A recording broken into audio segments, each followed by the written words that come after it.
Welcome to the lair of the flaming.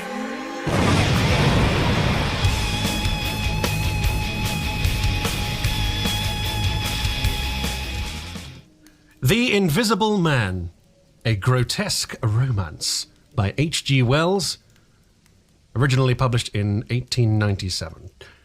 Chapter 1, The Strange Man's Arrival. The stranger came early in February, one wintry day, through a biting wind and a driving snow, the last snowfall of the year, over the down, walking from Bramblehurst railway station and carrying a little black portmanteau in his thickly gloved hand. He was wrapped up from head to foot, and the brim of his soft felt hat hid every inch of his face but the shiny tip of his nose. The snow had piled itself against his shoulders and chest and added a white crest to the burden he carried. He staggered into the coach and horses, more dead than alive, and flung his portmanteau down. "A fire!" he cried. "In the name of human charity! A room and a fire!" He stamped and shook the snow from himself in the bar, and followed Mrs. Hall into her guest parlour to strike his bargain. And with that much introduction, that and a couple of sovereigns flung upon the table, he took up his quarters in the inn. Mrs. Hall lit the fire and left him there while she went to prepare him a meal with her own hands. A guest to stop at Iping in the winter-time was unheard of piece of luck, let alone a guest who was no haggler, and she resolved to show herself worthy of such good fortune. As soon as the bacon was well under way, and Milly, her lymphatic maid, had been brisked up a bit by a few deftly chosen expressions of contempt, she carried the cloth, plates, and glasses into the parlour and began to lay them with the utmost éclat. Although the fire was burning briskly, she was surprised to see that her visitor still wore his hat and coat, standing with his back to her and staring out of the window at the falling snow in the yard. His gloved hands were clasped behind him, and he seemed to be lost in thought. She noticed that the melting snow that still sprinkled his shoulders dripped upon her carpet. "Can I take your hat and coat, sir?" she said, "and give them a good dry in the kitchen?" "No," he said without turning. She was not sure he'd heard him and was about to repeat her question. He turned his head and looked at her over his shoulder.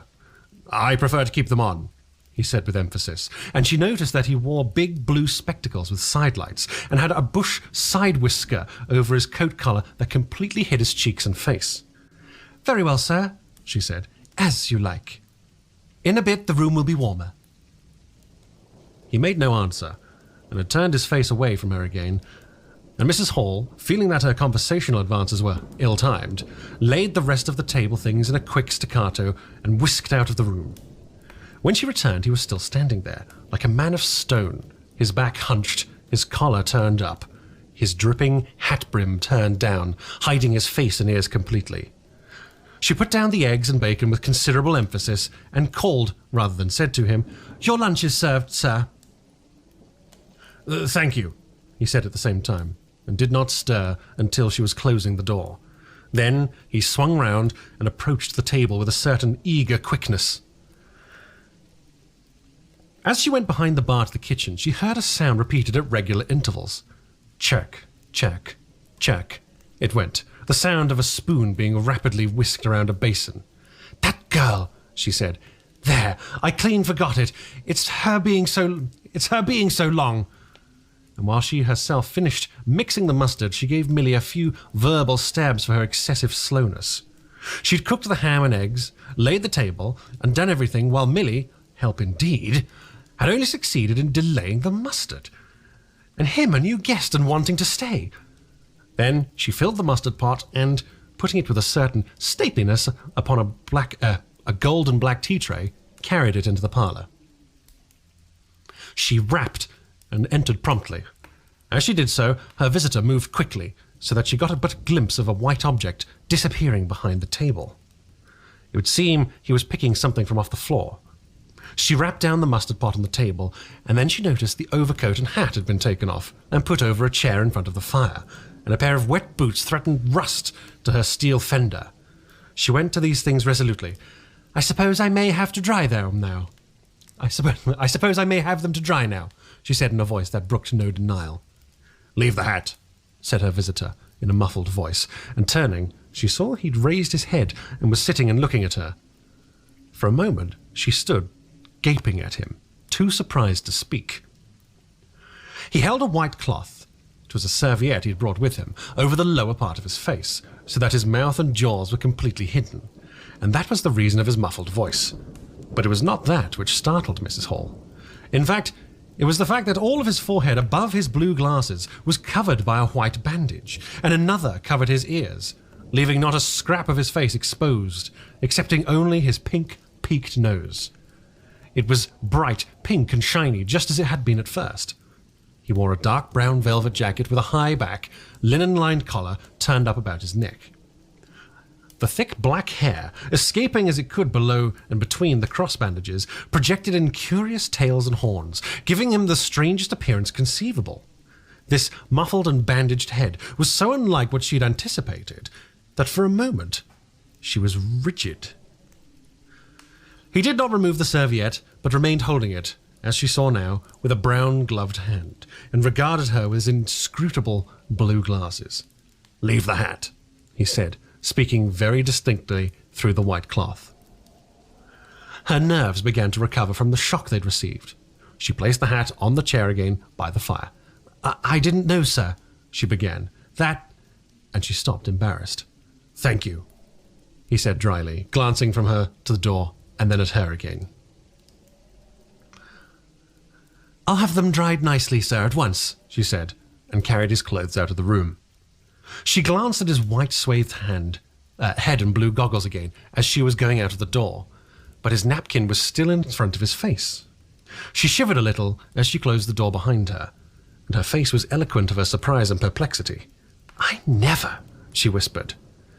"There." She went softly to the kitchen and was too preoccupied to ask Amelia what she was messing about with now when she got there. The visitor sat and listened to her retreating feet. He glanced inquiringly at the window before he removed his serviette and resumed his meal. He took a mouthful, glanced suspiciously at the window, took another mouthful, then rose and, taking the serviette in his hand, walked across the room and pulled the blind down to the top of the white muslin that obscured the lower panes. This left the room in a twilight. This done, he returned with an easier air to the table and his meal. "The poor soul's had an accident or an operation or something," said Mrs. Hall. "And what a turn them bandages did give to me, to be sure." She put on some more coal, unfolded the clothes horse, and extended the traveller's coat upon this. "And they goggles! Why, he looked more like a diving helmet than a human man." She hung his muffler on a corner of the horse, and unfolding that handkerchief over his mouth all the time, talking through it. Perhaps his mouth was hurt too. Maybe. She turned around as one who suddenly remembers. "Bless my soul alive," she said, going off at a tangent. "Ain't you done them taters yet, Millie?" When Mrs. Hall went to clear away the stranger's lunch, her idea that his mouth must have also been cut or disfigured in the accident she supposed to have suffered was confirmed, for he was smoking a pipe, and all the time that she was in the room he never loosened the silk muffler he'd wrapped around the lower part of his face to put the mouthpiece to his lips. Yet it was not forgetfulness, for she saw he glanced at it as it smouldered out. He sat in the corner with his back to the window blind, and spoke now, having eaten and drunk, and being comfortably warmed through, with less aggressive brevity than before. The reflection of a fire lent a kind of red animation to his big spectacles they had lacked hitherto. "I have some luggage," he said, "at Bramblehurst Station." And he asked her how he could have it sent. He bowed his bandaged head quite politely in acknowledgement of her explanation. "Tomorrow?" he said. "There's no speedier delivery?" And seemed quite disappointed when she answered, "No." Was she quite sure? No man with a trap would go over? Mrs. Hall, nothing loath, answered his questions and developed a conversation. "It's a steep road by the downs, sir," she said in answer to the question about a trap, and then, snatching at an opening, said, "It was there a carriage was upsettled, a year and more ago, a gentleman killed, beside his coachman.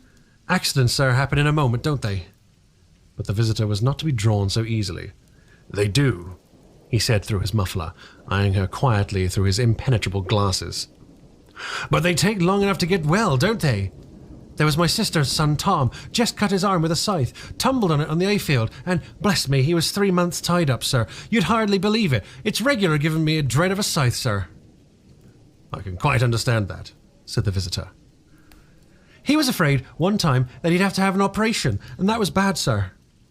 The visitor laughed abruptly, a bark of a laugh that he seemed to bite and kill in his mouth. "Was he?" he said. "He was, sir, and no laughing matter to them, as he had the doing for him. As I said, my sister being took up with the little one so much, there was bandages to do, sir, and bandages to undo, so that if I may make myself bold as to say it, sir—" "Will you get me some matches?" said the visitor, quite abruptly. "My pipe is out." Mrs. Hall was pulled up suddenly. It was certainly rude of him after telling all she'd done. She gasped at him for a moment, and remembered the 2 sovereigns. She went for the matches. "Thank you," he said concisely, as she put them down, and turned his shoulder upon her and stared out of the window again. It was altogether too discouraging. Evidently he was sensitive on the topic of operations and bandages. She did not beg so bold as to say, however, after all. But his snubbing way had irritated her, and Millie had a hot time of it that afternoon. The visitor remained in the parlour until 4 o'clock, without giving the ghost of an excuse for an intrusion. For the most part, he was quite still during that time.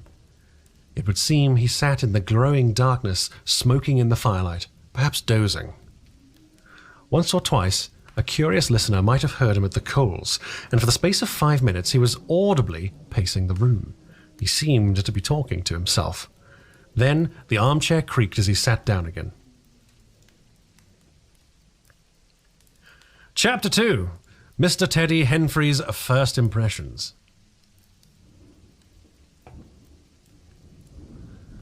At 4 o'clock, when it was fairly dark, and Mrs. Hall was screwing up her courage to go in and ask her visitor if he'd make some tea, Teddy Henfrey, the clock jabber, came into the bar.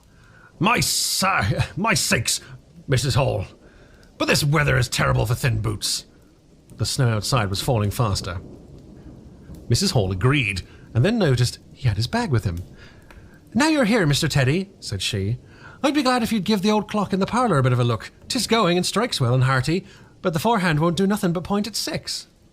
And leading the way, she went across to the parlour door and rapped and entered. Her visitor, she saw, as she opened the door, was seated in the armchair before the fire, dozing, it would seem, with his bandaged head drooping on one side. The only light in the room was the red glow from the fire, which lit his eyes like adverse railway signals, but left his downcast face in darkness, and the scanty vestiges of the day that came in through the open door. Everything was ruddy, shadowy, and indistinct to her, the more so since she had just been lighting the bar lamp, and her eyes were dazzled. But for a second, it seemed to her that the man she looked at had an enormous mouth wide open, a vast and incredible mouth that swallowed the whole of the lower portion of his face. It was the sensation for a moment, the white, bound head, the monstrous goggle eyes, and this huge yawn below it. Then he started up in his chair, put up his hand. She opened the door wide so that the room was lighter, and she saw him more clearly, with the muffler held up to his face, just as she'd seen him hold the serviette before. The shadows, she fancied, had tricked her. "Would you mind, sir? This man had come in to look at the clock, sir," she said, recovering from the momentary shock. "Look at the clock," he said, staring round in a drowsy manner, and speaking over his hand, and then, getting more fully awake, "Certainly." Mrs. Hall went away to get a lamp, and she rose and stretched herself. Then came the light, and Mr. Teddy Henfrey, entering, was confronted by this bandaged person. He was, he says, taken aback. "Good afternoon," said the stranger, regarding him, as Mr. Henfrey says, with a vivid sense of the dark spectacles, "like a lobster." "I hope," said Mr. Henfrey, "that it's no intrusion." "None whatsoever," said the stranger, "though I understand," he said, turning to Mrs. Hall, "that this room is really to be mine for my own private use." "I thought, sir," said Mrs. Hall, "you'd prefer the clock." "Certainly," said the stranger, "certainly, but, as a rule, I like to be alone and undisturbed." But I'm really glad to have the clock seen to, he said, seeing a certain hesitation in Mr. Henfrey's manner. Very glad. Mr. Henfrey had intended to apologise and withdraw, but this anticipation reassured him. The stranger turned round with his back to the fireplace and put his hands behind his back. And presently, he said, when the clock mending is over, I think I should like to have some tea, but not till the clock mending is over. Mrs. Hall was about to leave the room. She made no conversational advances this time, because she did not want to be snubbed in front of Mr. Henfrey. When her visitor asked her if she'd made any arrangements about his boxes at Bramblehurst, she told him she had mentioned the matter to the postman, and that the carrier should bring them over on the morrow. You're certain that's the earliest, he said. She was certain, with a marked coldness. I should explain, he added, what I was really too cold and fatigued to do before, that I am an experimental investigator. Indeed, sir, said Mrs. Hall, much impressed, and my baggage contains apparatus and appliances. Very useful things indeed they are, sir, said Mrs. Hall. And I'm naturally very anxious to get on with my inquiries. Of course, sir. My reason for coming to Iping, he proceeded, with a certain deliberation of manner, was a desire for solitude. I do not wish to be disturbed in my work. In addition to my work, an accident, I thought as much, said Mrs. Hall to herself, necessitates a certain retirement. My eyes are sometimes so weak and painful I have to shut myself up in the dark for hours altogether. Lock myself up. Sometimes, now and then. Not at present, certainly. At such times, the slightest disturbance, the entry of a stranger into the room, is a source of excruciating annoyance to me. It is well these things should be understood. Certainly, sir, said Mrs. Hall. And if I might be so bold as to ask... That, I think, is all, said the stranger, with a quietly irresistible air of finality he could assume at will. Mrs. Hall reserved her question and sympathy for a better occasion. After Mrs. Hall had left the room, he remained standing in front of the fire, glaring, so Mr. Henfrey puts it, at the clock mending. Mr. Henfrey not only took off the hands of the clock and the face, but extracted the works, and he tried to work in as slow and quiet and unassuming a manner as possible. He worked with the lamp close to him, and the green shade threw a brilliant light upon his hands, and upon the frame and wheels, and left the rest of the room shadowy. When he looked up, coloured patches swam in his eyes. Being constitutionally of a curious nature, he had removed the works, a quite unnecessary proceeding, with the idea of delaying his departure and perhaps falling into conversation with the stranger. But the stranger stood there, perfectly silent and still. So still, it got on Henfrey's nerves. He felt alone in the room and looked up, and there, grey and dim, was the bandaged head and blue lenses staring fixedly, with a mist of green spots drifting in front of them. It was so uncanny to Henfrey that for a minute they remained staring blankly at one another. Then Henfrey looked down again. Very uncomfortable position. One would like to say something. Should he remark that the weather was very cold for this time of year? He looked up as if to take aim with that introductory shot. The weather, he began. Why don't you finish and go? Said the rigid figure, evidently a state of painfully suppressed rage. All you've got to do is fix the hour hand on its axle. You're simply humbugging. Certainly, sir. 1 minute more. I overlooked... And Mr. Henfrey finished and went. But he went feeling excessively annoyed. Damn it, said Mr. Henfrey to himself, trudging through the village through the thawing snow. A man must do a clock at times, surely. And again, can't a man look at you? Ugly. And yet again, seemingly not. If the police was wanting you, you couldn't be more wropped and bandaged. At Gleason's Corner, he saw Hall, who had recently married the stranger's hostess at the Coach and Horses, and who now drove the Iping conveyance. When occasional people required it, to Sidderbridge. Coming towards him, on his return from that place, Hall had evidently been stopping a bit at Sidderbridge, to judge by his driving. "How do, Teddy?" he said, passing. "You gotta run up home," said Teddy. Hall very sociably pulled up. "What's that?" he said. "Rum-looking customer stopping at the Coach and Horses," said Teddy. "My sakes." And he proceeded to give Hall a vivid description of his grotesque guest. "Looks a bit of a disguise, don't it? I'd like to see a man's face if I had him stopping at my place," said Henfrey. "But women are that trustful where strangers are concerned. He's took your rooms and he ain't even given a name, Hall." "You don't say so," said Hall, who was a man of sluggish apprehension. "Yes," said Teddy. "By the week. Whatever he is, you can't get rid of him under the week. And he's got a lot of luggage coming tomorrow, so he says. Let's hope it won't be stones in boxes, Hall." He told Hall how his aunt at Hastings had been swindled by a stranger with an empty portmanteau. Altogether, he left Hall vaguely suspicious. "Get up, old girl," said Hall. "Suppose I must see about this." Teddy trudged on his way with his mind considerably relieved. Instead of seeing about it, however, Hall on his return was severely rated by his wife on the length of time he'd spent in Sidderbridge, and his mild inquiries were answered snappishly and in a manner not to the point. But the seed of suspicion Teddy had sown germinated in the mind of Mr. Hall in spite of these discouragements. "You women don't know everything," said Mr. Hall, resolved to ascertain more about the personality of his guest at the earliest possible opportunity. And after the stranger had gone to bed, which he did about 9:30, Mr. Hall went very aggressively into the parlour and looked very hard at his wife's furniture, just to show that the stranger wasn't master there, and scrutinised closely and a little contemptuously a sheet of mathematical computations the stranger had left. When retiring for the night, he instructed Mrs. Hall to look very closely at the stranger's luggage when it came the next day. "You mind your own business, Hall," said Mrs. Hall, "and I'll mind mine." She was all the more inclined to snap at Hall because the stranger was undoubtedly an unusually strange sort of stranger, and she was by no means assured about him in her own mind. In the middle of the night, she woke up dreaming of huge white heads like turnips that came trailing after her at the end of interminable necks and with vast black eyes.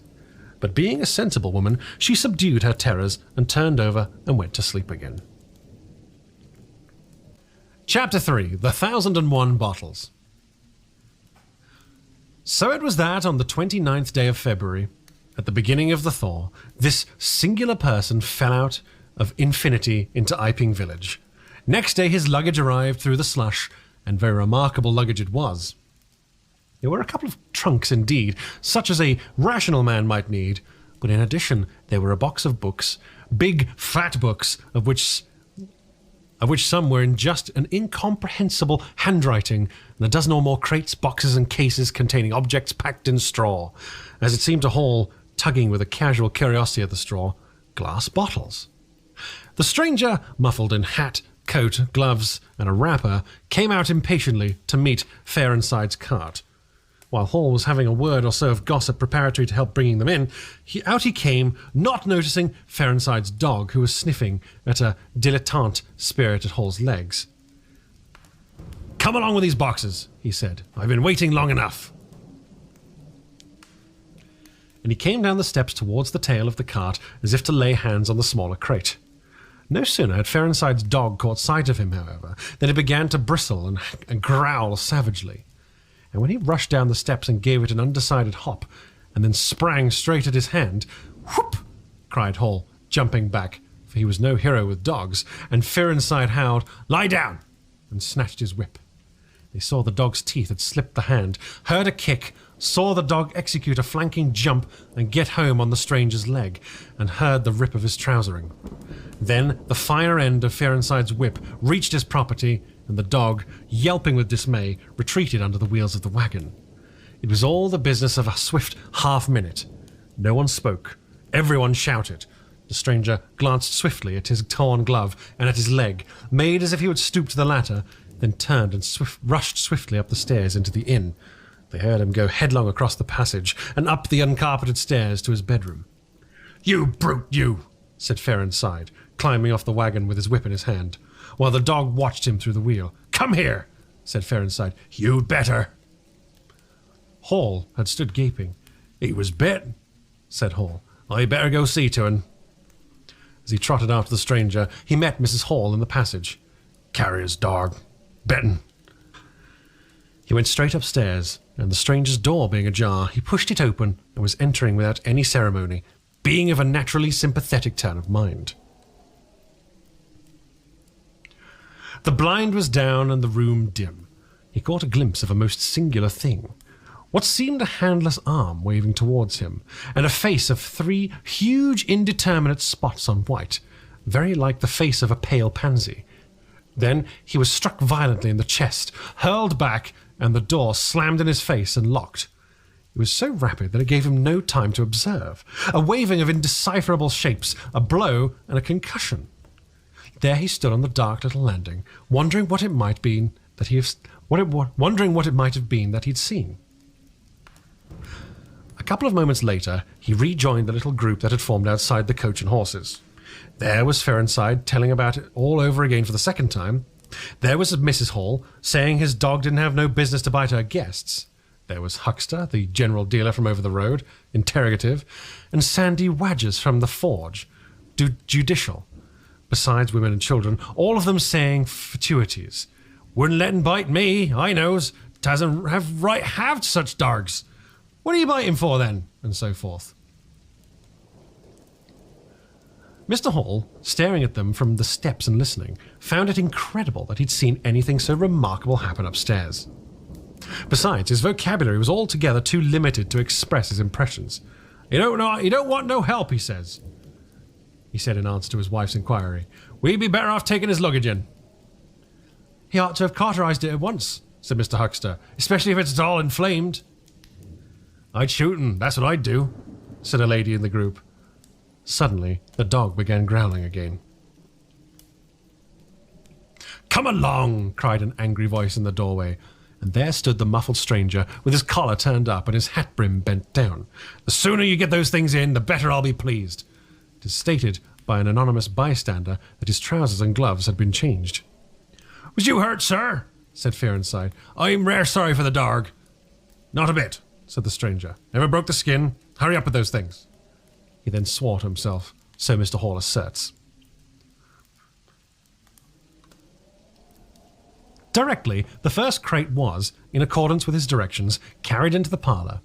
The stranger flung himself upon it with extraordinary eagerness and began to unpack it, scattering the straw with an utter disregard of Mrs. Hall's carpet. And from it he began to produce bottles, little fat bottles containing powders, small and slender bottles containing coloured and white fluids, fluted blue bottles labelled poison, wine bottles, salad oil bottles, putting them in rows on the chiffonier on the mantel. On the table under the window, round the floor, on the bookshelf, everywhere. The chemist shop in Bramblehurst could not boast half so many. Quite a sight it was. Crate after crate yielded bottles, until all 6 were empty and the table high with straw. The only things that came out of these crates besides the bottles were a number of test tubes and a carefully packed balance. And directly the crates were unpacked, the stranger went to the window and set to work, not troubling in the least about the litter of straw, the fire which had gone out, the box of books outside, nor for the trunks and other luggage that had gone upstairs. When Mrs. Hall took his dinner to him, he was already so absorbed in his work, pouring little drops out of the bottles into test tubes, that he did not hear her until she had swept away the bulk of the straw and put the tray on the table, with some little emphasis perhaps, seeing the state of the floor was in. Then he half turned his head and immediately turned it away again. But she saw he'd completely removed his glasses. They were beside him on the table, and it seemed to her that his eye sockets were extraordinarily hollow. He put on his spectacles again, and then turned and faced her. She was about to complain of the straw on the floor when he anticipated her.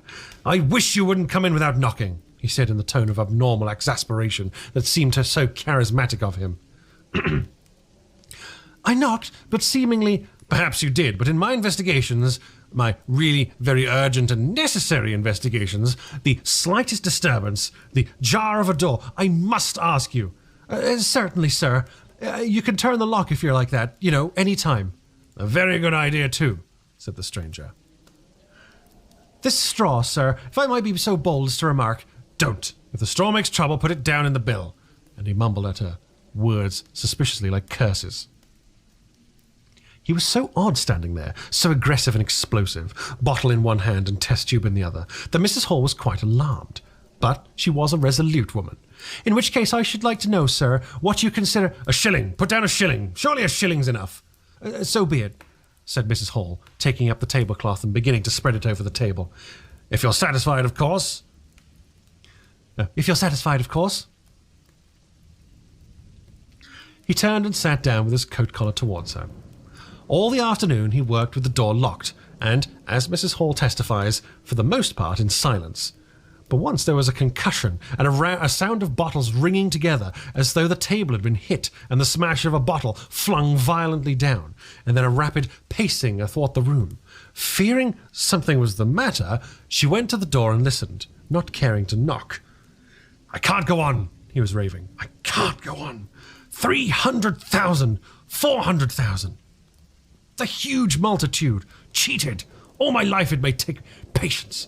Patience indeed. Fool, fool." There was a noise of hobnails on the bricks in the bar, and Mrs. Hall had very reluctantly to leave the rest of his soliloquy. When she returned, the room was silent again, save for the faint crepitation of his chair and the occasional clink of a bottle. It was all over. The stranger had resumed work. When she took the tea, she saw broken glass in the corner of the room under the concave mirror, and a golden stain that had been carelessly wiped. She called attention to it. "Put it down in the bill," snapped her visitor. "For God's sake, don't worry me. If there's damage done, put it down in the bill." And he went on ticking a list in the exercise book before him. "I'll tell you something," said Ferenside mysteriously. It was late in the afternoon, and they were in the little beer shop of Iping Hanger. "Well," said Teddy Henfrey, "this chap you're speaking of, what my dog bit, well, he's black. Leastways his legs are. I seed through the tear of his trousers and the tear of his glove. You'd expect a sort of pinky to show, wouldn't you, when there were none? Just blackness, I tell you. He's as black as my hat." "My sakes," said Henfrey, "it's a rummy case altogether. Why, his nose is pink as paint." "Aye, that's true," said Ferenside. "I knows that, and I tell you what I'm thinking. The man's a piebald, Teddy, black here and white there in patches, and he's ashamed of it. So he's kind of an half-breed, and the colours come off patchy instead of mixing. I've heard of such things before, and it's the common way with horses, as anyone can see." Chapter 4. Mr. Cuss interviews the stranger. I have told the circumstances of the stranger's arrival in Iping with a certain fullness of detail, in order that the curious impression he created may be understood by the reader. But excepting two odd incidents, the circumstances of his stay until the extraordinary day of the club festival may be passed over very cursorily. There were a number of skirmishes with Mrs. Hall on matters of domestic discipline, but in every case until late April, when the first signs of penury began, he overrode her by the easy expedient of an extra payment. Hall did not like him, and whenever he dared, he talked of the advisability of getting rid of him. But he showed his dislike chiefly by concealing it ostentatiously, and avoiding his visitor as much as possible. "Wait till the summer," said Mrs. Hall sagely, "when the artists are beginning to come. Then we'll see. He may be a bit overbearing, but bills settled punctual is bills settled punctual, whatever you'd like to say." The stranger did not go to church, and indeed made no difference between Sunday and the irreligious days, even in costume. He worked, as Mrs. Hall thought, very fitfully. Some days he would come down early and be continuously busy. On others he would rise late, pace his room, fretting audibly for hours together, smoke, sleep in the armchair by the fire. Communication with the world beyond the village he had none. His temper continued very uncertain. For the most part his manner was that of a man suffering under almost an unendurable provocation. And once or twice things were snapped, torn, crushed, or broken in a spasmodic gust of violence. He seemed under a chronic irritation of the greatest intensity. His habit of talking to himself in a low voice grew steadily upon him. But though Mrs. Hall listened conscientiously, she could make neither head nor tail of what she heard. He rarely went abroad by daylight, but at twilight he would go out muffled up invisibly, whether the weather was cold or not, and he chose the loneliest paths, and those most overshadowed by trees and banks. His goggling spectacles and ghastly bandaged face, under the penthouse of his hat, came with a disagreeable suddenness out of the darkness upon one or two home-going labourers, and Teddy Henfrey, tumbling out of the scarlet coat one night at 9:30, was scared shamefully by the stranger's skull-like head. He was walking hat in hand, lit by the sudden light of the opened inn door. Such children as saw him at nightfall dreamt of bogies. It seemed doubtful whether he disliked boys more than they disliked him, or the reverse. but there was certainly a vivid enough dislike on either side. It was inevitable that a person of so remarkable an appearance and bearing should form a frequent topic in a village such as Iping. Opinion was greatly divided about his occupation. Mrs. Hall was sensitive on the point. When questioned, she explained very carefully that he was an experimental investigator, going gingerly over the syllables as one who dreads pitfalls. When asked what an experimental investigator was, she would say with a touch of superiority that most educated people knew such things as that, and would thus explain that he discovered things. Her visitor had had an accident, she said, which temporarily discoloured his face and hands, and being of a sensitive disposition, he was averse to any public notice of the fact. Out of her hearing, there was a view largely entertained that he was a criminal trying to escape from justice by wrapping himself up as to conceal himself altogether from the eyes of the police. This idea sprang from the brain of Mr. Teddy Henfrey. No crime of any magnitude dating from the middle or end of February was known to have occurred. Elaborated in the imagination of Mr. Gould, the probationary assistant in the National School, this theory took the form that the stranger was an anarchist in disguise, preparing explosives, and he resolved to undertake such detective operations as his time permitted. These consisted, for the most part, in looking very hard at the stranger whenever they met, or in asking people who had never seen the stranger leading questions about him. But he detected nothing. Another school of opinion followed Mr. Ferronside, and either accepted the piebald view or some modification of it, as, for instance, Silas Durgan, who was heard to assert that, if he chooses to show himself at fairs, he'd make his fortune in no time, and being a bit of a theologian, compared the stranger to the man with the one talent. Yet another view explained the entire matter by regarding the stranger as a harmless lunatic. That had the advantage of accounting for everything straight away. Between these main groups there were waverers and compromisers. Sussex folk have few superstitions, and it was only after the events of early April that the thought of the supernatural was first whispered in the village. Even then, it was only credited among the womenfolk. But whatever they thought of him, people in Iping, on the whole, agreed in disliking him. His irritability, though it may have been comprehensible to an urban brain worker, was an amazing thing to these quiet Sussex villagers. The frantic gesticulations they surprised now and then, the headlong pace after nightfall that swept him upon them round quiet corners, the inhuman bludgeoning of all tentative advances of curiosity, the taste for twilight that led for the closing of doors, the pulling down of blinds, the extinction of candles and lamps. Who could agree with such goings-on? They drew aside as he passed down at the village, and when he had gone by, young humourists would up with coat collars and down with hat brims, and go pacing nervously after him in imitation of his occult bearing. There was a song popular at that time called The Bogeyman. Miss Satchel sang it at the schoolroom concert, in aid of the church lamps, and would thereafter, whenever one or two of the villagers were gathered together and the stranger appeared, a bar or so of this tune, more or less sharp or flat, was whistled in the midst of them. Also, belated little children would call "Bogeyman" after him, and make off tremulously elated. Cuss, the general practitioner, was devoured by curiosity. The bandages excited his professional interest. The report of the 1,001 bottles aroused his jealous regard. All through April and May, he coveted an opportunity of talking to the stranger, and at last, towards Whitsuntide, he could stand it no longer, but hit upon the subscription list for a village nurse as an excuse. He was surprised to find that Mr. Hall did not know his guest's name. "He give a name," said Mrs. Hall, an assertion which was quite unfounded, "but I didn't rightly hear it." She thought it seemed so silly not to know the man's name. Cuss rapped at the parlour door and entered. There was a fairly audible imprecation from within. "Pardon my intrusion," said Cuss, and then the door closed and cut Mrs. Hall off from the rest of the conversation. She could hear the murmur of voices for the next 10 minutes, then a cry of surprise, a stirring of feet, a chair flung aside, a bark of laughter, quick steps to the door, and Cuss appeared, his face white, his eyes staring over his shoulder. He left the door open behind him, and without looking at her, strode across the hall, went down the steps, and she heard his feet hurrying along the road.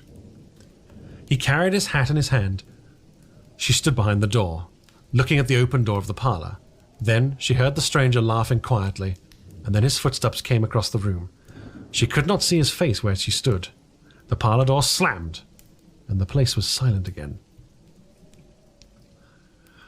Cuss went straight up to the village, to Bunting the vicar. "Am I mad?" Cuss began abruptly as he entered the shabby little study. "Do I look like an insane person?" What's happened?" said the vicar, putting the ammonite on the loose sheets of his forthcoming sermon. "The chap at the inn." "Well?" "Give me something to drink," said Cuss, and he sat down. When his nerves had been steadied by a glass of cheap sherry, the only drink the good vicar had available, he told him of the interview he'd just had. "Went in," he gasped, "and began to demand a subscription for that nurse fund. He'd stuck his hands in his pockets as I came in, and he sat down lumpily in his chair, sniffed. I told him I'd heard he took an interest in scientific things. He said yes, sniffed again, kept on sniffing all the time. Evidently recently caught an infernal cold. No wonder wrapped up like that. I developed the nurse idea, and all the while kept my eyes open. Bottles, chemicals everywhere. Balance, test tubes in stands, and a smell of evening primrose. Would he subscribe? Said he'd consider it. Asked him point blank what he was researching. Asked him point blank what was he researching. Said he was. A long research? Got quite cross. A damnable long research, said he, blowing the cork out, so to speak. Oh, said I. And now came the grievance. The man was just on the boil, and my question boiled him over. He'd been given a prescription, most valuable prescription, for what he wouldn't say. Was it medical? Damn you, what are you fishing after? I apologise. Dignified sniff and cough. He resumed. He'd read it. 5 ingredients, put it down, turned his head, draught of air from the window, lifted the paper, swish, rustle. He was working in a room with an open fireplace, he said. Saw a flicker, and there was the prescription burning and lifting chimneyward. Rushed towards it just as it whisked up the chimney. So, just at that point, to illustrate his story, out came an arm. Well? No hand. Just an empty sleeve, Lord. I thought, that's a deformity. Got a cork arm, I suppose. He's had it taken off. And then I thought, something odd about that. What the devil keeps that sleeve up and open if there's nothing in it? There was nothing in it, I tell you. Nothing down it, right down to the joint. I could see right down it to the elbow, and there was a glimmer of light shining through a tear of the cloth. Good God, I said. Then he stopped, stared at me with those black goggles of his, and then at his sleeve. Well?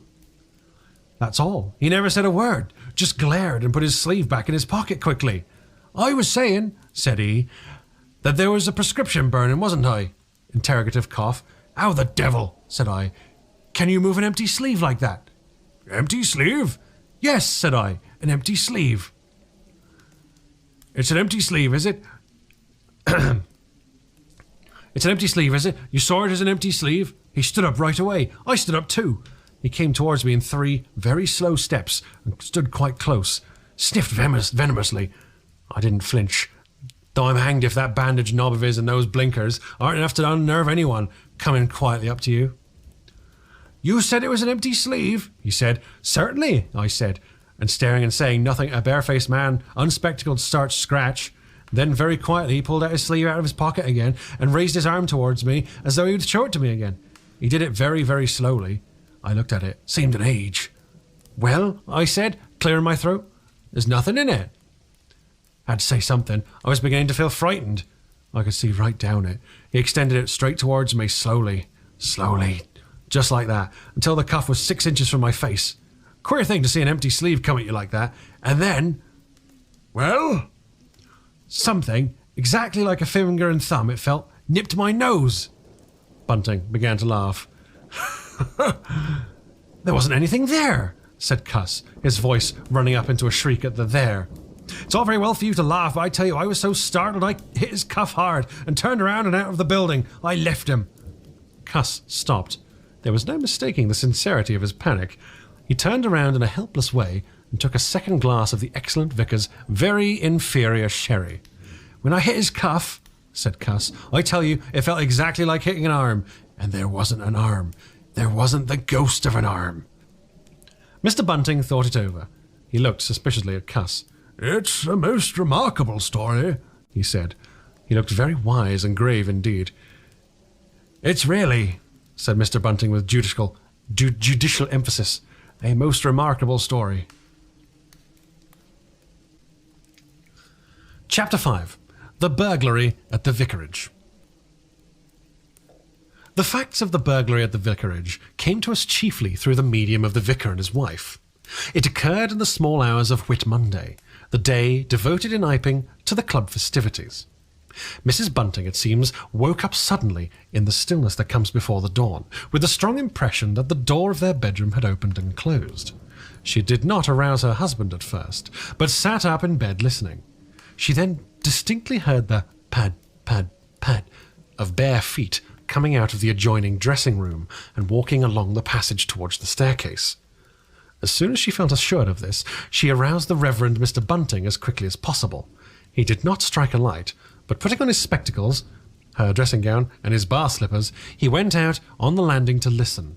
He heard quite distinctively a fumbling going on in his study downstairs, and then a violent sneeze.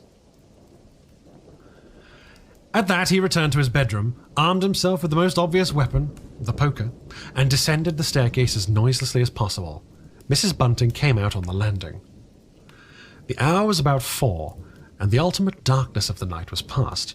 There was a faint shimmer of light in the hall, but the study doorway yawned impenetrably black.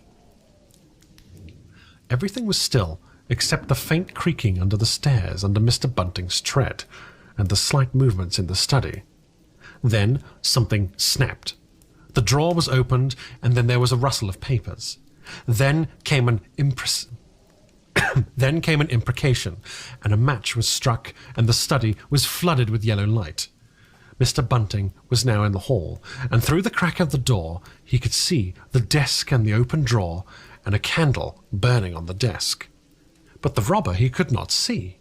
He stood there in the hall, undecided what to do, and Mrs. Bunting, her face white and intent, crept slowly downstairs after him.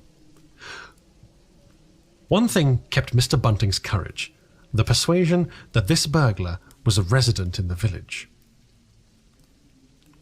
They heard the chink of money, and realised that the robber had found the housekeeping reserves of gold, £2.10 in half-sovereigns altogether. At that sound, Mr. Bunting was nerved to abrupt action. Gripping the poker firmly, he rushed into the room, closely followed by Mrs. Bunting. "Surrender!" cried Mr. Bunting, fiercely, and then stooped amazed. Apparently, the room was perfectly empty. Yet their conviction they had, that very moment heard somebody moving in the room, had amounted to certainty. For half a minute, perhaps, they stood gaping. Then Mrs. Bunting went across the room and looked behind the screen, while Mr. Bunting, by a kindred impulse, peered under the desk. Then Mrs. Bunting turned back the window curtains, and Mr. Bunting looked up the chimney and probed it with the poker. Then Mrs. Bunting scrutinised the waste paper basket, and Mr. Bunting opened the lid of the coal scuttle. They then came to a stop and stood with eyes interrogating each other. "I could have sworn," said Mr. Bunting. "The candle," said Mrs. Bunting. "Who lit the candle?" "The drawer," said Mr. Bunting, "and the money's gone." Mrs. Bunting went hastily to the doorway. "Of all the strange occurrences!" There was a violent sneeze in the passage. They rushed out, and as they did so, the kitchen door slammed. "Bring me a candle," said Mr. Bunting, and led the way. They both heard a sound of bolts being hastily shot back.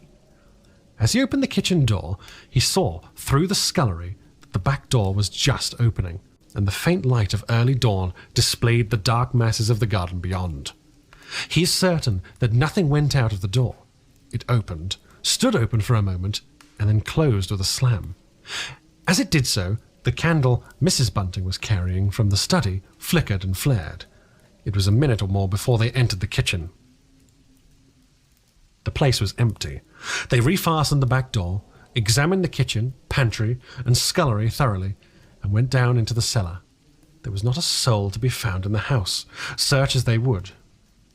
Daylight found the vicar and his wife, a quaintly costumed little couple, still marvelling about on their own ground floor by the unnecessary light of a guttering candle.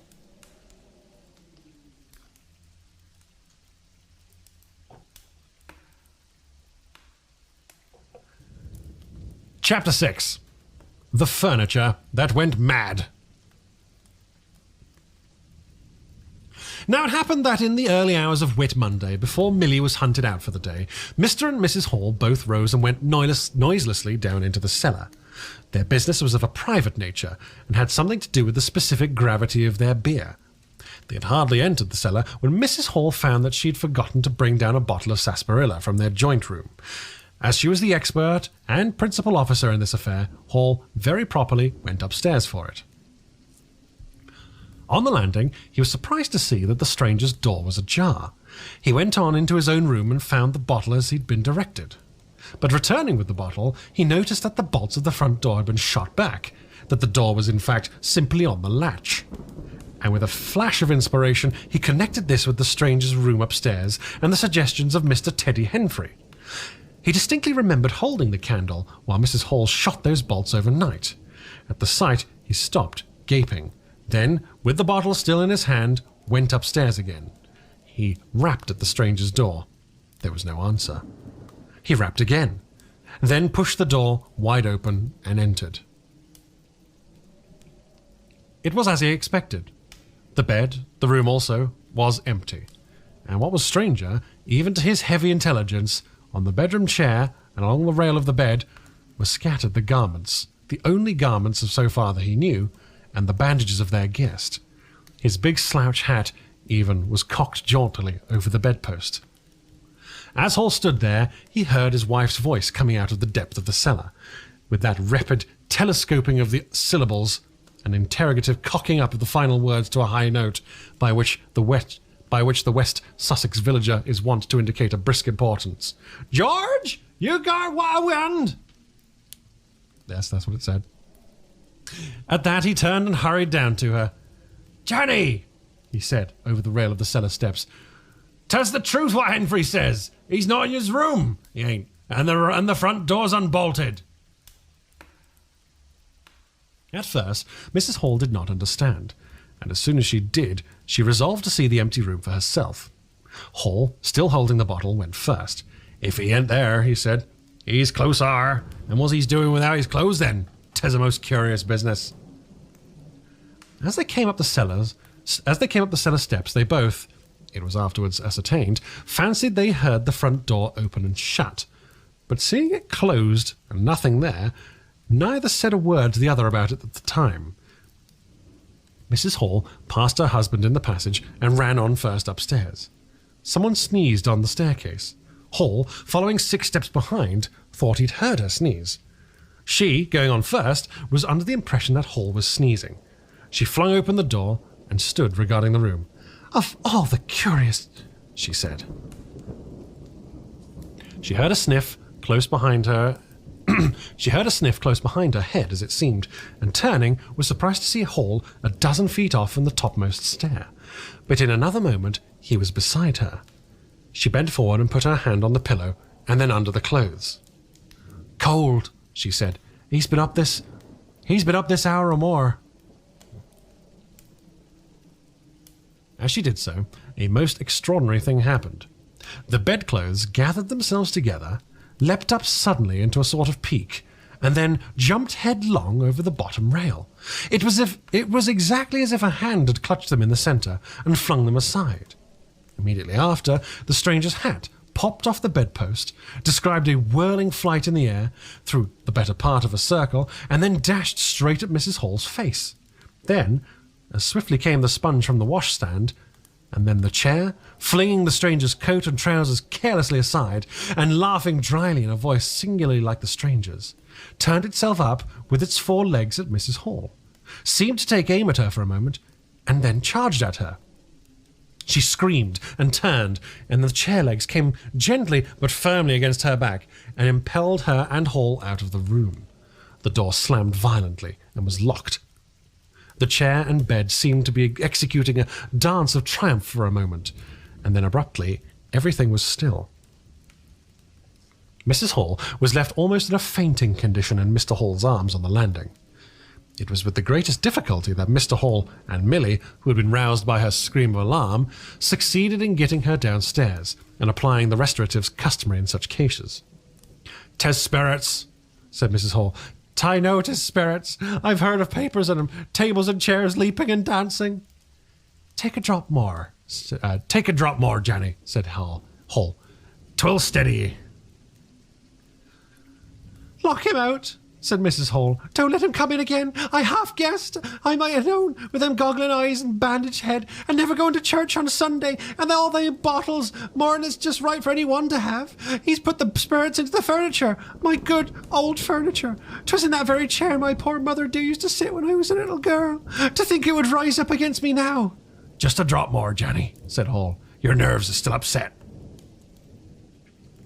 They sent Milly across the street through the golden 5 o'clock sunshine to rouse up Mr. Sandy Wadgers, the blacksmith.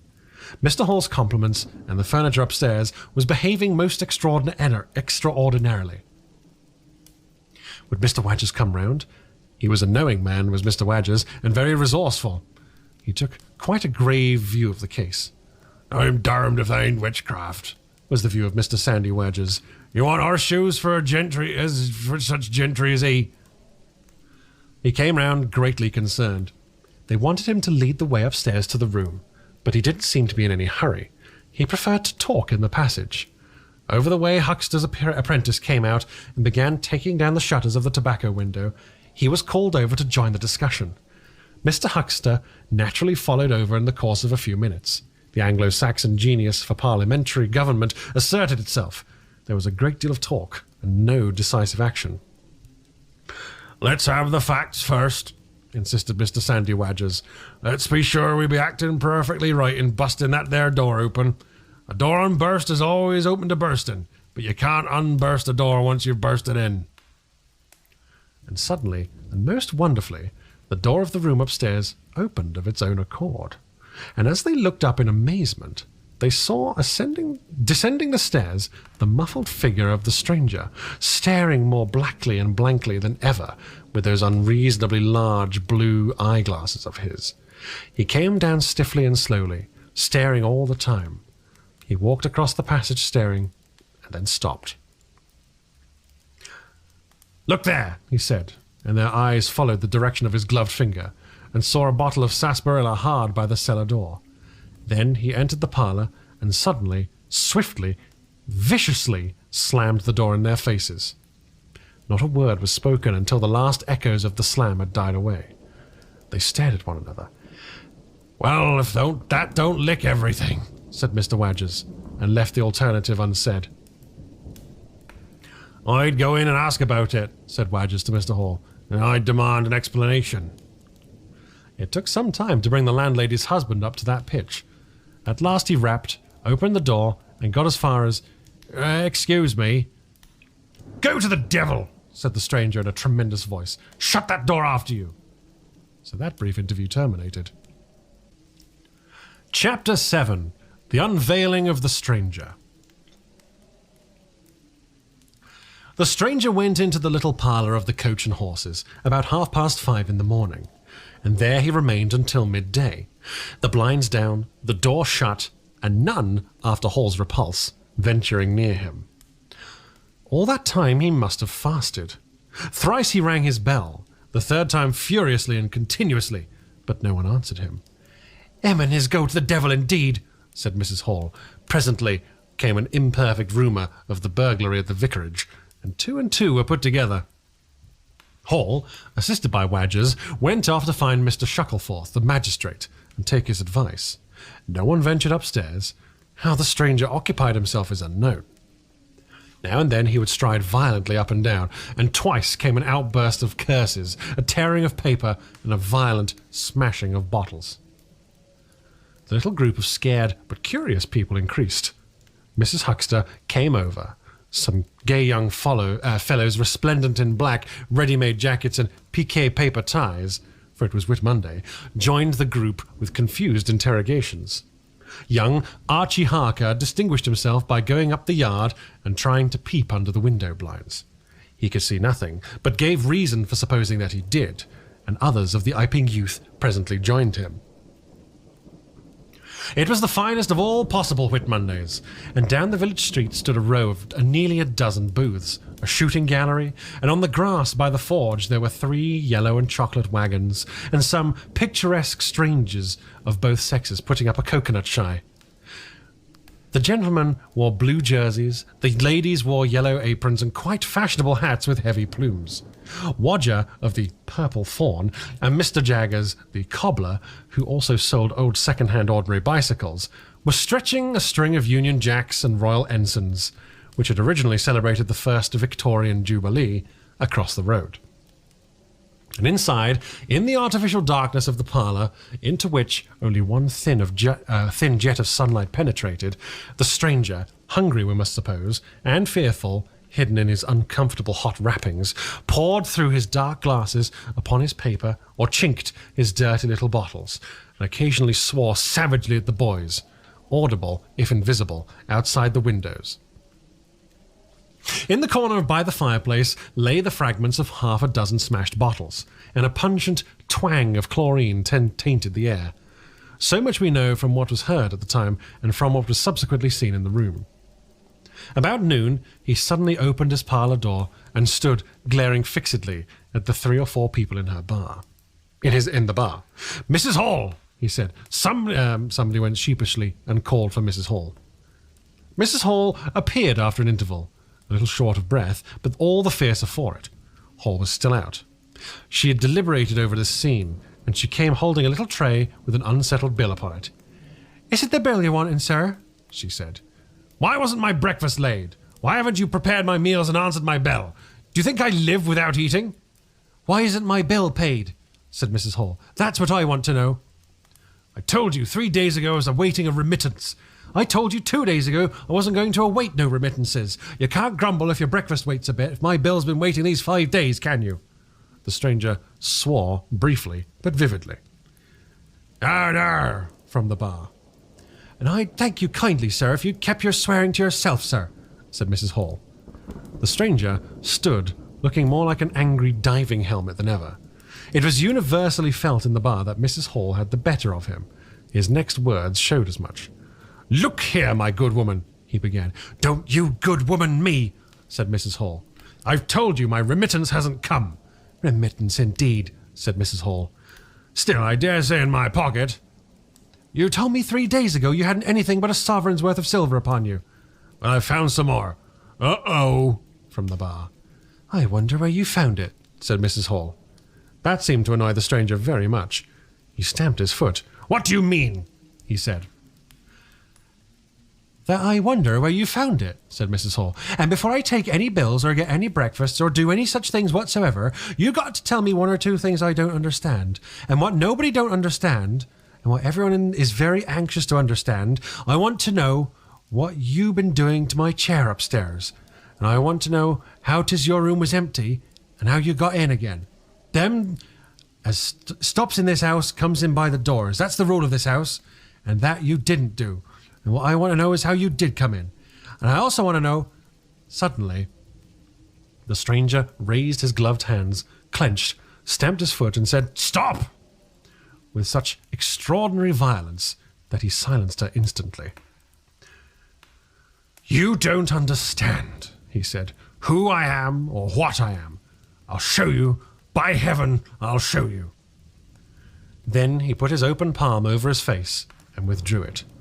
The centre of his face became a black cavity. "Here," he said, and stepped forward and handed Mrs. Hall something which she, staring at his metamorphosed face, accepted automatically. Then, when she saw what it was, she screamed loudly, dropped it, and staggered back. The nose, it was the stranger's nose, pink and shining, rolled on the floor. Then he removed his spectacles, and everyone in the bar gasped. He took off his hat, and with a violent gesture tore at his whiskers and bandages. For a moment they resisted him. A flash of horrible anticipation passed through the bar. "Oh my God," said one, and then off they came. It was worse than anything. Mrs. Hall, standing open-mouthed and horror-struck, shrieked at what she saw and made for the door of the house. Everyone began to move. They were prepared for scars, disfigurements, tangible horrors, but nothing. The bandages and false hair flew across the passage into the bar, making a hobbly-hoy jump to avoid them. Everyone tumbled on everyone else down the steps, for the man who stood there shouting some incoherent explanation was a solid, gesticulating figure up to the collar coat of him, and then nothingness. No visible thing at all. People down the village heard shouts and shrieks, and looking up the street saw the coach and horses violently firing out its humanity. They saw Mrs. Hall fall down and Mr. Teddy Henfrey jump to avoid tumbling over her. And then they heard the frightful screams of Millie, who, emerging suddenly from the kitchen at the noise of the tumult, had come across the headless stranger from behind. These increased suddenly. Forthwith, everyone all down the street, the sweetstuff seller, coconut shy proprietor, and his assistant, the swingman, little boys and girls, rustic dandies, smart wenches, smocked elders, and aproned gypsies, began running towards the inn, and, in a miraculously short space of time, a crowd of perhaps 40 people, and rapidly increasing, swayed and hooted and inquired and exclaimed and suggested in front of Mrs. Hall's establishment. Everyone seemed eager to talk at once, and the result was Babel. A small group, supported by Mrs. Hall, who was picked up in a state of collapse. There was a conference, and the incredible evidence of a vociferous eyewitness. "Oh, Bogey, what's he been doing then? Ain't hurt the girl, has he? Run her with a knife, I believe." "No, I tell you, I don't mean no manner of speaking. I mean man without a head." "Nonsense, 'tis some conjuring trick. Fetched off his wrapping, he did." And so on. In its struggles to see in through the open door, the crowd formed itself into a straggling wedge, with the more adventurous apex nearest the inn.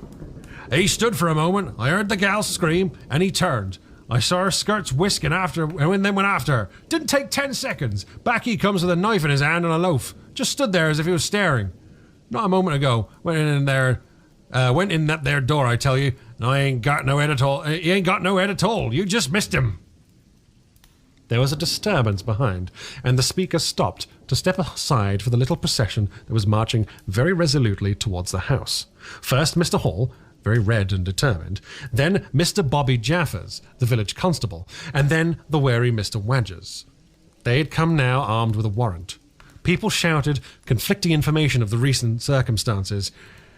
"Ed or no Ed," said Mr. Jaffers, "I got to rest him, and rested I will." Mr. Hall marched up the steps, marched straight to the door of the parlour, and flung it open. "Constable," he said, "do your duty." Jaffers marched in, Hall next, Wadgers last.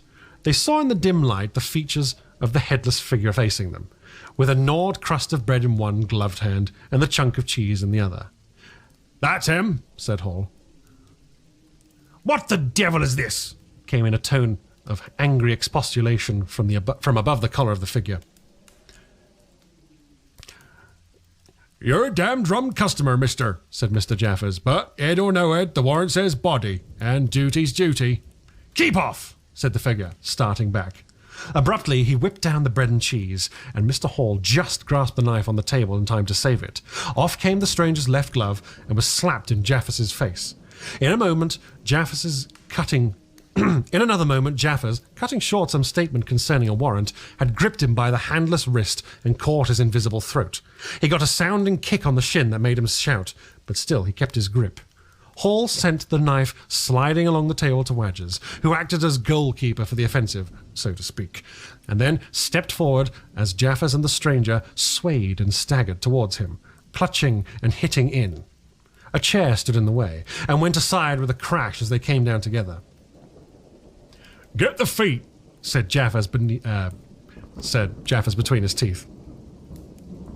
Mr. Hall, endeavouring to act on instructions, received a sounding kick in the ribs that disposed of him for a moment. And Mr. Wadgers, seeing the decapitated stranger had rolled over and got the upper side of Jaffers, retreated towards the door, knife in hand, and so collided with Mr. Huxter and the Sidderbridge carter coming to the rescue of law and order. At the same moment, down came 3 or 4 bottles from the chiffonnier and shot a web of pungency into the air of the room. "I'll surrender!" cried the stranger, though he had Jaffers down, and in another moment he stood up panting, a strange figure, headless and handless, for he'd pulled off his right glove as well as his left. "It's no good," he said, as if sobbing for breath. It was the strangest thing in the world to hear, that voice coming out as if from empty space. But the Sussex peasants are perhaps the most matter-of-fact people under the sun. Jaffers got up also and produced a pair of handcuffs. Then he stared. "I say," said Jaffers, brought up short by a dim realization of the incongruity of the whole business. "Darn it, I can't use them as I can see." The stranger ran his arm down his waistcoat, and as if by a miracle, the buttons to which his empty sleeve pointed became undone. Then he said something about his shin and stooped down. He seemed to be fumbling with his shoes and socks. "Why," said Huckster suddenly, "that's not a man at all, it's just empty clothes. Look, you can see down his collar and the linings of his clothes. I could put my arm." He extended his hand, seemed to meet something in midair, and he drew it back with a sharp exclamation. "I wish you'd keep your fingers out of my eye," said the aerial voice, in a tone of savage expostulation. "Fact is, I'm all here. Head, hands, legs, and all the rest of it. But it happens that I'm invisible. It's a confounded nuisance, but I am. There's no reason why I should be poked to pieces by every stupid bumpkin in Iping, does it?" The suit of clothes, now all unbuttoned and hanging loosely upon its unseen supports, stood up, arms akimbo. Several other of the menfolks had now entered the room, so that it was closely crowded. "Invisible, eh?" said Huckster, ignoring the stranger's abuse. "Whoever heard of the likes of that?" "It's strange, perhaps, but it's not a crime. Why am I assaulted by a policeman in this fashion?" "Ah, there's a different matter," said Jaffers. "No doubt you're a bit difficult to see in this light, but I got to warrant, and it's all correct. What I'm after ain't no invisibility, it's burglary. There's a house being broke into and money took. Well, and circumstances certainly point..." "Stuff and nonsense," said the invisible man. "I hope so, sir, but I've got my instructions." "Well," said the stranger, I'll come, but no handcuffs." "It's the regular thing," said Jaffers. "No handcuffs," stipulated the stranger. "Pardon me," said Jaffers. Abruptly the figure sat down, and before anyone could realise what was being done, the slippers, socks and trousers had been kicked off under the table. Then he sprang again and flung off his coat. "Hey, stop that," said Jaffers, currently realising what was happening. He gripped at the waistcoat. It struggled, and the shirt slipped out of it and left it limp and empty in his hand. "Hold him," said Jaffers loudly. "Once he gets those things off..." "Hold him!" cried everyone, and there was a rush at the fluttering white shirt, which was now all that was visible of the stranger. The shirt sleeve planted a shrewd blow in Hall's face that stopped his open-armed advance and sent him backward into old Toothsome, the sexton, and in another moment the garment was lifted up and became convulsed and vacantly flapping about the arms, even as a shirt that is being thrust over a man's head. Jaffers clutched at it and only helped to pull it off. He was struck in the mouth out of the air and incontinently threw his truncheon and smote Teddy Henfrey savagely upon the crown of his head. "Look out!" said everyone, facing at random and hitting at nothing. "Hold him! Shut the door! Don't let him loose! I got something! Here he is!" A perfect babel of noises they made. Everybody, it seemed, was being hit all at once, and Sandy Wadgers, knowing as ever, as his wits sharpened by a frightful blow in the nose, reopened the door and led the rout. The others, following incontinently, were jammed for a moment in the corner by the doorway. The hitting continued. Phipps, the Unitarian, had a front tooth broken, and Henfrey was injured in the cartilage of his ear. Jaffers was struck under the jaw, and, turning caught at something that intervened between him and Huckster in the melee, and prevented their coming together. He felt a muscular chest, and in another moment the whole mass of struggling, excited men shot out into the crowded hall. "I've got him!" shouted Jaffers, choking and reeling through them all, and wrestling with purple face and swelling veins against his unseen enemy. Men staggered left and right as the extraordinary conflicted swayed swiftly towards the house door, and he went spinning down the half-dozen steps of the inn. Jaffers cried in a strangled voice, holding tight, nevertheless, and making play with his knee, spun round and fell heavily undermost with his head on the gravel. Only then did his fingers relax. There were excited cries of, "Hold him! Invincible!" and so forth. A young fellow, a stranger in the place whose name did not come to light, rushed in at once, caught something, missed his hold, and fell over the constable's prostrate body. Halfway across the road, a woman screamed as something pushed by her. A dog kicked apparently, yelped and ran howling into Huxter's yard. And with that, the transit of the invisible man was accomplished. For a space, people stood amazed and gesticulating, and then came panic, and scattered them abroad through the village as a gust scatters dead leaves. But Jaffers lay quite still, face upward and knees bent, at the foot of the steps of the inn. Chapter 8. In Transit. The 8th chapter is exceedingly brief, and relates that Gibbons, the amateur naturalist at the district, while laying out on the spacious open downs, without a soul within a couple of miles of him, as he thought, and almost dozing, heard close to him the sound of as a man coughing, sneezing, and then swearing savagely to himself, and looking, beheld nothing. Yet the voice was indisputable. It continued to swear with that breadth and variety that distinguishes the swearing of a cultivated man. It grew to a climax, diminished again, and died away in the distance, going as it seemed to him in the direction of Adderdean. It lifted to a spasmodic sneeze and ended. Gibbons had heard nothing of the morning's occurrences, but the phenomenon was so striking and disturbing that his philosophical tranquillity vanished. He got up hastily and hurried down the steepness of the hill towards the village as fast as he could go. Chapter 9. Mr. Thomas Marvel. You must picture Mr. Thomas Marvel as a person of copious, flexible visage, a nose of cylindrical protrusion, a liquorish, ample, fluctuating mouth, and a beard of bristling eccentricity. His figure inclined to embonpoint. His short limbs accentuated this inclination. He wore a furry silk hat, and the frequent substitution of twine and shoelace for buttons, apparent in critical points of his costume, marked a man essentially bachelor. Mr. Thomas Marvel was sitting with his feet in a ditch by the roadside, over the down towards Adderdean, about 1.5 miles out of Iping. His feet, save for socks of irregular open work, were bare. His big toes were broad and pricked out like the ears of a watchful dog.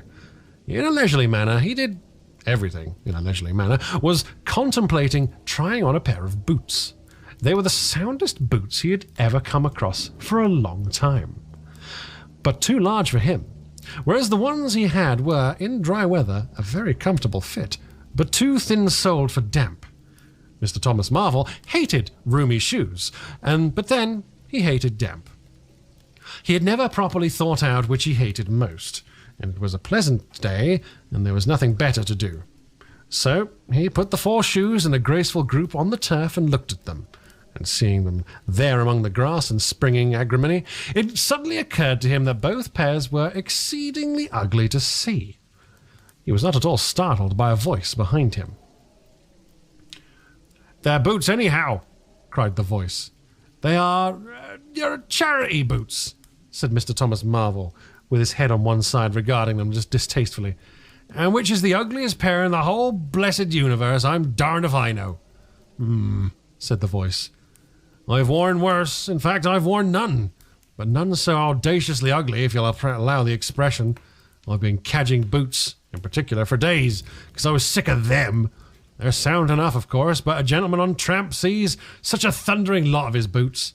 And if you'll believe me, I've raised nothing in the whole blessed country, try as I would. But them. Look at 'em. And a good country for boots, too, in a general way. But it's just my promiscuous luck. I got my boots in this country 10 years or more, and then they treat you like this." "'Tis a beast of a country," said the voice, "and pigs for people."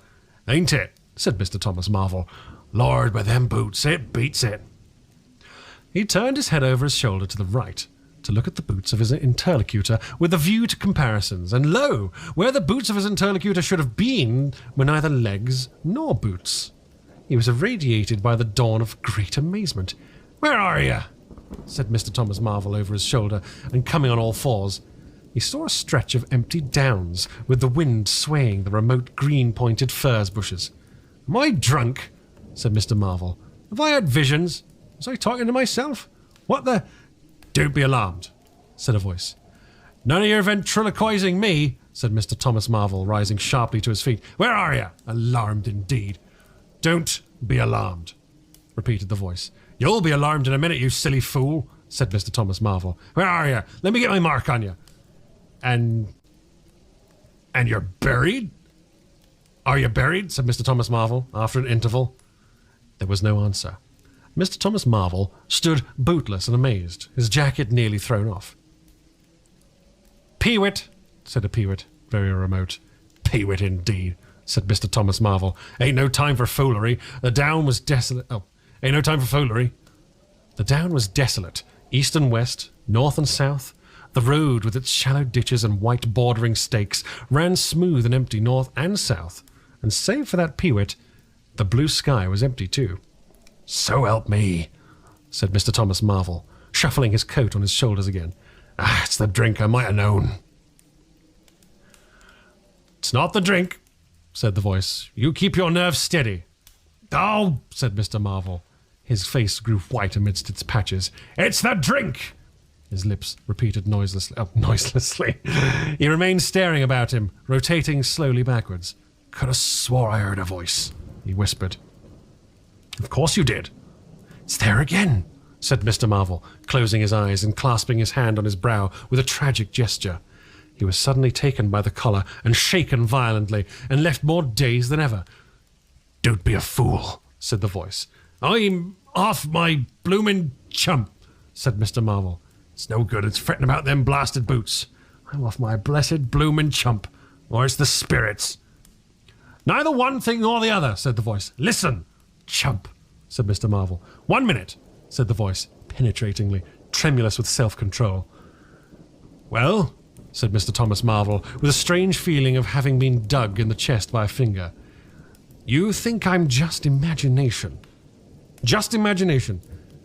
What else can you be? Said Mr. Thomas Marvel, rubbing the back of his neck. Very well, said the voice, a tone of relief. Then I'm going to throw flints at you till you think differently. But where are you? The voice made no answer. Whiz came a flint, apparently out of the air, and missed Mr. Marvel's shoulder by a hair's breadth. Mr. Marvel, turning, saw a flint jerk up in the air, trace a complicated path, hang for a moment, and then fling at his feet with almost invisible rapidity. He was too amazed to dodge. Whiz it came, and ricocheted from a bare toe into the ditch. Mr. Thomas Marvel jumped a foot and howled aloud. Then he started to run, tripped over an unseen obstacle, and came head over heels into a sitting position. Now, said the voice, as a third stone curved upward and hung in the air above the tramp. Am I imagination? Mr. Marvel, by way of reply, struggled to his feet and was immediately rolled over again. He lay quiet for a moment. Do you struggle any more? Said the voice. I shall throw the flint at your head. It's a fair do, said Mr. Thomas Marvel, sitting up, taking his wounded toe in hand and fixing his eye on the third missile. I don't understand it. Stones flinging themselves, stones talking. Put yourself down, rot away, I'm done. The third flint fell. It's very simple, said the voice. I'm an invisible man. Tell me something I don't know, said Mr. Marvel, gasping with pain. Where have you hit? How do you do it? I don't know, I'm beat. That's all, said the voice. I am invisible. That is what I would like you to understand. Anyone can see that. No need for you to be so confounded impatient, mister. Now then, give us a notion. How are you hid? I'm invisible. That's the great point. And what I want you to understand is... But whereabouts? Interrupted Mr. Marvel. Here, 6 yards in front of you. Oh, come on, I ain't blind. You'll be telling me next you're in just thin air. I'm not one of your ignorant tramps. Yes, I am thin air. You're looking through me. What, ain't there any stuff to you? Vox et what is it? Jabber, is that it? I am just a human being, solid, needing food and drink, needing covering too. But I'm invisible, you see. Invisible. Simple idea. Invisible. What, real like? Yes, real. Let's have a hand to you, said Marvel. If you are real, it won't be so darn out of the way like then. Lord, he said, how you made me jump, gripping me like that. He felt the hand that had closed around his wrist with his disengaged fingers, and his fingers went timorously up the arm, patted a muscular chest, and explored a bearded face. Marvel's face was astonishment. "I'm dashed," he said. "If this don't beat cockfighting, most remarkable. And there I could see a rabbit clean through you 1/2 mile away. Not a bit of you visible except..." He scrutinized the apparently empty space keenly. "You haven't been eating bread and cheese?" he asked, holding the invisible arm. "You're quite right, and it's not quite assimilated into the system." "Ah," said Mr. Marvel. "Sort of ghostly, though." "Of course. All of this stuff isn't so wonderful as you think." "It's quite enough for my modest wants," said Mr. Thomas Marvel. "How'd you manage it? How the deuce is it done?" "It is too long a story, and besides, I tell you the whole business fairly beats me," said Mr. Marvel. "What I want to say at present is this. I need help. I have come to that. I came upon you suddenly. I was wandering, mad with rage, naked, impotent. I could have murdered. And I saw you." "Lord!" cried Mr. Marvel. "I came up behind you, hesitated, went on." Mr. Marvel's expression was eloquent, then stopped. "Here," I said, "is an outcast like myself. This is the man for me. So I turned back and came to you. And..." "Lord!" said Mr. Marvel. "But I'm all in a tizzy. May I ask, how is it? And what may you be requiring in way of help?" "Invisible." "I want you to help me get clothes and shelter, and then with other things. I've left them long enough, but if you won't, well, but you will, must." "Look here," said Mr. Marvel. "I am too flabbergasted. Don't knock me about anymore and leave me go. I must get steady a bit. You've pretty near broken my toe. It's all so unreasonable. Empty downs, empty sky, nothing visible for miles except the bosom of nature. And then comes a voice out of heaven, and stones and a fist. Lord." Mr. Marvel blew out his cheeks, and his eyes were round. "Pull yourself together," said the voice, "for you have to do the job I've chosen for you." "I've chosen you," said the voice. "You are the only man except some of those fools down there who knows that there is such thing as an invisible man. You may have to be my helper. Help me, and I will do great things for you. An invisible man is a man of power." He stopped for a moment to sneeze violently. "But if you betray me," he said, "if you fail to do as I direct you..." He paused and tapped Mr. Marvel's shoulder smartly. Mr. Marvel gave a yelp of terror at the touch. "I don't want to betray you," said Mr. Marvel, edging away from the direction of the fingers. "Don't you go a-thinking that, whatever you do. All I want to do is help you. Just tell me what I got to do. Oh, Lord, whatever you want done, then I'm most willing to do so." Chapter 10. Mr. Marvel's visit to Iping.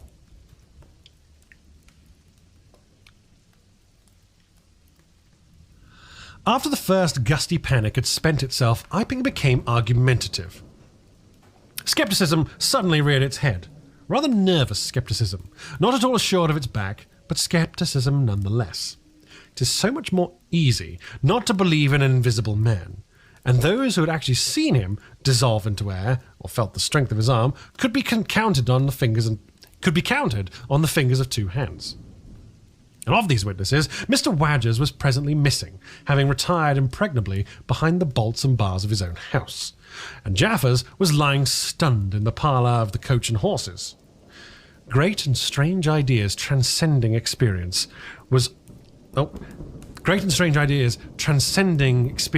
often have less effect upon men and women than smaller, more tangible considerations. Iping was gay with bunting, and everyone was in gala dress. Whit Monday had been looked forward to for a month or more. By the afternoon, even those who believed in the unseen were beginning to resume their little amusements in a tentative fashion, on the supposition that he'd gone quite away, and with the skeptics he was already a jest. But people, skeptics and believers alike, were remarkably social all that day. Hazeman's Meadow was gay with a tent, in which Mr. Bunting, Mrs. Bunting, and other ladies were preparing to... Let's try again. Hazeman's meadow was gay with a tent, in which Mrs. Bunting and other ladies were preparing tea, whilst without the Sunday school children ran races and played games under the noisy guidance of the curate and the Mrs. Cuss and Sackbut. No doubt there was a slight uneasiness in the air, but people for the most part had the sense to conceal whatever imaginative qualms they'd experienced. On the village green, an inclined strong rope, down which, clinging the while to a pulley swing handle, one could be hurled violently against a sack at the other end, came in for a considerable favour among the adolescents, and also did the swings and coconut shies. There was also promenading, and the steam organ attached to a small roundabout filled the air with a pungent flavour of oil and with equally pungent music. Members of the old club, who had attended church in the morning, were splendid in badges of pink and green, and some of the gayer-minded had also adorned their bowler hats with brilliant coloured flavours of ribbon. Old Fletcher, whose conceptions of holiday-making were severe, was visible through the jasmine about his window, or through the open door, whichever way you chose to look, poised delicately on a plank supported on 2 chairs, and whitewashing the ceiling of his front room. About 4 o'clock, a stranger entered the village from the direction of the Downs. He was a short, stout person in an extraordinarily shabby top hat, and he appeared to be very much out of breath. His cheeks were alternately limp and tightly puffed, his mottled face was apprehensive, and he moved with a sort of reluctant alacrity. He turned the corner of the church and directed his way to the Coach and Horses. Among others, old Fletcher remembers seeing him, and indeed the old gentleman was so struck by his particular agitation that he inadvertently allowed a quantity of whitewash to run down the brush into the sleeve of his coat while regarding him. This stranger, to the perceptions of the proprietor of the coconut shy, appeared to be talking to himself, and Mr. Huxter remarked the same thing. He stopped at the foot of the Coach and Horses steps, and according to Mr. Huxter, appeared to undergo a severe internal struggle before he could induce himself to enter the house. Finally, he marched up the steps, was seen by Mr. Huxter to turn to the left, and opened the door of the parlour. Mr. Huxter heard voices from within the room, and from the bar, apprising the man of his error. "That room's private," said Hall, and the stranger shut the door clumsily and went into the bar. In the course of a few minutes, he reappeared, wiping his lips with the back of his hand, with an air of quiet satisfaction that somehow impressed Mr. Huxter, as assumed. He stood looking about him for some moments, and then Mr. Huxter saw him walk in an oddly furtive manner towards the gates of the yard, upon which the parlour window opened. The stranger, after some hesitation, leant against one of the gate-posts, produced a short clay pipe, and prepared to fill it. His fingers trembled while doing so. He lit it clumsily, and folding his arms began to smoke in a languid attitude, an attitude which his occasional glances up the yard altogether belied. All this Mr. Huxter saw over the canisters of the tobacco window, and the singularity of the man's behaviour prompted him to maintain his observation. Presently, the stranger stood up abruptly and put his pipe in his pocket. Then he vanished into the yard.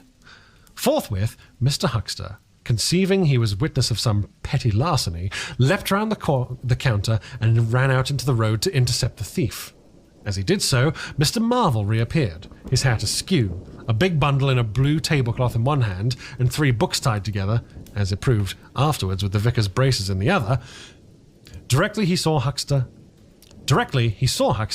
he gave a sort of gasp, and, turning sharply to the left, began to run. "Stop! Thief!" cried Huxter, and set off after him. Mr. Huxter's sensations were vivid, but brief. He saw the 10 strides before his shin was caught in some mysterious fashion, and he was no longer running, but flying with an inconceivable rapidity through the air.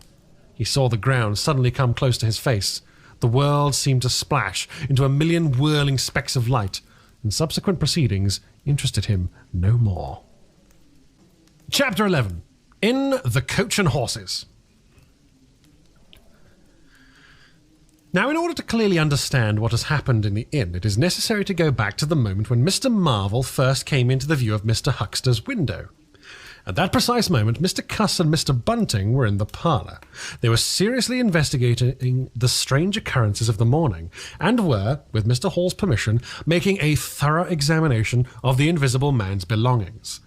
Jaffers had partially recovered from his fall, and had gone home in the charge of his sympathetic friends.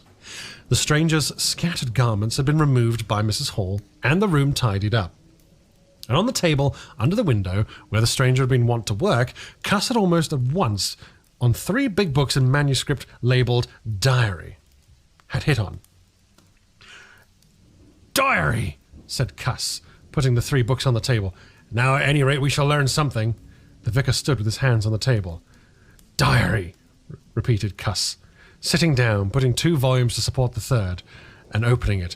No name on the flyleaf. Bother. Cipher. And figures. The vicar came round to look over his shoulder.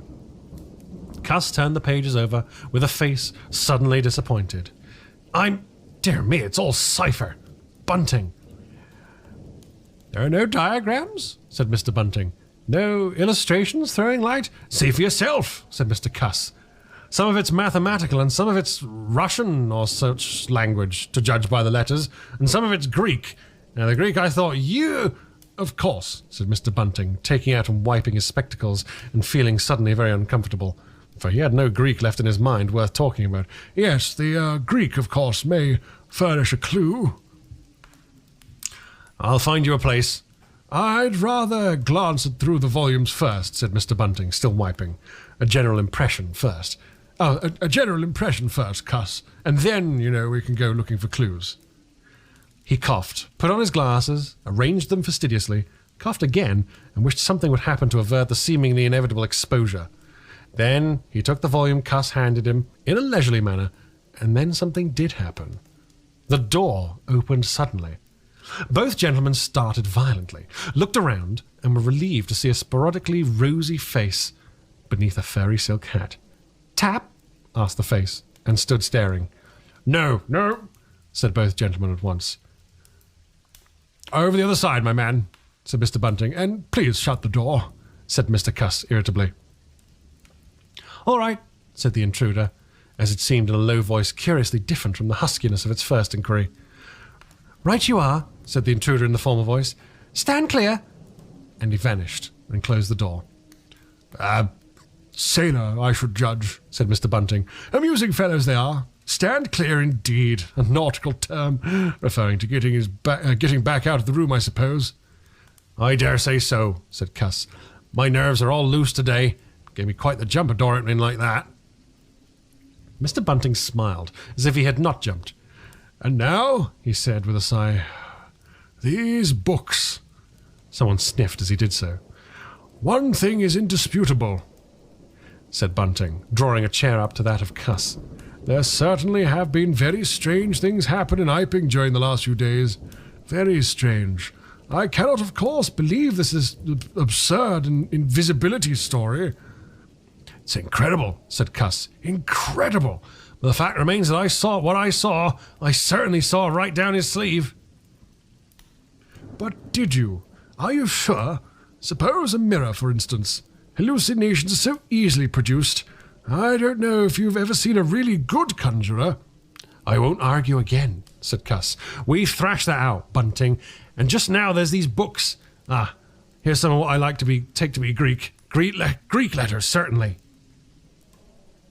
He pointed to the middle of the page. Mr. Bunting flushed slightly and brought his face nearer, apparently finding some difficulty with his glasses. Suddenly he became aware of a strange feeling at the nape of his neck. He tried to raise his head, and encountered an immovable resistance.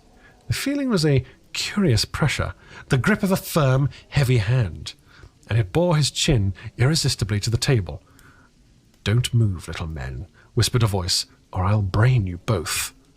He looked into the face of Cuss, close to his own, and each saw a horrified reflection of his own sickly astonishment. "I'm sorry to handle you so roughly," said the voice, "but it's unavoidable." "Since when did you learn to pry into an investigator's private memoranda?" said the voice, and 2 chins struck the table simultaneously, and 2 sets of teeth rattled. "Since when did you learn to invade the private rooms of a man in misfortune?" and the concussion was repeated. "Where have they put my clothes?" "Listen," said the voice. "The windows are fastened, and I've taken the key out of the door. I'm a fairly strong man, and I have the poker handy, besides being invisible. There's not the slightest doubt that I could kill you both and get away quite easily if I wanted to. Do you understand? Very well. If I let you go, will you promise not to try any nonsense and do what I tell you?" The vicar and the doctor looked at one another, and the doctor pulled a face. "Yes," said Mr. Bunting, and the doctor repeated it. Then the pressure on their necks relaxed, and the doctor and vicar sat up, both very red in the face and wriggling their heads. "Please, keep sitting where you are," said the Invisible Man. "Here's the poker, you see." "When I came into this room," continued the Invisible Man, after presenting the poker to the tip of the nose of each of his visitors, "I did not expect to find it occupied, and I expected to find, in addition to my books of memoranda, an outfit of clothing. Where is it? No, don't rise. I can see it's gone. Now, just at present, though the days are quite warm, enough for an invisible man to run about stark, the evenings are quite chilly. I want clothing and other accommodation, and I must also have those 3 books." Chapter 12. The Invisible Man loses his temper. It is unavoidable that at this point the narrative should break off again, for a very certain, very painful reason that will presently be apparent. While these things were going on in the parlour, and while Mr. Huxter was watching Mr. Marvel smoking his pipe against the gate, not a dozen yards away were Mr. Hall and Teddy Henfrey discussing in a state of cloudy puzzlement the one Iping topic. Suddenly there came a violent thud against the door of the parlour, a sharp cry, and then silence. "Hello," said Teddy Henfrey. "Hello," from the tap. Mr. Hall took things in slowly but surely. "That ain't right," he said, and came from behind the bar towards the parlour door. He and Teddy approached the door together with intent faces. Their eyes considered.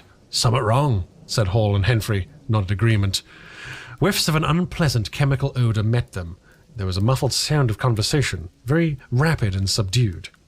"You're right there," said Hall, rapping. The muttered conversation ceased abruptly. For a moment's silence. Then the conversation was resumed in hissing whispers. Then a sharp cry of, "No, no, you don't!" There came a sudden motion and the oversetting of a chair. A brief struggle. Silence again. "What the deuce?" exclaimed Henfrey. "You all right there?" asked Mr. Hall, sharply again. The vicar's voice answered with a curious, jerking intonation. Quite right. Please don't interrupt." "Odd," said Mr. Henfrey. "Odd," said Mr. Hall.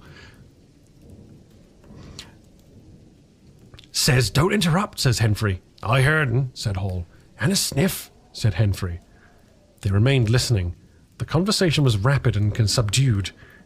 "I can't," said Mr. Bunting, his voice raising. "I tell you, sir, I will not." "What was that?" asked Henfrey. "Says he won't," said Hall. "Weren't speaking to us, was he?" "Disgraceful," said Mr. Bunting within. "Disgraceful," said Mr. Henfrey. "I heard it distinct." "Who's that speaking now?" said Henfrey. "Mr. Cuss, I suppose," said Hall. "Can you hear anything?" Silence. The sounds within, indistinct and perplexing. "Sounds like throwing the tablecloth about," said Hall. Mrs. Hall appeared behind the bar. Hall made gestures of silence and invitation. This aroused Mrs. Hall's wifely opposition. "What you listening there for, Hall?" she asked. "Ain't you got nothing better to do? Busy day like this?" Hall tried to convey everything by grimaces and dumb show, but Mrs. Hall was obdurate. She raised her voice. So Hall and Henfrey, rather crestfallen, tiptoed back to the bar, gesticulating to explain to her. At first she refused to see anything in what they had heard at all. Then she insisted on Hall keeping silence, while Henfrey told her his story. She was inclined to think the whole business nonsense. Perhaps they were just moving the furniture about. "I heard him say disgraceful, that I did," said Hall. "I heard that, Mrs. Hall," said Henfrey. "Like as not," began Mrs. Hall. "Shh," said Teddy Henfrey. "Didn't I hear their window?" "What window?" asked Mrs. Hall. "Parlour window," said Henfrey. Everyone stood listening intently. Mrs. Hall's eyes, directed straight before her, saw without seeing the brilliant oblong of the inn door, the road white and vivid, and Huckster's shopfront blistering in the June sun. Abruptly, Huckster's door opened, and Huckster appeared, eyes staring with excitement, arms gesticulating. "Yep!" cried Huckster. "Stop, thief!" And he ran obliquely across the oblong towards the yard gates and vanished. Simultaneously came a tumult from the parlour and a sound of windows being closed. Hall, Henfrey, and the human contents of the tap rushed out at once, pell-mell into the street. They saw someone whisk around the corner towards the road, and Mr. Huckster, executing a complicated leap in the air that ended on his face and shoulder. Down the street, people were standing astonished or running towards them. Mr. Huckster was stunned. Henfrey stopped to discover this, but Hall and the two labourers from Tap rushed at once to the corner, shouting incoherent things, and saw Mr. Marvel vanishing by the corner of the church wall. They appeared to have jumped into the impossible conclusion that this was the invisible man suddenly become visible, and set off at once along the lane in pursuit. But Hall had hardly run a dozen yards before he gave a loud shout of astonishment and went flying headlong sideways, clutching one of the labourers and bringing him to the ground. He had been charged just as one charges a man at football. The second labourer came round in a circle, stared, and conceiving that Hall had tumbled over on his own accord, turned to resume the pursuit, only to be tripped aside by the ankle just as Huckster had been. Then, as the first labourer struggled to his feet, he was kicked sideways by a blow that might have felled an ox.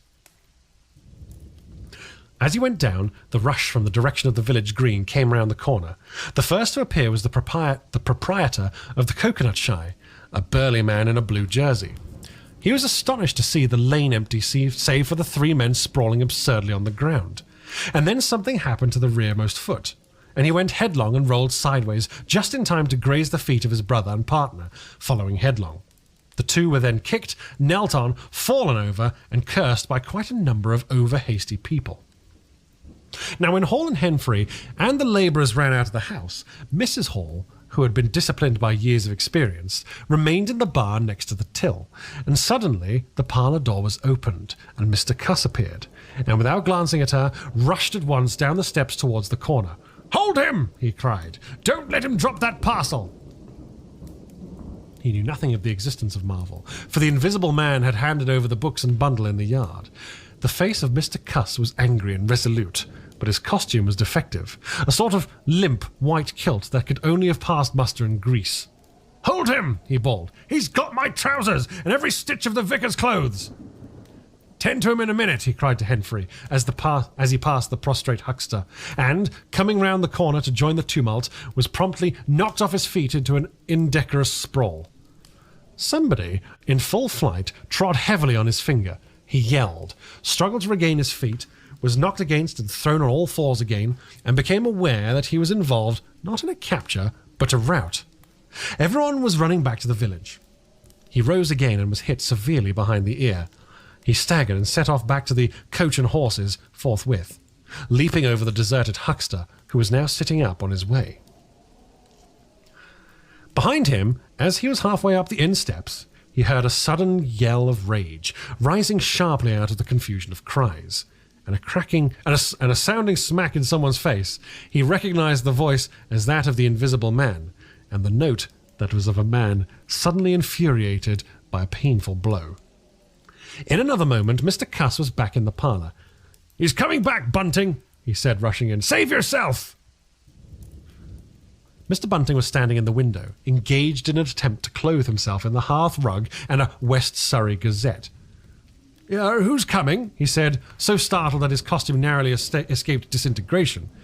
"Invisible man," said Cuss, and rushed onto the window. "We'd better clear out of here. He's fighting mad. Mad!" In another moment he was out in the yard. "Good heavens!" said Mr. Bunting, hesitating between two horrible alternatives. He heard a frightful struggle of the passage in the inn, and his decision was made. He clambered out of the window, adjusted his costume heavily, and fled up the village as fast as his fat little legs would carry him. From the moment when the Invisible Man screamed with rage and Bunting made his memorable flight up the village, it became impossible to give a consecutive account of the affairs in Iping.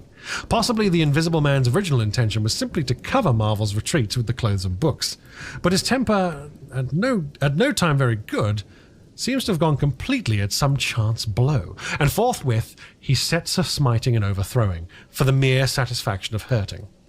You must figure the street full of running figures, of doors slamming and fights for hiding places. You must figure the tumult suddenly striking on the unstable equilibrium of old Fletcher's planks and 2 chairs, with cataclysmic results. You must figure an appalled couple caught dismally in a swing, and then the whole tumultuous rush has passed and the Iping street with its gauds and flags is deserted, save for the still raging unseen and littered with coconuts, overthrown canvas screens, and the scattered stock in trade of a sweetstuff stall. Everywhere there is a sound of closing shutters and shoving bolts, and the only visible humanity is an occasional flitting eye under a raised eyebrow in the corner of a window pane.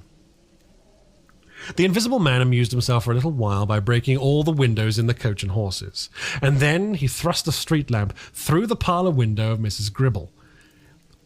It must have been who cut the telegraph wire to Adderdean just beyond Higgins's cottages on the Adderdean road, and after that, as his peculiar qualities allowed, he passed out of human perceptions altogether, and he was neither heard of, seen, nor felt in Iping any more. He vanished absolutely. But it was the best part of 2 hours before any human being ventured out again into the desolation of Iping Street. Chapter 13. Mr. Marvel discusses his resignation. When the dusk was gathering and Iping was just beginning to peep timorously forth again upon the shattered wreckage of its bank holiday, a short, thick-set man in a shabby silk hat was marching painfully through the twilight behind the beechwoods on the road to Bramblehurst. He carried 3 books bound together by some sort of ornamental elastic ligature, and a bundle wrapped in a blue tablecloth. His rubicund face expressed consternation and fatigue. He appeared to be in a spasmodic sort of hurry. He was accompanied by a voice other than his own, and ever and again he winced under the touch of unseen hands. "If you give me the slip again," said the voice, "if you attempt to give me the slip again—" "Lord!" cried Mr. Marvel, "that shoulder's a mass of bruises as it is." "On my honour," said the voice, "I will kill you." "I didn't try to give you the slip," said Marvel, in a voice that was not far remote from tears. "I swear I didn't. I didn't know the blessed turning, that was all. How the devil was I supposed to know the blessed turning? As it is, I've been knocked about." "You'll get knocked about a great deal more if you don't mind," said the voice, and Mr. Marvel abruptly became silent. He blew out his cheeks, and his eyes were eloquent of despair. It's bad enough to let these floundering yokels... It's bad enough to let these floundering yokels explode my little secret without your cutting off with my books. It's lucky for some of them that they cut and ran when they did. Here am I. No one knew I was invisible. And now what am I to do?" What am I to do?" said Marvel. "It's all about. It'll be in the papers. Everyone will be looking for me. Everyone on their guard." The voice broke off into vivid curses and ceased. The despair on Mr. Marvel's face deepened, and his pace slackened. "Go on," said the voice. Mr. Marvel's face assumed a greyish tint between the ruddier patches. "Don't drop those books, stupid," said the voice, sharply overtaking him. The fact is," said the voice, "that I shall have to make use of you. You are a poor tool, but I must." "I'm a miserable tool," said Marvel. "You are," said the voice. "I'm the worst possible tool you can have," said Marvel. "I'm not strong," he said after a discouraging silence. "I'm not over-strong," he repeated. "No? And my heart's weak. That little business, I pulled it through, of course, but bless you, I could have dropped." "Well?" "I haven't the nerve and strength for that sort of thing you want." "I'll stimulate you." "I wish you wouldn't. I wouldn't like to mess up your plans, you know, but I might, out of sheer funk and misery." "You had better not," said the voice with quiet emphasis. "I wish I was dead," said Marvel. "It ain't justice," he said. You must admit, it seems like to me I've got a perfect right. Get on, said the voice. Mr. Marvel mended his pace, and for a time they went in silence again. It's devilish hard, said Mr. Marvel. This was quite ineffectual. He tried another trick. What do I make by it? He began again in a tone of unendurable wrong. Oh, shut up, said the voice with sudden rising, amazing vigour. I'll see to you all right. Just do what you're told and you'll do it all right. You're a fool and all that, but you'll do. I tell you, sir, I'm not the man for it, respectfully, but it is so. If you don't shut up, I shall twist your wrist again, said the Invisible Man. I want to think. Presently, 2 oblongs of yellow light appeared through the trees, and the square tower of a church loomed through the gloaming. I shall keep my hand on your shoulder, said the voice, all through the village. Go straight through and try no tomfoolery. It'll be the worst for you if you do. I know that, sighed Mr. Marvel. I know all that. The unhappy-looking figure in the obsolete silk hat passed up the street of the little village with its burdens and vanished into the gathering darkness beyond the lights of the windows.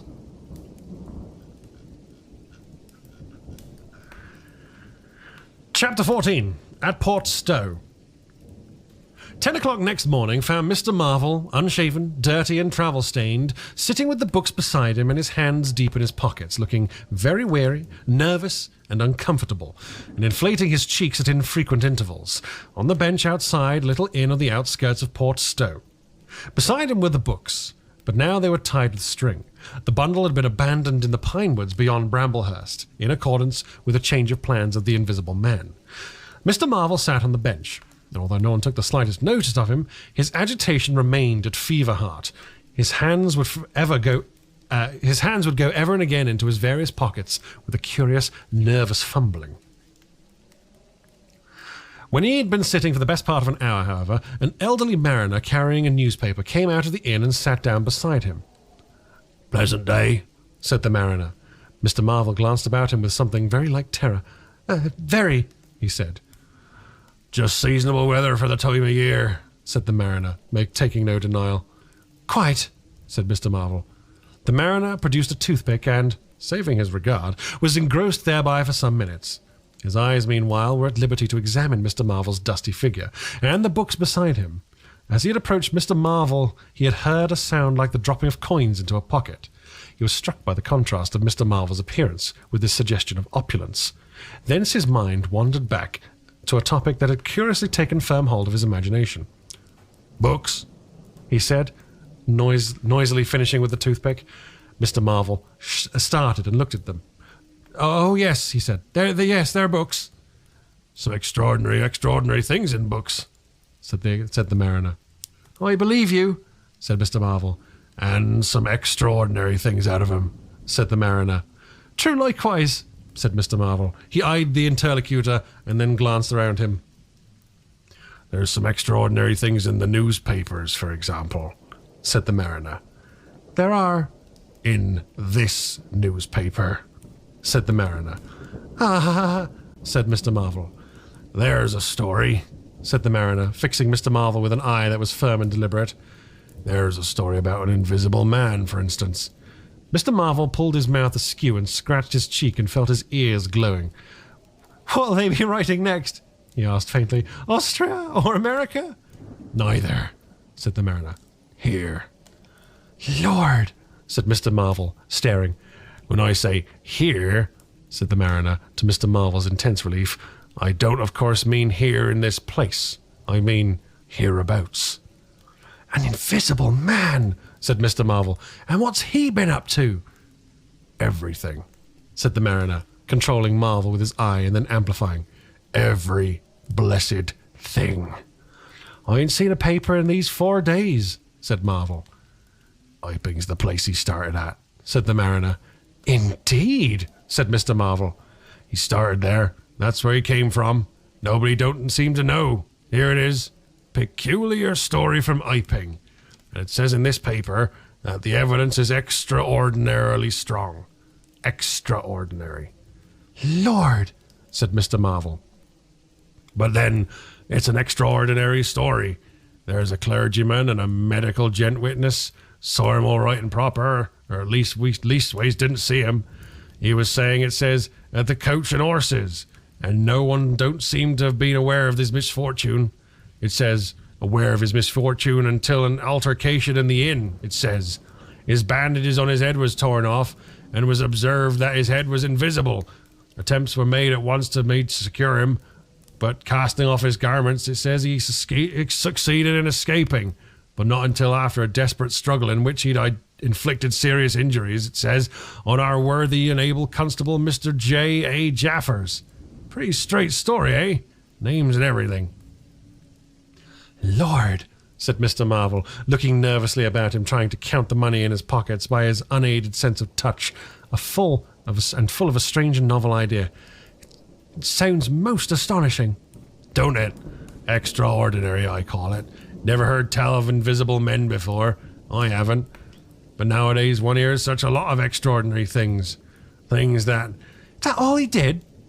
Asked Marvel, trying to seem at his ease. It's enough, ain't it? Didn't go back by any chance?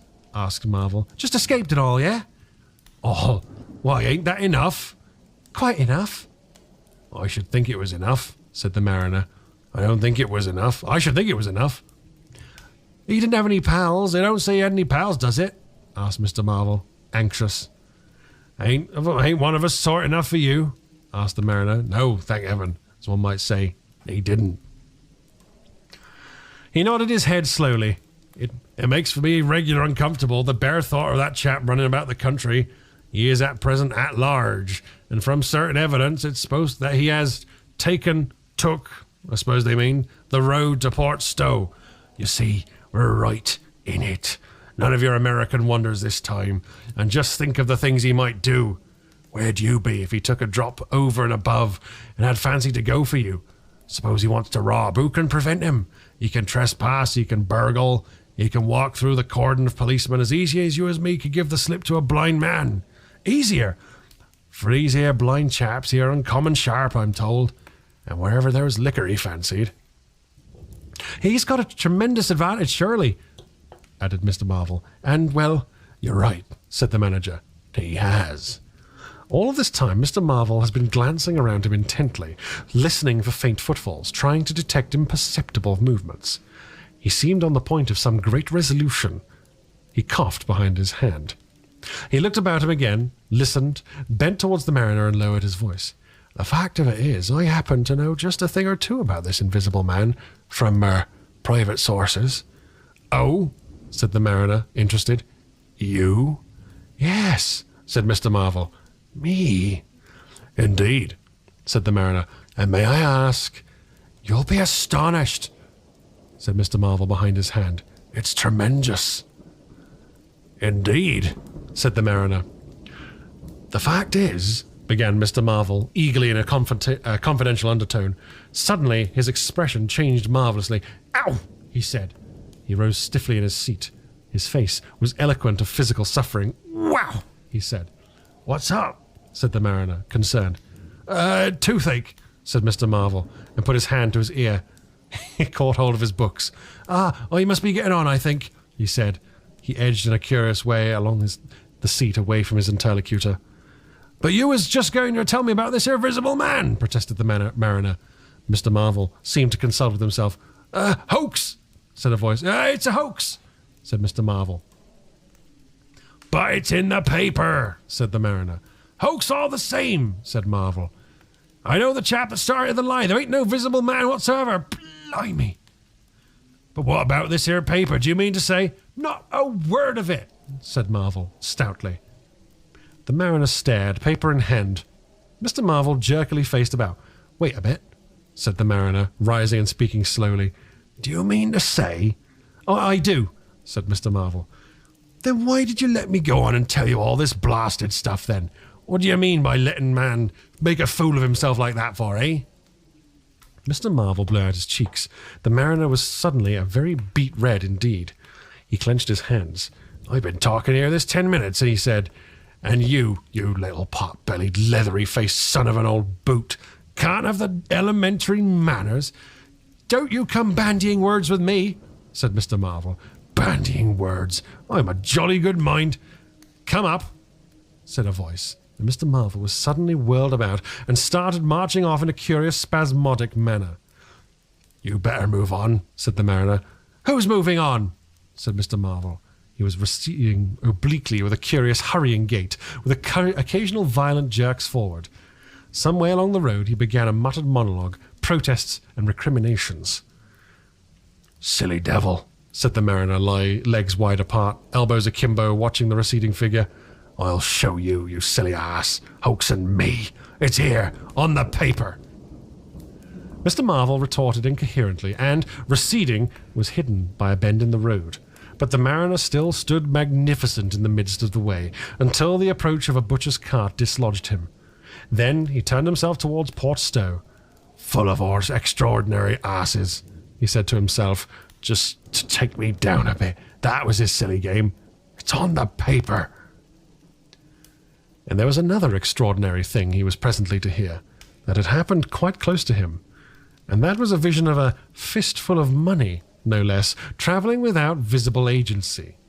Along by the wall at the corner of St. Michael's Lane, a brother mariner had seen this wonderful sight that very morning. He had snatched at the money forthwith, but had been knocked headlong, and when he got to his feet, the butterfly money had vanished. Our mariner was in the mood to believe anything, he declared, but that was a bit too stiff. Afterwards, however, he began to think things over. The story of the flying money was true, and all about that neighbourhood, even from the august London and Country Banking Company, from the tills of shops and inns, doors standing that sunny weather entirely open, money had been quietly and dexterously making off that day in handfuls and rouleaux, floating quietly along by walls and shady places, dodging quickly from the approaching eyes of men. And it had, though no man had traced it, invariably ended its mysterious flight in the pocket of that agitated gentleman in the obsolete silk hat, sitting outside the little inn on the outskirts of Port Stowe. It was 10 days after, and indeed only when the Burdock story was already old, that the mariner collated these facts and began to understand how near he had been to meet the wonderful Invisible Man. Chapter 15. The Man Who Was Running. In the early evening time, Dr. Kemp was sitting in his study in the Belvedere on the hill overlooking Burdock. It was a pleasant little room with 3 windows, north, west, and south, and bookshelves covered with books and scientific publications, and a broad writing table, and, under the north window, a microscope, glass slips, minute instruments, some cultures, and scattered bottles of reagents. Dr. Kemp's solar lamp was lit, albeit the sky was still bright with the sunset light, and his blinds were up because there was no offence of peering outsiders to require them pulled down. Dr. Kemp was a tall and slender young man, with flaxen hair and a moustache almost white, and the work he was upon would earn him, he hoped, the fellowship of the Royal Society. So highly did he think of it. And his eye, presently wandering from his work, caught the sunset blazing at the back of the hill that is over against his own. For a minute, perhaps, he sat, pen in mouth, admiring the rich golden colour above the crest, and then his attention was attracted by the little figure of a man, inky black, running over the hill brow towards him. He was a shortish little man, and he wore a high hat, and he was running so fast that his legs verily twinkled. "Another of those fools," said Dr. Kemp, "like that ass who run into me this morning around a corner with the Visible Man a-coming, sir. I can't imagine what possesses people. One might think we were in the 13th century." He got up, went to the window, and stared at the dusky hillside, and the dark little figure tearing down it. "He seems in a confounded hurry," said Dr. Kemp, "but he doesn't seem to be getting on. If his pockets were full of lead, he couldn't run heavier." "Spurted, sir," said Dr. Kemp. In another moment, the higher of the villas that had clambered up the hill from Burdock had occulted the running figure. He was visible again for a moment, and again, and again, 3 times between the 3 detached houses that came next, and then the terrace hid him. "Asses," said Dr. Kemp, swinging round on his heel and walking back to his writing table. But those who saw the fugitive nearer and perceived in the abject terror of his perspiring face, being themselves in the open roadway, did not share in the doctor's contempt. By the man pounded, and as he ran, he chinked like a well-filled purse that is tossed to and fro. He looked neither to the right nor the left, but his dilated eyes stared straight downhill to where the lamps were being lit, and the people were crowded in the street, and his ill-shaped mouth fell apart, and a glary foam lay on his lips, and his breath came hoarse and noisy. All he passed stopped and began staring up the road and down, and interrogating one another with an inkling of discomfort for the reason of his haste. And then presently, far up the hill, a dog played in the road, yelped and ran under a gate, and as they still wondered something, a wind, a pad, pad, pad, a sound like a panting, breathing, rushed by. People screamed. People sprang off the pavement. It passed in shouts. It passed by instinct down the hill.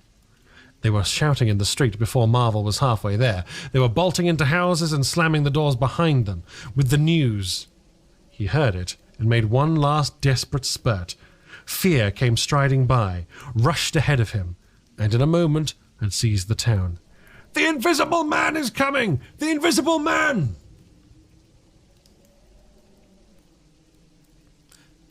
Chapter 16. In the Jolly Cricketers. The Jolly Cricketers is just at the bottom of the hill, where the tram lines begin. The barman leant his fat, red arms on the counter and talked of horses with an anaemic cabman, while a black-bearded man in grey snapped-up biscuit and cheese drank Burton and conversed in American with a policeman off duty.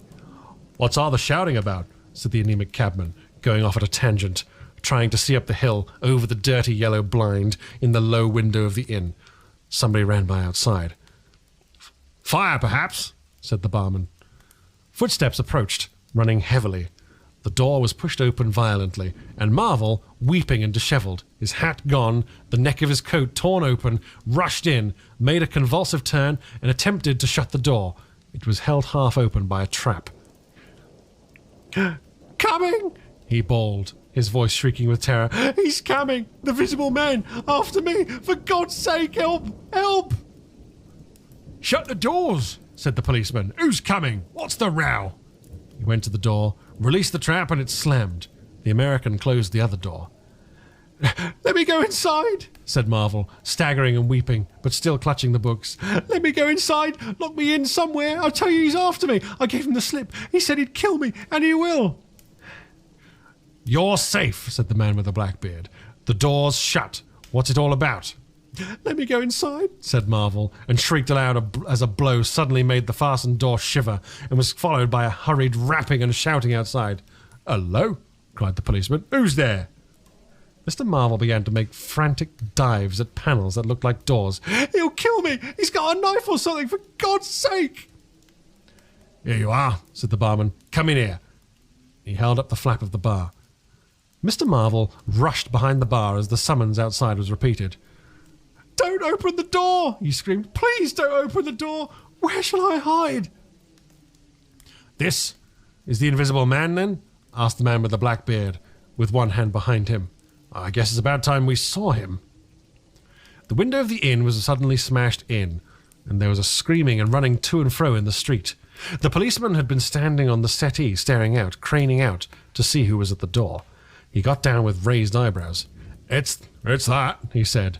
The barman stood in front of the bar parlour door, which was now locked on Mr. Marvel, stared at the smashed window, and came round to the other two men. Everything was suddenly quiet. "I wish I had my truncheon," said the policeman, going irresolutely to the door. "Once we're open, in he comes. There's no stopping him." "Don't you be in too much of a hurry to open that door," said the anaemic cabman, anxiously. "Draw the bolts," said the man with the black beard, "and if he comes—" He showed a revolver in his hand. "That won't do," said the policeman. "That's murder." "I know what country I'm in," said the man with the beard. "I'm going to let off at his legs. Draw the bolts." "Not with that blinking thing going off behind me," said the barman, craning over the blind. "Very well," said the man with the black beard, and stooping down, revolver ready, drew them himself. Barman, cabman, and policeman faced about. "Come in," said the bearded man in an undertone, standing back and facing the unbolted doors with his pistol behind him. No one came in. The door remained closed. 5 minutes. 5 minutes afterwards, when a second cabman pushed his head cautiously in, they were still waiting, and an anxious face peered out of the bar parlour and supplied information. "Are all the doors of the house sealed shut?" asked Marvel. "He's going round prowling around. He's as artful as the devil." "Good Lord," said the burly barman. "There's the back. Just watch them doors, I say." He looked about him hopelessly. The bar parlour door slammed, and they heard the key turn. "There's the yard door, and the private door, the yard door." He rushed out of the bar. In a minute, he reappeared with a carving knife in his hand. "The yard door was open," he said, and his fat underlip dropped. "He may be in the house now," said the first. "He may be in the house now," said the first cabman. "He's not in the kitchen," said the barman. "There's 2 women in there, and I've stabbed every inch of it with this little beef slicer, and they don't think he's come in. They haven't noticed." "Have you fastened it?" asked the first cabman. "I'm out of frocks," said the barman. The man with the beard replaced his revolver, and even as he did so, the flap of the bar was shut down when the bolt clicked, and then with a tremendous thud, the catch of the door snapped, and the bar parlour door burst open. They heard Marvel squeal like a caught leveret, and forthwith they were clambering over the bar to his rescue. The bearded man's revolver cracked, and the looking-glass at the back of the parlour starred and came smashing and tinkling down. As the barman entered the room, he saw Marvel, curiously crumpled up and struggling against the door that led to the backyard and the kitchen. The door flew open while the barman hesitated, and Marvel was dragged into the kitchen. There was a scream and a clatter of pans. Marvel, head down and lugging back obstinately, was forced to the kitchen door, and the bolts were drawn.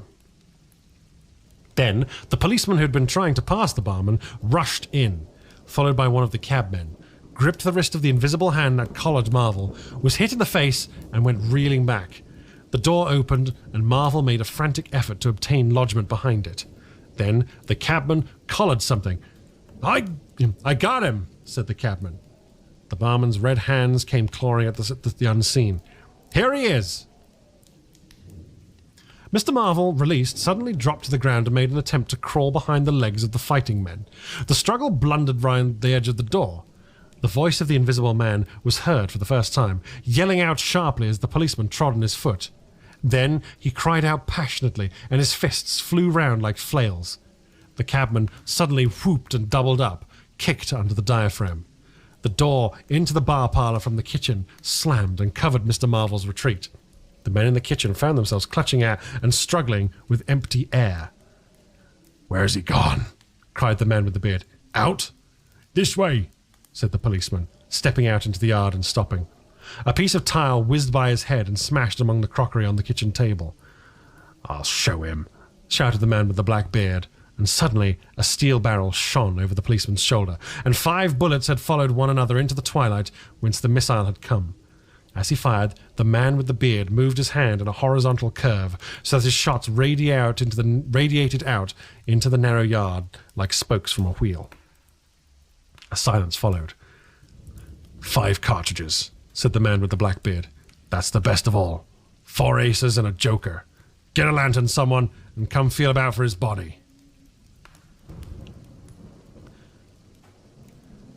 Chapter 17. Dr. Kemp's Visitor. Dr. Kemp had continued writing in his study until the shots aroused him. Crack, crack, crack, they came one after the other. "Hello," said Dr. Kemp, putting his pen into his mouth again and listening. "Who's letting off revolvers in Burdock? What are the arses at now?" He went to the south window, threw it up, and leaning out, stared down onto the network of windows, beaded gas lamps and shops, with its black intricacies of roof and yard that made up the town at night. "Looks like a crowd down the hill," he said, "by the cricketers," and remained watching. Thence his eyes wandered to the town, too far away, where the ship's lights shone and the pier glowed, a little illuminated, faceted pavilion like a gem of yellow light. The moon in its first quarter hung over the westward hill, and the stars were clear and almost tropically bright. After 5 minutes, during which his mind had travelled into a remote speculation of social conditions of the future, and lost itself at last over time dimension, Dr. Kemp roused himself with a sigh, pulled down the window again, and returned to his writing desk. It must have been about an hour after this that the front doorbell rang. He had been writing slackly and with intervals of abstraction since the shots. He sat listening. He heard the servant answer the door and waited for her feet on the staircase, but she did not come. "I wonder what that was," said Dr. Kemp. He tried to resume his work, failed, got up, went downstairs from his study to the landing, rang, and called over the balustrade to the housemaid as she appeared in the hall below. "Was that a letter?" he asked. "Only a runaway ring, sir," she answered. "I'm restless tonight," he said to himself. He went back to his study and this time attacked his work resolutely. In a little while he was hard at work again, and the only sounds in the room were the ticking of the clock and the subdued shrillness of his quill hurrying in the very centre of the circle of light his lampshade threw onto his table. It was 2 o'clock before Dr. Kemp had finished his work for the night. He rose, yawned, and went straight downstairs to bed. He had already removed his coat and vest when he noticed that he was thirsty. He took a candle and went into the dining room in search of a siphon and some whiskey. Dr. Kemp's scientific pursuits had made him a very observant man, and as he recrossed the hall, he noticed a dark spot on the linoleum near the mat at the foot of the stairs. He went on upstairs, and then it suddenly occurred to him to ask himself which spot of the linoleum might be. Apparently, some subconscious element was at work. At any rate, he turned with his burden, went back to the hall, put down the siphon and whiskey, and bending down, touched the spot. Without any great surprise, he found it had the stickiness and colour of drying blood. He took up his burden again and returned upstairs, looking about him and trying to account for the blood spot. On the landing, he saw something and stopped astonished. The door handle of his own room was blood-stained. He looked at his own hand. It was quite clean, and then he remembered that the door of his room had been open when he came down from his study, and that consequently he had not touched the handle at all. He went straight into his room, his face quite calm, perhaps a trifle more resolute than usual. His glance, wandering inquisitively, fell onto the bed. On the counterpane was a mess of blood, and the sheet had been torn. He had not noticed this before because he had walked straight into the dressing table. On the further side, the bedclothes were depressed as if someone had been recently sitting there. Then he had an odd impression that he heard a low voice say, "Good heavens, Kemp." But Dr. Kemp was no believer in voices. He stood staring at the tumbled sheets. Was that really a voice? He looked about again, but noticed nothing further than the disordered and blood-stained bed. Then he distinctly heard a movement across the room, near the wash-hand stand. All men, however highly educated, retain some superstitious inklings. The feeling that is called eerie came upon him. He closed the door of the room, came forward to the dressing table, and put down his burdens.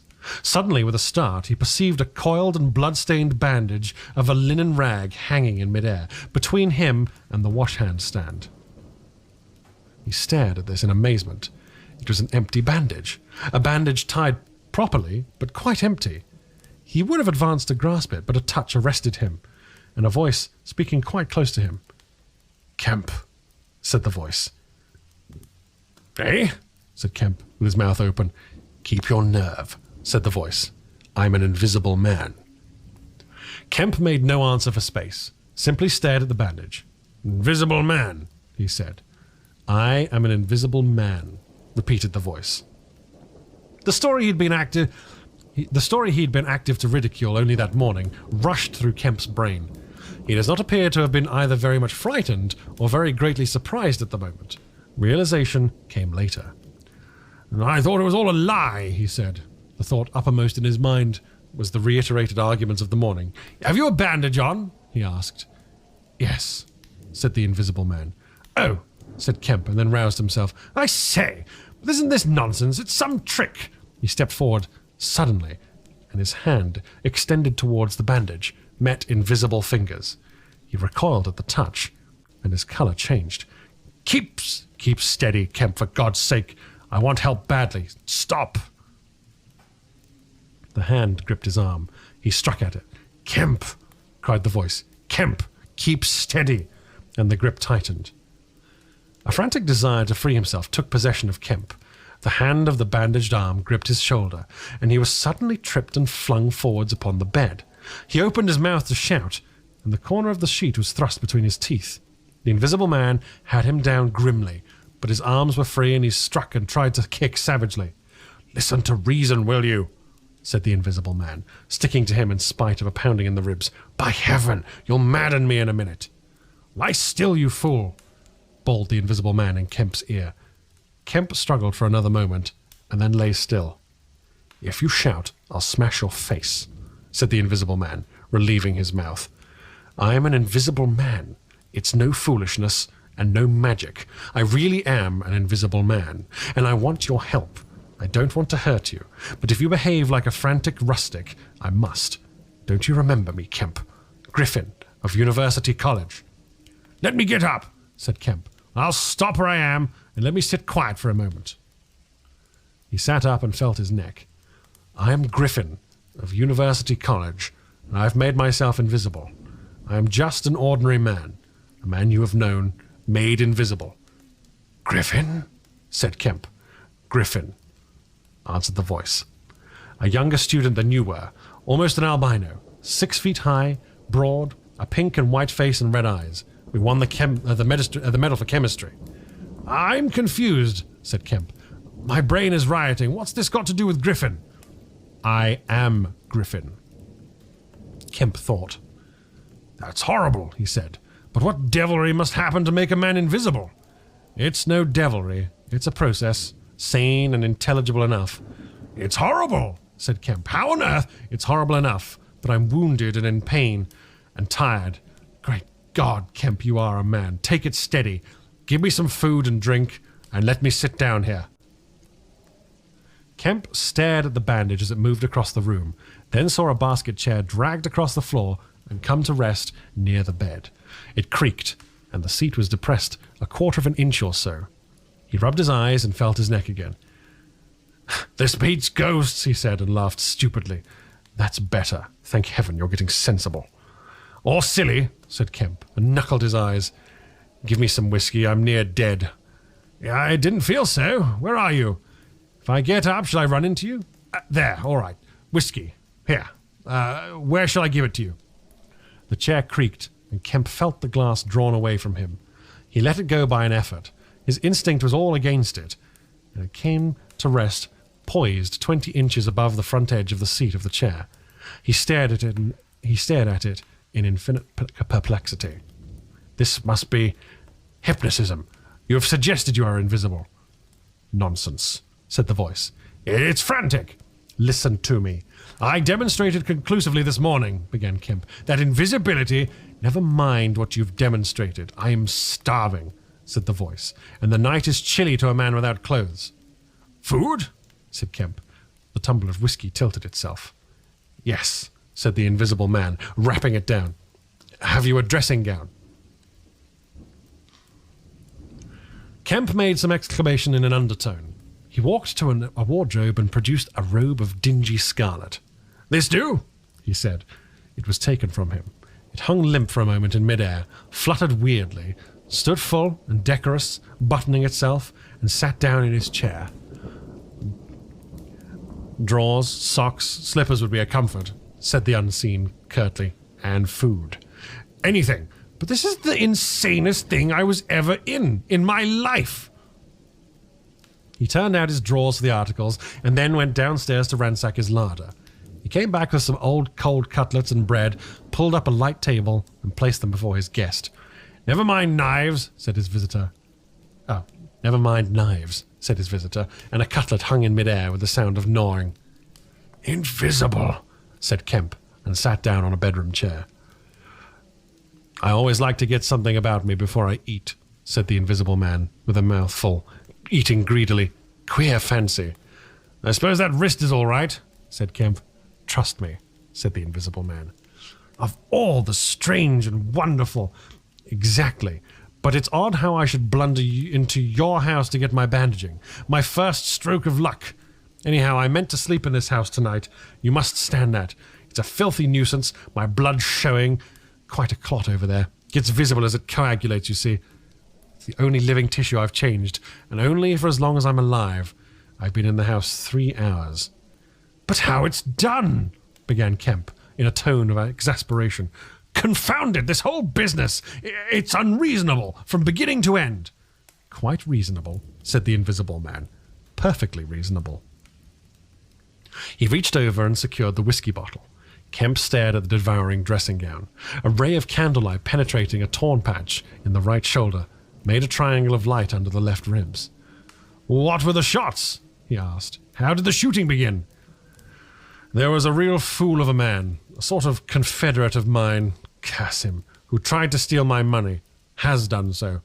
Is he invisible too? No. Well, can't I have some more to eat before I tell you that? I'm hungry, in pain, and you want me to tell stories? Kemp got up. You didn't do any shooting? He asked. Not me, said his visitor. Some fool I'd never seen fired at random. A lot of them got scared.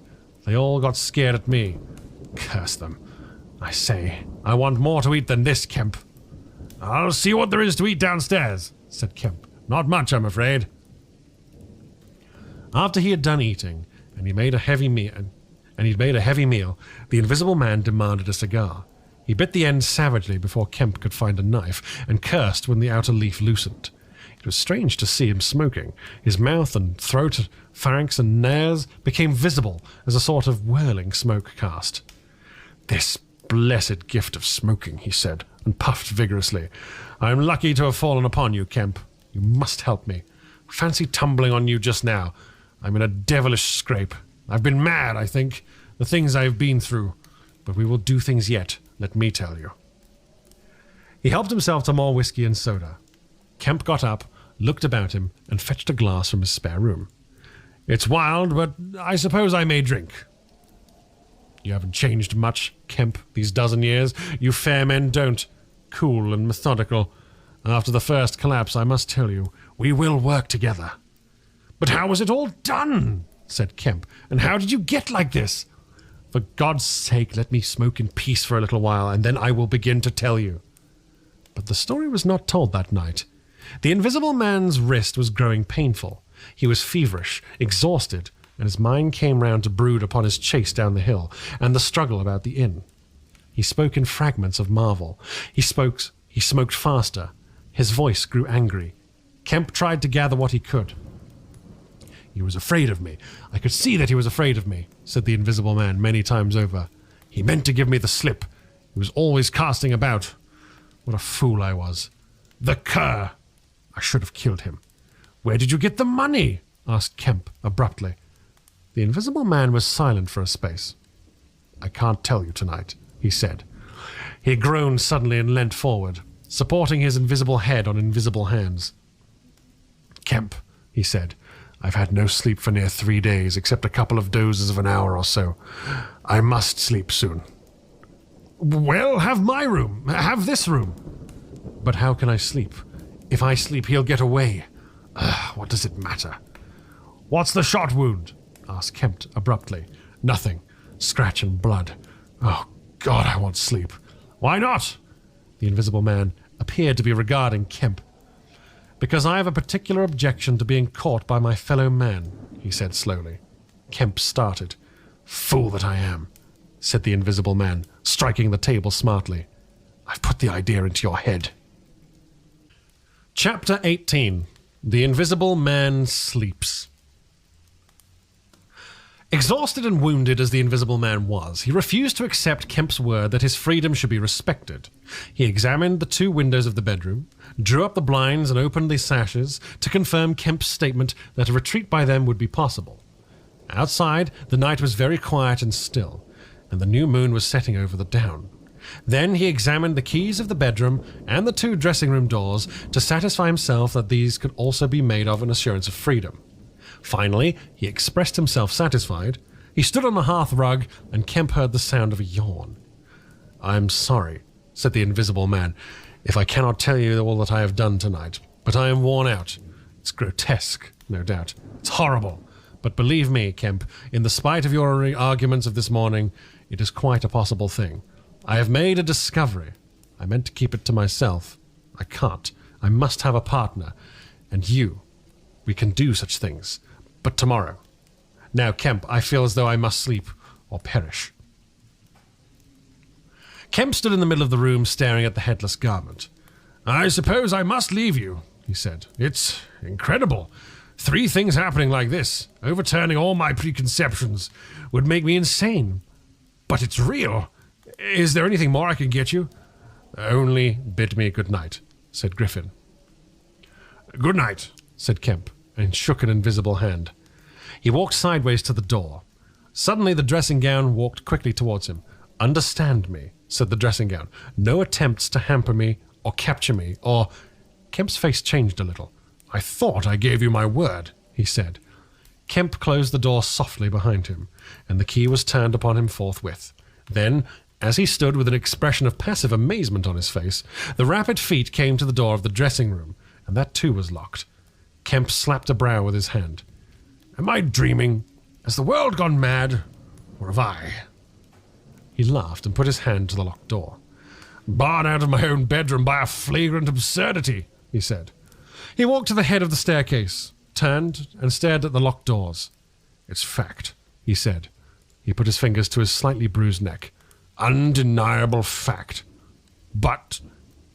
He shook his head hopelessly, turned and went downstairs. He lit the dining room lamp, got out a cigar and began pacing the room, ejaculating. Now and then he would argue with himself. Invisible, he said. Is there such thing as an invisible animal? In the sea, yes, thousands, millions, all the larvae, all the little norpali, the torniers, all the microscopic things, the jellyfish. In the sea there are more things visible than visible. I never thought of that before. And in the ponds, too, all those little pond life things, specks of colourless translucent jelly. But in air? No, it can't be. But after all, why not? If a man was made of glass, he would still be visible. His meditation became profound. The bulk of 3 cigars had passed into the invisible, or diffused as a white ash over the carpet before he spoke again. Then it was merely an exclamation. He turned aside, walked out of the room and went into his little consulting room and lit the gas there. It was a strange little room because Dr. Kemp did not live by practice, and in it were the day's newspapers. The morning's paper lay carelessly opened and thrown aside. He caught it up, turned it over and read the account of the strange story from Iping that the mariner at Port Stowe had spelt over so painfully to Mr. Marvel. Kemp read it swiftly. Wrapped up, said Kemp. Disguised, hiding it. No one seems to have been aware of this misfortune. What the devil is his game? He dropped the paper and his eye went seeking. Ah, he said, and caught the St. James's Gazette, lying folded up as it arrived. Now we shall get at the truth, said Dr. Kemp. He rent the paper open. A couple of columns confronted him. An entire village in Sussex goes mad, was the heading. Good heavens, said Kemp, reading eagerly an incredulous account of the events in Iping, of the previous afternoon that have already been described. Over the leaf, the report in the morning paper had been reprinted. He reread it. Ran the streets striking right and left, Jaffers insensible, Mr. Huxter in great pain, still unable to describe what he saw, painful humiliation, vicar, woman ill with terror, windows smashed. This extraordinary story, probably a fabrication, too good not to print. He dropped the paper and stared blankly in front of him. Probably a fabrication. He caught up the paper again and reread the whole business. But when does the tramp come in? Why the deuce was he chasing a tramp? He sat down abruptly on the surgical bench. He's not only invisible, but he's mad, homicidal. He caught up the paper again. When dawn came to mingle its pallor with the lamplight and cigar smoke of the dining room, Kemp was still pacing up and down, trying to grasp the incredible. He was altogether too excited to sleep. His servants, descending sleepily, discovered him and were inclined to think that their overstudy had worked this ill on him. He gave them extraordinary but quite explicit instructions to lay breakfast for 2 in the Belvedere study, and then to confine themselves to the basement and ground floor. Then he continued to pace the dining room until the morning's paper came. That had much to say and little to tell. beyond the confirmation of the evening before, and a very badly written account of another remarkable tale from Port Burdock. This gave Kemp the essence of the happenings at the Jolly Cricketers, and the name of Marvel. He's made me keep with him 24 hours, Marvel testified. Certain minor facts were added to the Iping story, notably the cutting of the village telegraph wire, but there was nothing to throw light on the connection between the Invisible Man and the tramp, for Mr. Marvel had supplied no information about the 3 books, or the money with which it was lined. The incredulous tone had vanished, and a shoal of reporters and inquirers were already at work elaborating the matter. Kemp read every scrap of the report, and sent his housemaid out to get every one of the morning papers she could. These also he devoured. "He is invisible," he said, "and it reads like rage growing to mania. The things he may do. And he's upstairs free as the air. What on earth ought I to do?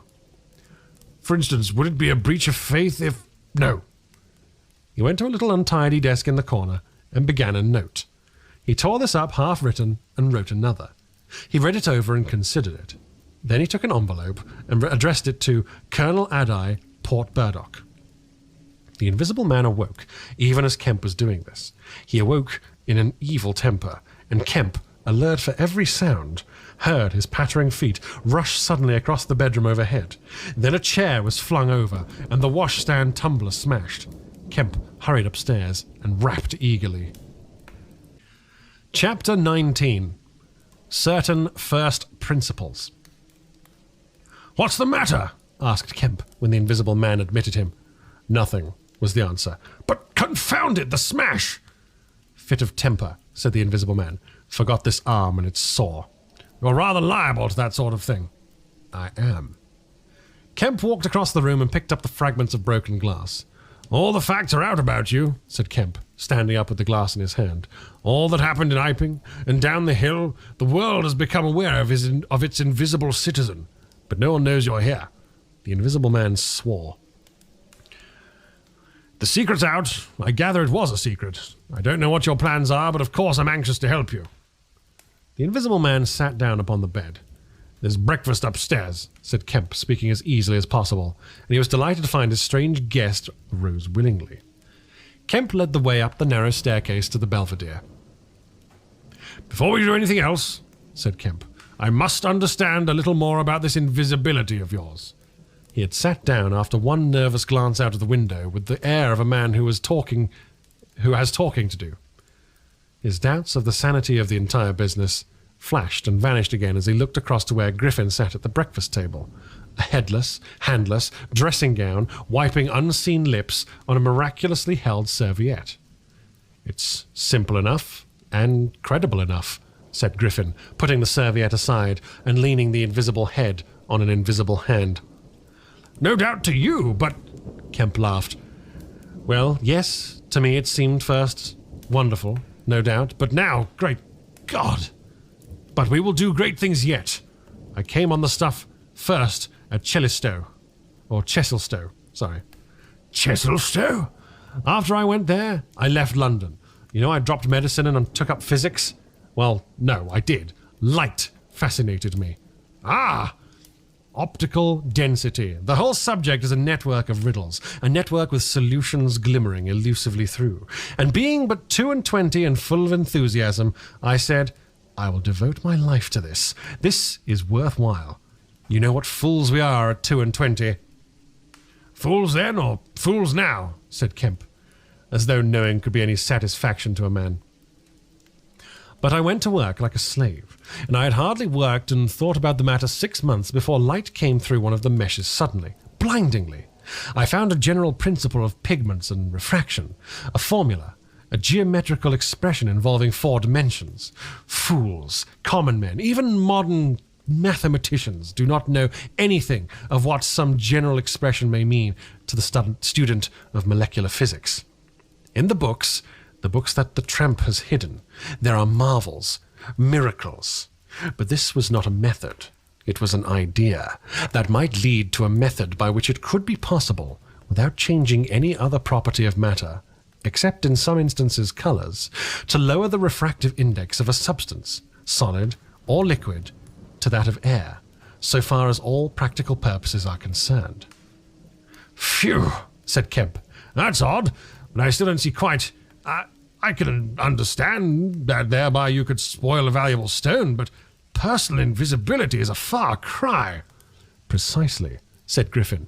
But consider, visibility depends on the action of the visible bodies on light. Either a body absorbs light, or it reflects it, or refracts it, or does all of these things. If it neither reflects, nor refracts, nor absorbs light, it cannot, of itself, be visible. You see an opaque red box, for instance, because the color absorbs some of the light and reflects all the rest, the red part of the light, to you. If it did not absorb any particular part of the light, but reflected it all, then it would be a shining white box, silver.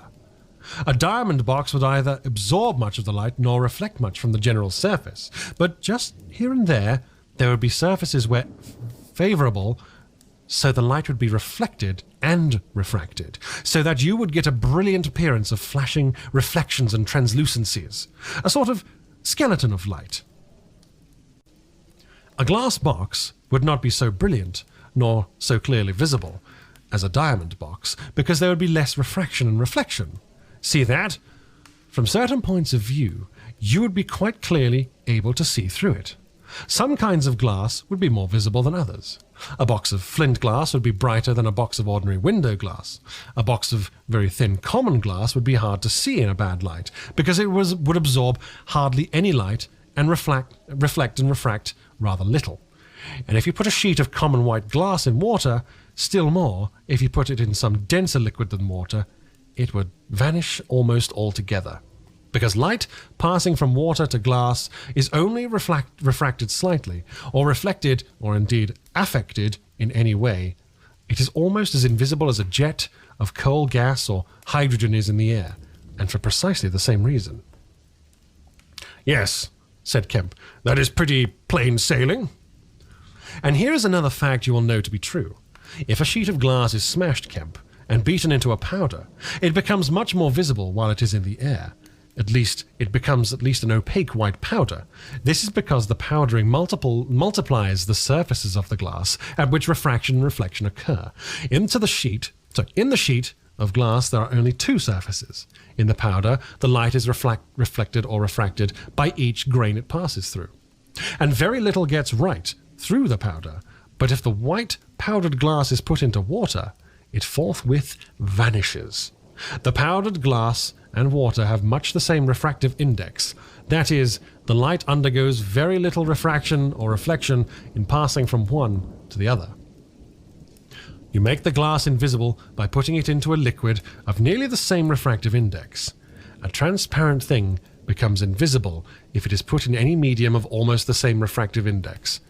And if you will consider only a second, you will also see that the powder of glass might be made to vanish in air, if its refractive index could be made of the same thing of air, for then there would be no refraction or reflection as the light passed from glass to air. Yes, yes, said Kemp, but a man's not powdered glass. No, said Griffin, he's more transparent. Nonsense! That from a doctor. How one forgets. Have you already forgotten your physics in 10 years? Just think of all the things that are transparent and seem not to be. Paper, for instance, is made up of transparent fibers, and it is white and opaque only for the same reason that a powder of glass is white and opaque. Oil-white paper fill up the interstices between the particles with oil so that there's no longer refraction or reflection except at the surfaces, and it becomes as transparent as glass. And not only paper, but cotton fiber, linen fiber, wool fiber, woody fiber, and bone, Kemp, flesh, Kemp, hair, Kemp, nails and nerves, Kemp. In fact, the whole fabric of a man, except the red of his blood and the black pigment of hair, are all made up of transparent, colourless tissue. So little suffices to make us visible to one another. For the most part, the fibres of a living creature are no more opaque than water. Great heavens, cried Kemp. Of course, I was thinking only last night of the sea larvae and all jellyfish. Now you have me. And all that I knew and had in mind a year after I left London 6 years ago, but I kept it to myself. I had to do my work under frightful disadvantages. Oliver, my professor, was a scientific bounder, a journalist by instinct, a thief of ideas. He was always prying. And you know the knavish system of the scientific world. I simply would not publish and let him share my credit. I went on working. I got nearer and nearer to making my formula into an experiment, a reality. I told no living soul because I meant to flash my work upon the world with crushing effect and become famous at a blow. I took up the question of pigments to fill up certain gaps, and suddenly, not by design, but by accident, I made a discovery in physiology. Yes? You know the red colouring matter of blood? It can be made white, colourless, and remain with all the functions it has now. Kemp gave a cry of incredulous amazement. The Invisible Man rose and began pacing the little study. You may well exclaim, I remember that night. It was well late at night. In the daytime, one was bothered with all the gaping, silly students, and I worked then sometimes until dawn. It came suddenly, splendid and complete in my mind. I was alone. The laboratory was still, with the tall lights burning brightly and silently. In all my great moments, I have been alone. One could make an animal, a tissue, transparent.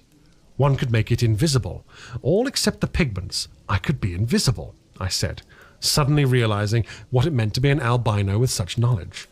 It was overwhelming. I left the filtering I was doing and went and stared out of the window at the stars.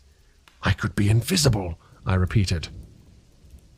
To do such a thing would be to transcend magic, and I beheld, unclouded by doubt, a magnificent vision of all that invisibility might mean to a man, the mystery, the power, the freedom. Drawbacks I saw none. You have only to think, and I, a shabby, poverty-struck, hemmed-in demonstrator, teaching fools in a provincial college, might suddenly become this. I ask you, Kemp, if you, anyone I tell you, would have flung himself upon that research, and I worked 3 years, and every mountain of difficulty I toiled over showed another from its summit, the infinite details, and the exasperation. A professor, a provincial professor always prying. When are you going to publish that work of yours? Was his everlasting question. And the students, the cramped means. 3 years I had of it. And after 3 years of secrecy and exasperation, I found that to complete it was impossible. Impossible. How? Asked Kemp. Money, said the Invisible Man, and went again to stare out of the window. He turned around abruptly. I robbed the old man. I robbed my father. The money was not his, and he shot himself. Chapter 20. At the house in Great Portland Street.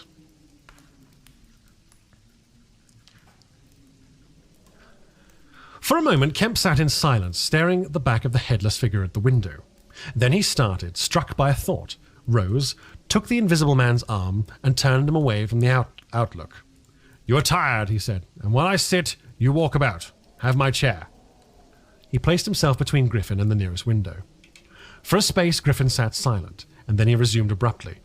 I had left the Chesilstowe cottage already, he said, when that happened. It was last December. I'd taken a room in London. A large, unfurnished room with a big, ill-managed lodging house in a slum near Great Portland Street. The room was soon full of all the appliances I'd bought with his money. The work was going on steadily, successfully, drawing near an end. I was like a man emerging from a thicket, and suddenly, coming on some unmeaning tragedy, I went to bury him. My mind was still on this research, and I did not lift a finger to save his character. I remember the funeral. The cheap hearse, the scant ceremony, the windy, frost-bitten hillside, and the old college friend of his who'd read the service over him, a shabby, black, bent old man with a snivelling cold. I remember walking back to the empty house, through the place that had once been a village and was now patched and tinkered by the jerry builders into the ugly likeness of a town. Every way the roads ran out of at last into the desecrated fields and ended in rubble heaps and rank, wet weeds.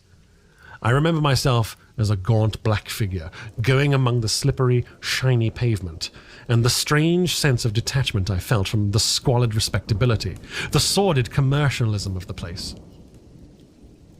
I did not feel a bit sorry for my father. He seemed to me to be the victim of his own foolish sentimentality. The current cant required my attendance at his funeral, but it really was not my affair. But going along the high street, my old life came back to me for a space, for I met the girl I'd known 10 years since. Our eyes met. Something moved me to turn back and talk with her. She was a very ordinary person. It was all like a dream, that visit to old places. I did not feel then that I was lonely, that I had come out from the world into a desolate place. I appreciated the loss of sympathy, but I put it down to the general inanity of things. Re-entering my room seemed like the recovery of reality. There were things I knew and loved. There stood the apparatus, the experiments arranged and waiting. And now there was scarcely a difficulty left beyond the planning of details. I will tell you, Kemp, sooner or later, all the complicated processes, but we need not go into that now. For the most part, saving certain gaps I chose to remember, they are written in cipher in those books that Tramp has hidden. We must hunt them down. We must get those books again. But the essential phase was to place the transparent object whose refractive index was to be lowered between two radiating centers of a sort of ethereal vibration, of which I will tell you more fully later. No, not those Röntgen vibrations. I won't know what those things... I don't know what these others of mine have been yet described. They are obvious enough. I needed 2 little dynamos, and these I worked with a cheap gas engine.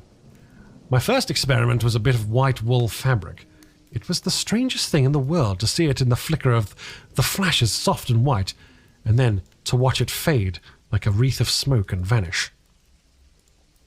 I could scarcely believe I had done it. I put my hand into the emptiness, and there was the thing as solid as ever. I felt it awkwardly, and threw it on the floor. I had little trouble finding it again. And then came a curious experience. I heard a meow behind me, and turning, saw a lean white cat, very dirty, on the cistern cover outside the window, and a thought came into my head. "Everything ready for you?" I said, and went to the window, opened it, and called softly. She came in, purring. The poor beast was starving, and I gave her some milk. All of my food was in a cupboard in the corner of the room. After that, she went smelling around the room, evidently with the idea of making herself at home. The invisible rag upset her a bit. You should have seen her spit at it. But I made her comfortable on the pillow of my truckle bed, and I gave her butter to get her to wash. And you processed her? I processed her. But giving drugs to a cat is no joke, Kemp, and the process failed. Failed? In 2 particulars. These were the claws and the pigment stuff. What was it? At the back of the eye in a cat, tapetum. Yes, the tapetum. It didn't go. After I'd given the stuff to bleach the blood and done certain things to her, I gave the beast opium and put her, and the pillow she was sleeping on the apparatus. And after all the rest had faded and vanished, there remained 2 little ghosts of her eyes. Very odd indeed. I can't explain it. She was bandaged and clamped, of course, so I had her safe. But when she woke, she was still misty and meowed dismally, and someone came knocking.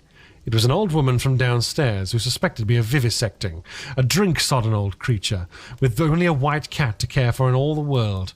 I whipped out some chloroform, applied it, and answered the door. "Did I hear a cat?" she asked. "My cat?" My cat, not here," said I, very politely. She was a little doubtful and tried to peer past me into the room. Strange enough to her, no doubt. Bare walls, uncurtained windows, truckle bed with the gas engine vibrating, and the seethe of the radiant points, and that faint ghastly stinging of chloroform in the air. She had to be satisfied at last and went away again. "How long did it take?" asked Kemp. 3 or 4 hours. The cat, the bones and sinews and the fat were the last to go, and the tips of the coloured hairs, and, as I say, the back part of the eye. Tough, iridescent stuff it is. It wouldn't go at all. It was night outside long before the business was over, and nothing was to be seen but the dim eyes and the claws.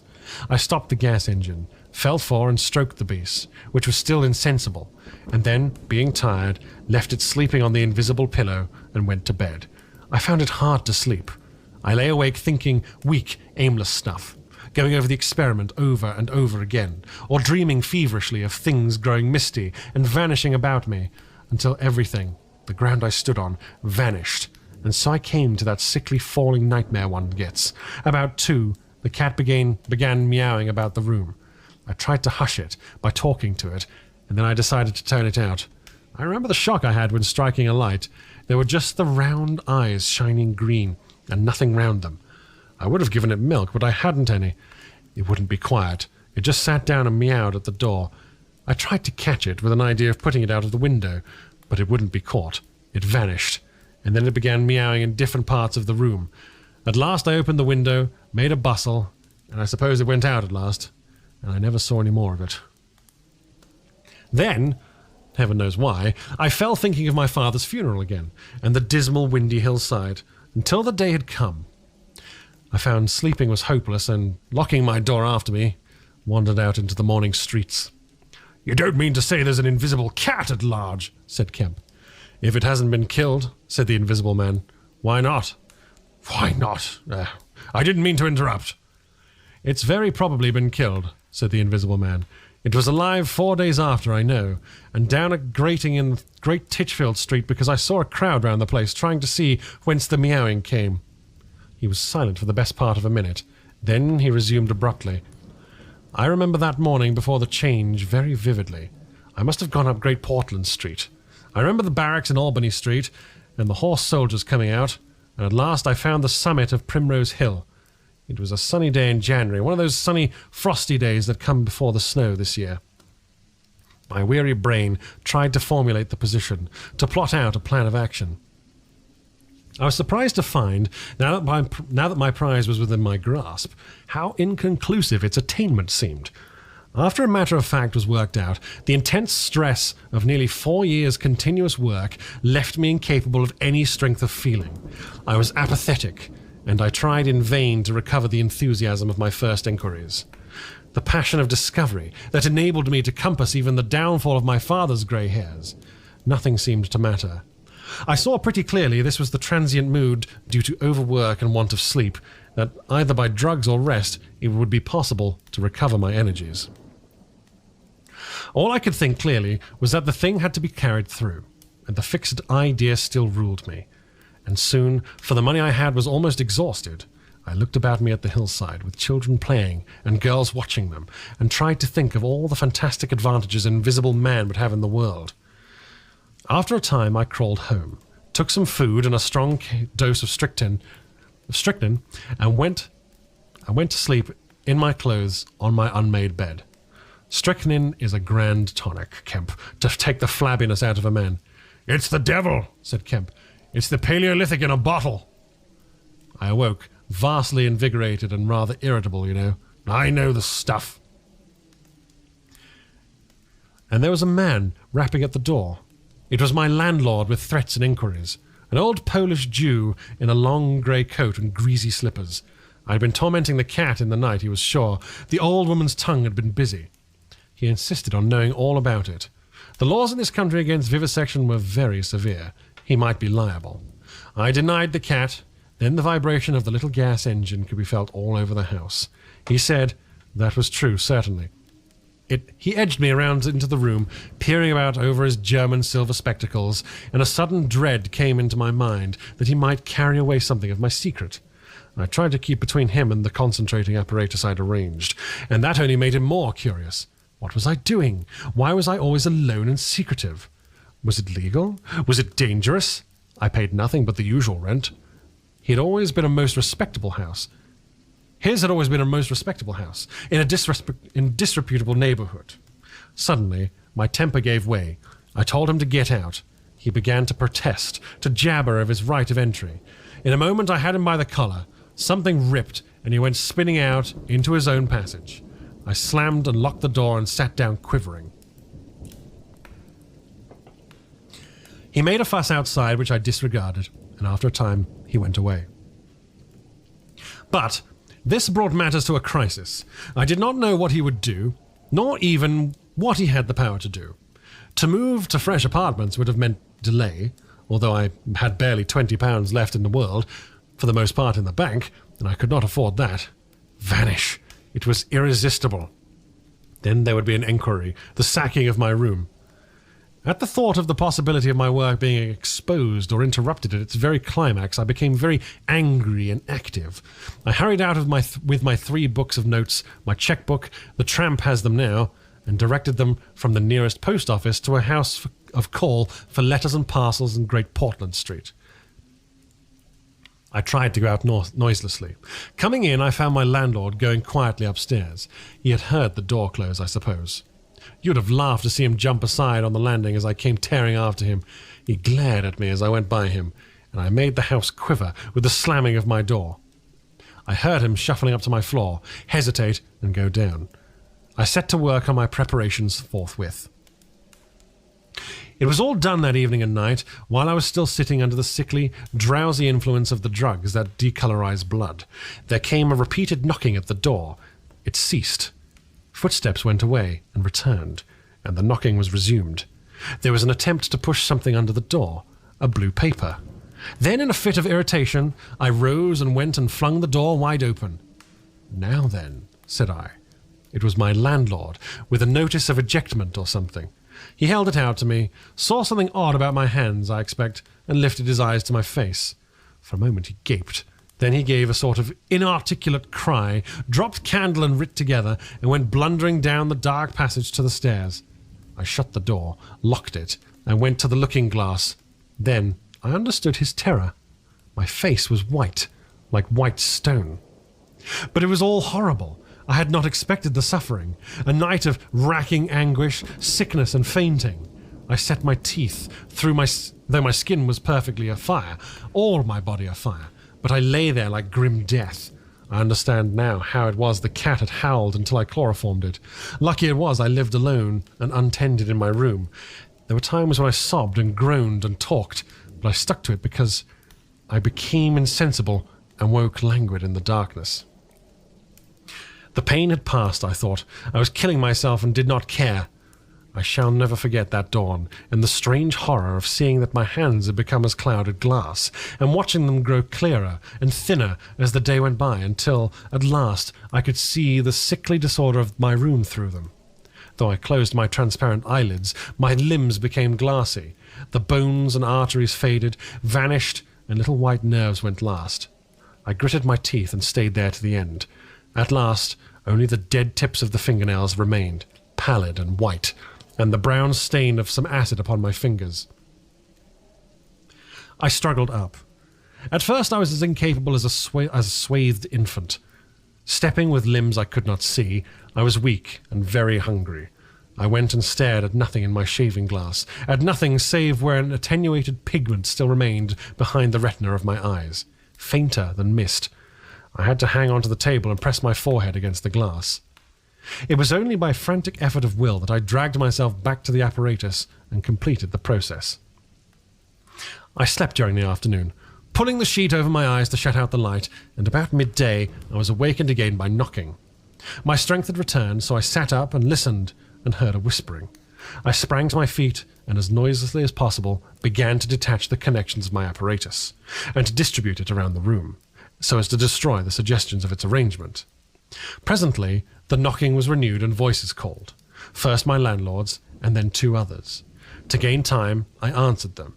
The invisible rag and pillow came to hand, and I opened the window and pitched them out onto the cistern cover. As the window opened, a heavy crash came at the door. Someone had charged it with the idea of smashing the lock, but the stout bolts I had screwed up some days before stopped him. That startled me, made me angry, and I began to tremble and do things hurriedly. I tossed together some loose paper, straw, packing paper, and so forth in the middle of the room and turned on the gas. Heavy blows began to rain upon the door. I could not find the matches. I beat my hands on the wall with rage. I turned down the gas again, stepped out of the window on the cistern cover, very softly lowered the sash, and sat down, secure and invisible, but quivering with anger, to watch events. They split a panel I saw, and in another moment they had broken away the staples of the bolts and stood in the open doorway. It was the landlord and his 2 stepsons, sturdy young men of 3 or 4 and 20. Behind them fluttered the old hag of a woman from downstairs. You may imagine their astonishment to find the room empty. One of the younger men rushed to the window at once, flung it up and stared out. His staring eyes and thick-lipped, bearded face came a foot from my face. I was half-minded to hit his silly countenance, but I arrested my doubled fist. He stared right through me. So did the others as they joined him. The old man went and peered under the bed, and then they all made a rush for the cupboard. They had to argue at length in Yiddish and Cockney English. They concluded I had not answered them, that their imagination had deceived them. A feeling of extraordinary elation took place in place of my anger as I sat outside the window and watched these 4 people, for the old lady came in, glancing suspiciously about her like a cat, trying to understand the riddle of my behaviour. The old man, so far as I could understand his patois, agreed with the old lady that I was a vivisectionist. The sons protested in garbled English that I was an electrician and appealed to the dynamos and radiators. They were all nervous about my arrival, though I found subsequently they had bolted the front door. The old lady peered into the cupboard and under the bed, and one of the young men pushed up the register and stared up the chimney.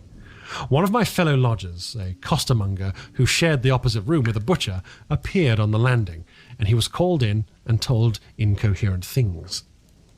It occurred to me that the radiators, if they fell into the hands of some acute, well-educated person, would give me away too much, and was watching my opportunity. I came into the room and tilted one of the little dynamos off its fellow at which it was standing, and smashed both apparatus.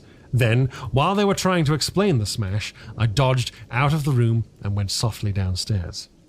I went into one of the sitting rooms and waited until they came down, still speculating and argumentative, all a little disappointed at finding no horrors, and all a little puzzled how they stood legally towards me. Then I slipped up again with a box of matches, fired my heap of paper and rubbish, put the chairs and bedding thereby, led the gas to the affair by means of an India rubber tube, and waving a farewell to the room, left it for the last time. "You fired the house?" exclaimed Kemp. Fired the house. It was the only way to cover my trail, and no doubt it was insured. I slipped the bolts of the front door quietly and went out into the street. I was invisible, and I was only just beginning to realize the extraordinary advantage my invisibility gave me. My head was already teeming with plans of all the wild and wonderful things I now had impunity to do. Chapter 21. In Oxford Street. In going downstairs the first time, I found an unexpected difficulty because I could not see my feet. Indeed, I stumbled twice, and there was an unaccustomed clumsiness in gripping the bolt. By not looking down, however, I managed to walk on the level passably well. My mood, as I say, was one of exaltation. I felt as a seeing man might do with padded feet and noiseless clothes in a city of the blind. I experienced a wild impulse to jest, to startle people, to clap men on the back, fling people's hats astray, and generally revel in my extraordinary advantage. But hardly had I emerged upon Great Portland Street, however, my lodging was close to the big draper's shop there, when I heard a clashing concussion and was hit violently behind, and turning, saw a man carrying a basket of soda water siphons, and looking in amazement at his burden. Although the blow had really hurt me, I found something so irresistible in his astonishment that I laughed aloud. "The devil's in the basket," I said, and suddenly twisted it out of his hand. He let it go incontinently, and I swung the whole weight into the air. But a fool of a cabman, standing outside a public house, made a sudden rush for this, and his extending fingers took me with excruciating violence under the ear. I let the whole down with a smash on the cabman, and then, with shouts and the clatter of feet around me, people coming out of shops, vehicles pulling up, I realized what I had done for myself, and, cursing my folly, backed against a shop window and prepared to dodge out of the confusion. In a moment, I should be wedged into a crowd and inevitably discovered. I pushed by a butcher boy, who luckily did not turn to see the nothingness that shoved him aside, and dodged behind a cabman's four-wheeler. I do not know how they settled the business. I hurried straight across the road, which was happily clear, and hardly heeding which way I went, in the fright of detection the incident had given me, plunged into the afternoon throng of Oxford Street. I tried to get into the stream of people, but they were too thick for me, and in a moment my heels were being trodden upon. I took to the gutter, the roughness of which I found painful to my feet, and forthwith a shaft of a crawling hansom dug me forcibly under the shoulder blade, reminding me that I was already bruised severely. I staggered out of the way of the cab, avoided a perambulator by a convulsive movement, and found myself behind the hansom. A happy thought saved me. As this drove slowly along, I followed in its immediate wake, trembling and astonished at the turn of my adventure, and not only trembling, but shivering. It was a bright day in January, and I was stark naked, and the thin slime of mud that covered the road was freezing. Foolish as it seems to me now, I had not reckoned that, transparent or not, I was still amenable to the weather and all of its consequences. Then a sudden bright idea came into my head. I ran around and got into the cab, and so, shivering, scared, and sniffing with the first intimations of a cold, and with the bruises of the small of my back growing upon my attention, I drove slowly along Oxford Street and past Tottenham Court Road. My mood was as different from that in which I had sallied forth 10 minutes ago as it is possible to imagine. This invisibility, indeed. The one thought that possessed me was, how was I to get out of this scrape I was in? We crawled past Moody's, and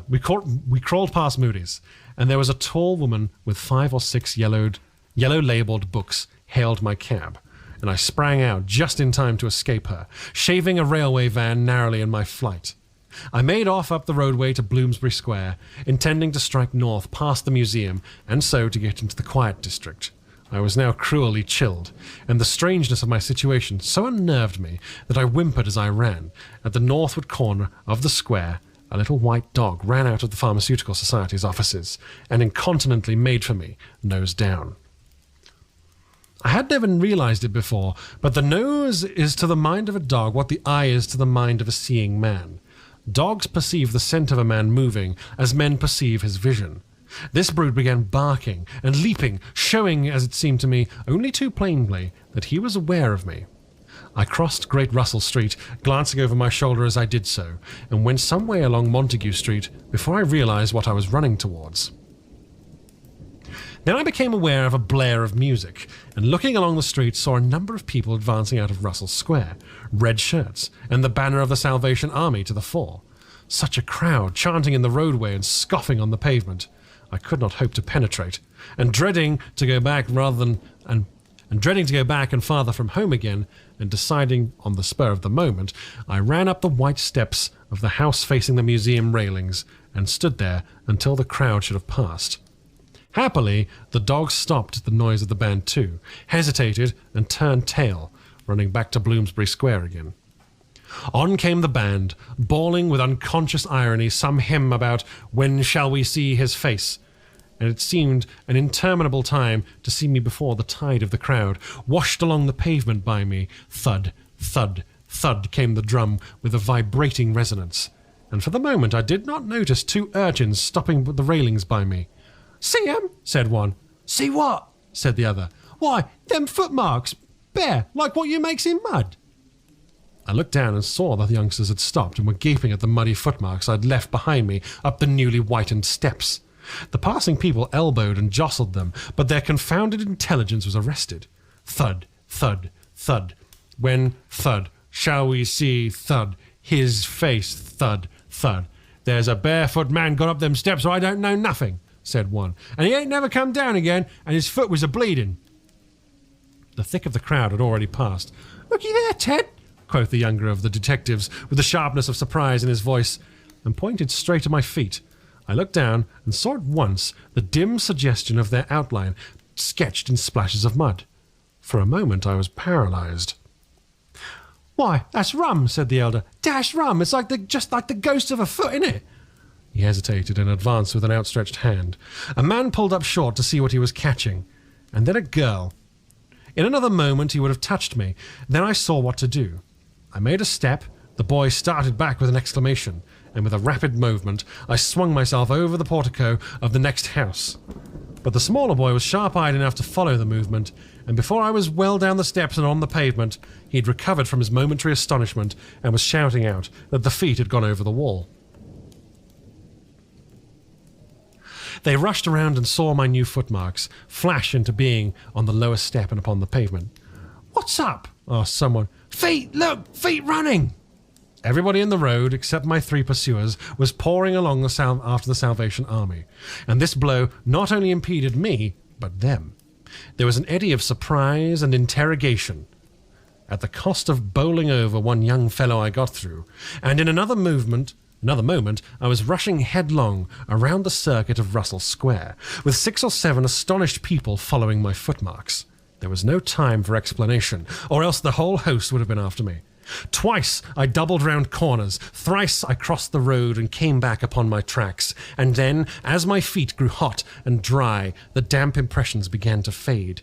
At last I had a breathing space, and rubbed my feet clean with my hands, and so got away altogether. The last I saw of the chase was a little group of a dozen people perhaps, studying with infinite perplexity a slowly drying footprint that had resulted from a puddle in Tavistock Square, a footprint as isolated and incomprehensible to them as Crusoe's solitary discovery. This running warmed me to a certain extent, and I went on with a better courage through the maze of less frequented roads that runs hereabouts. My back had now become very stiff and sore, my tonsils were painful from the cabman's fingers, and the skin of my neck had been scratched by his nails. My feet hurt exceedingly, and I was lame from a little cut on one foot. I saw in time a blind man approaching me, and fled limping, for I feared his subtle intuitions. Once or twice accidental collisions occurred, and I left people amazed, with unaccountable curses ringing in their ears. Then came something silent and quiet against my face, and across the square fell a thin veil of slowly falling flakes of snow. I caught a cold, and do as I would, I could not avoid an occasional sneeze, and every dog that came in sight, with its pointing nose and curious sniffing, was a terror to me. Then came men and boys running, first one and then others, and shouting as they ran. It was a fire.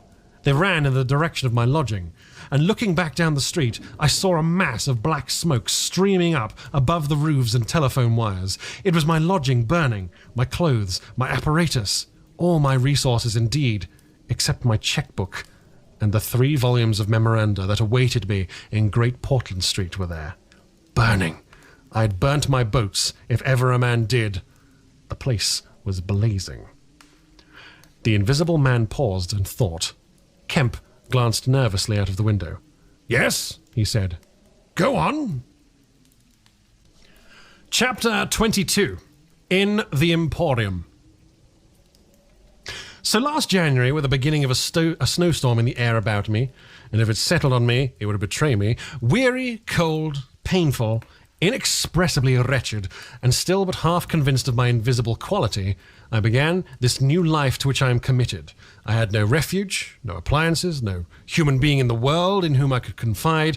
I've told my secret would have given me away, made a mere show and rarity of me. Nevertheless, I was half-minded to accost some passer-by and throw myself upon his mercy, but I knew too clearly the terror and brutal cruelty my advances would make. I had no plans in the street. My sole object was to get shelter from the snow and get myself covered and warm. Then I might hope to plan. But even to me, an invisible man, the rows of London houses stood latched, barred, and bolted impregnably. Only one thing could I see clearly before me. The cold exposure and misery of the snowstorm and the night. And then I had a brilliant idea. I turned down one of the roads leading from Gower Street to Tottenham Court Road and found myself outside Omnium's, the big establishment where everything is to be bought. You know the place. Meat, grocery, linen, furniture, clothing, oil paintings even.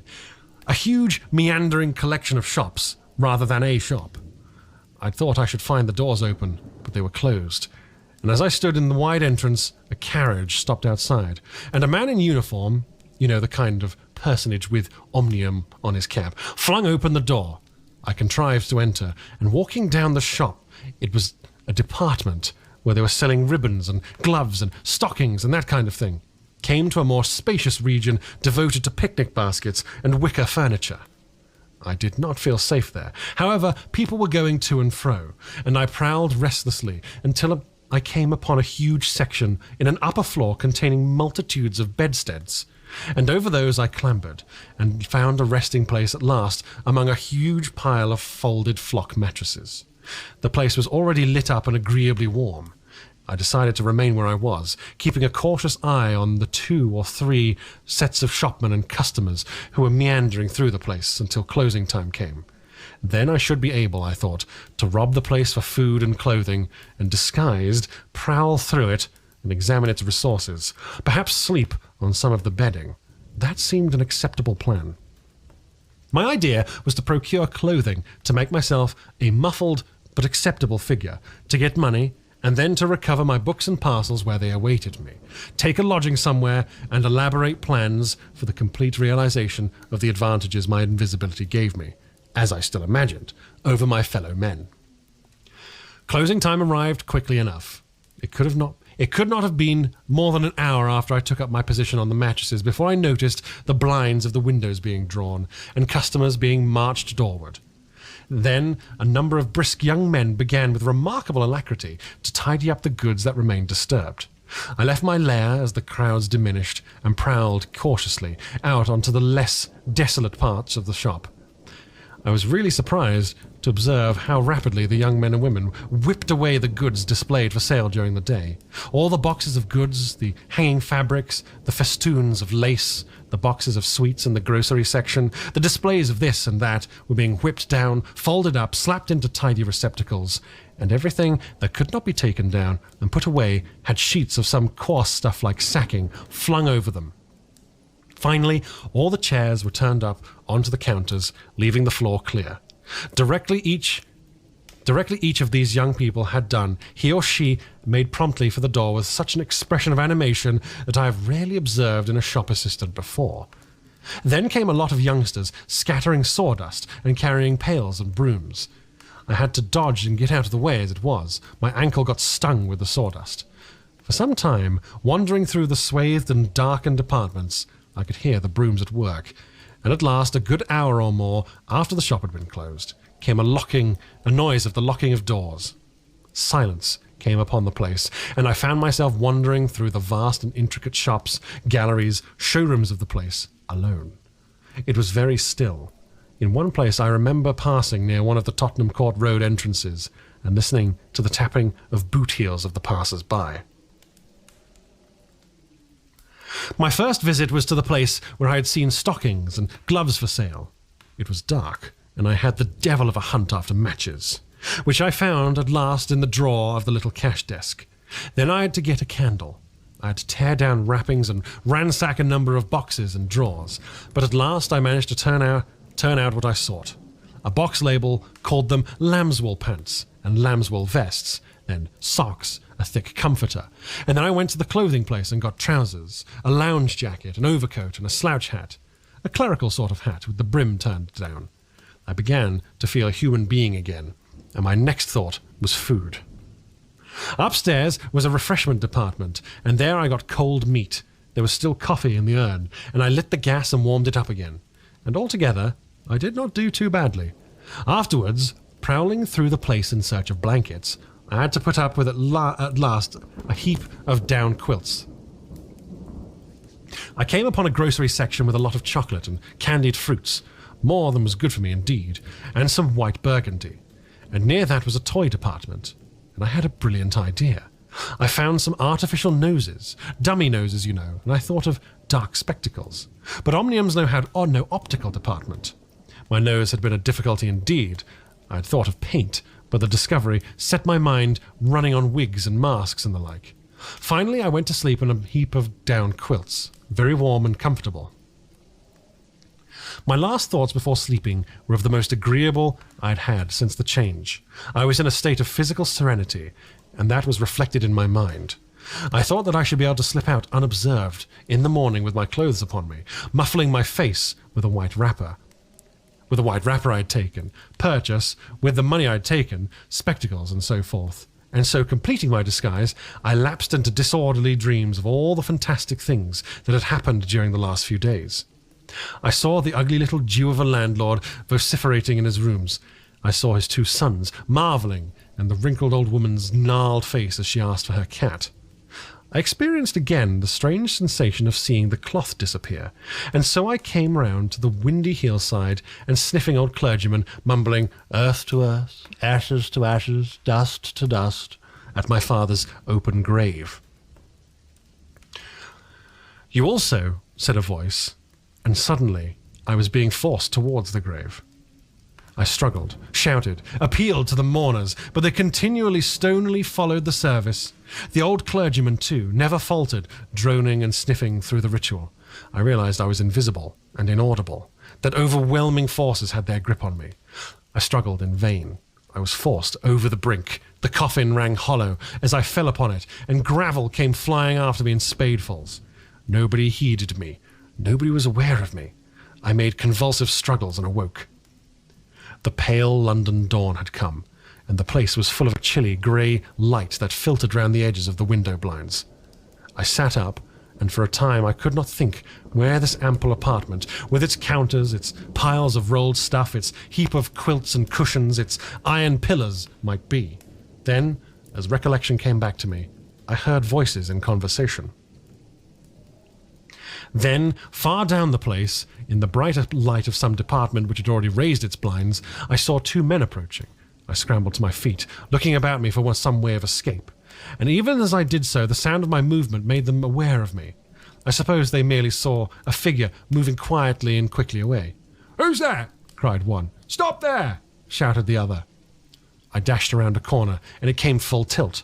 A faceless figure, mind you, on a lanky lad of 15. He yelled as I bowled him over, rushed past him, turned another corner, and by a happy inspiration threw myself behind a counter. In another moment, feet went running past, and I heard voices shouting, "All hands to the doors!" asking what was up, and giving one another advice on how to catch me. Lying on the ground, I felt scared out of my wits, but, odd as it may seem, it did not occur to me at the moment to take off my clothes as I should have done. I had made up my mind, I suppose, to get away with them, and that ruled me.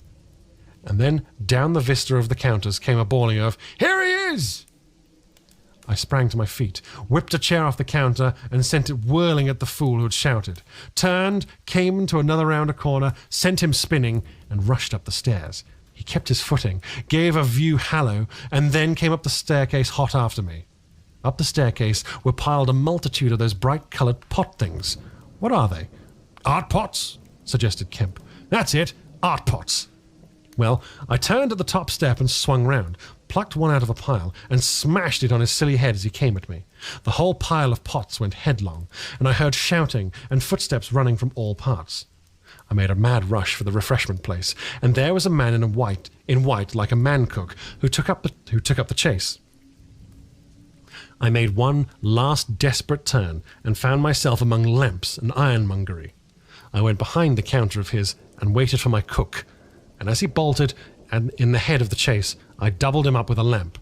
Down he went, and I crouched behind the counter and began whipping off my clothes as fast as I could. Coat, jacket, trousers, shoes were all right, but a lamb's-wool vest fits a man like a skin. I heard more men coming.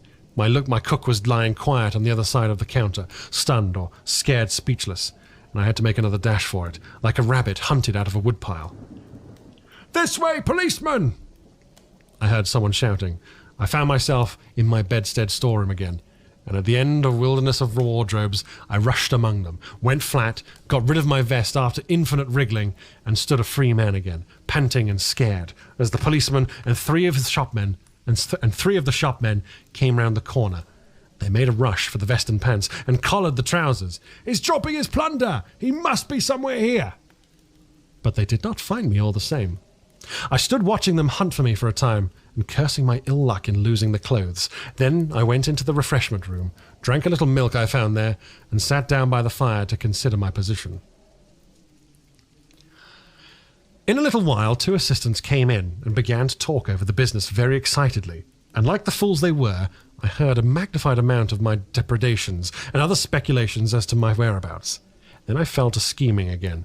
The insurmountable difficulty of the place, especially now it was alarmed, was to get any plunder out of it. I went down to the warehouse to see if there was any chance of packing and addressing a parcel, but I could not understand the system of checking. About 11 o'clock, the snow having thawed as it fell, and the day being finer and a little warmer than the previous one, I decided that the Emporium was hopeless and went out again, exasperated at my want of success, with only the vaguest plans of action in my mind. Chapter 23. In Drury Lane.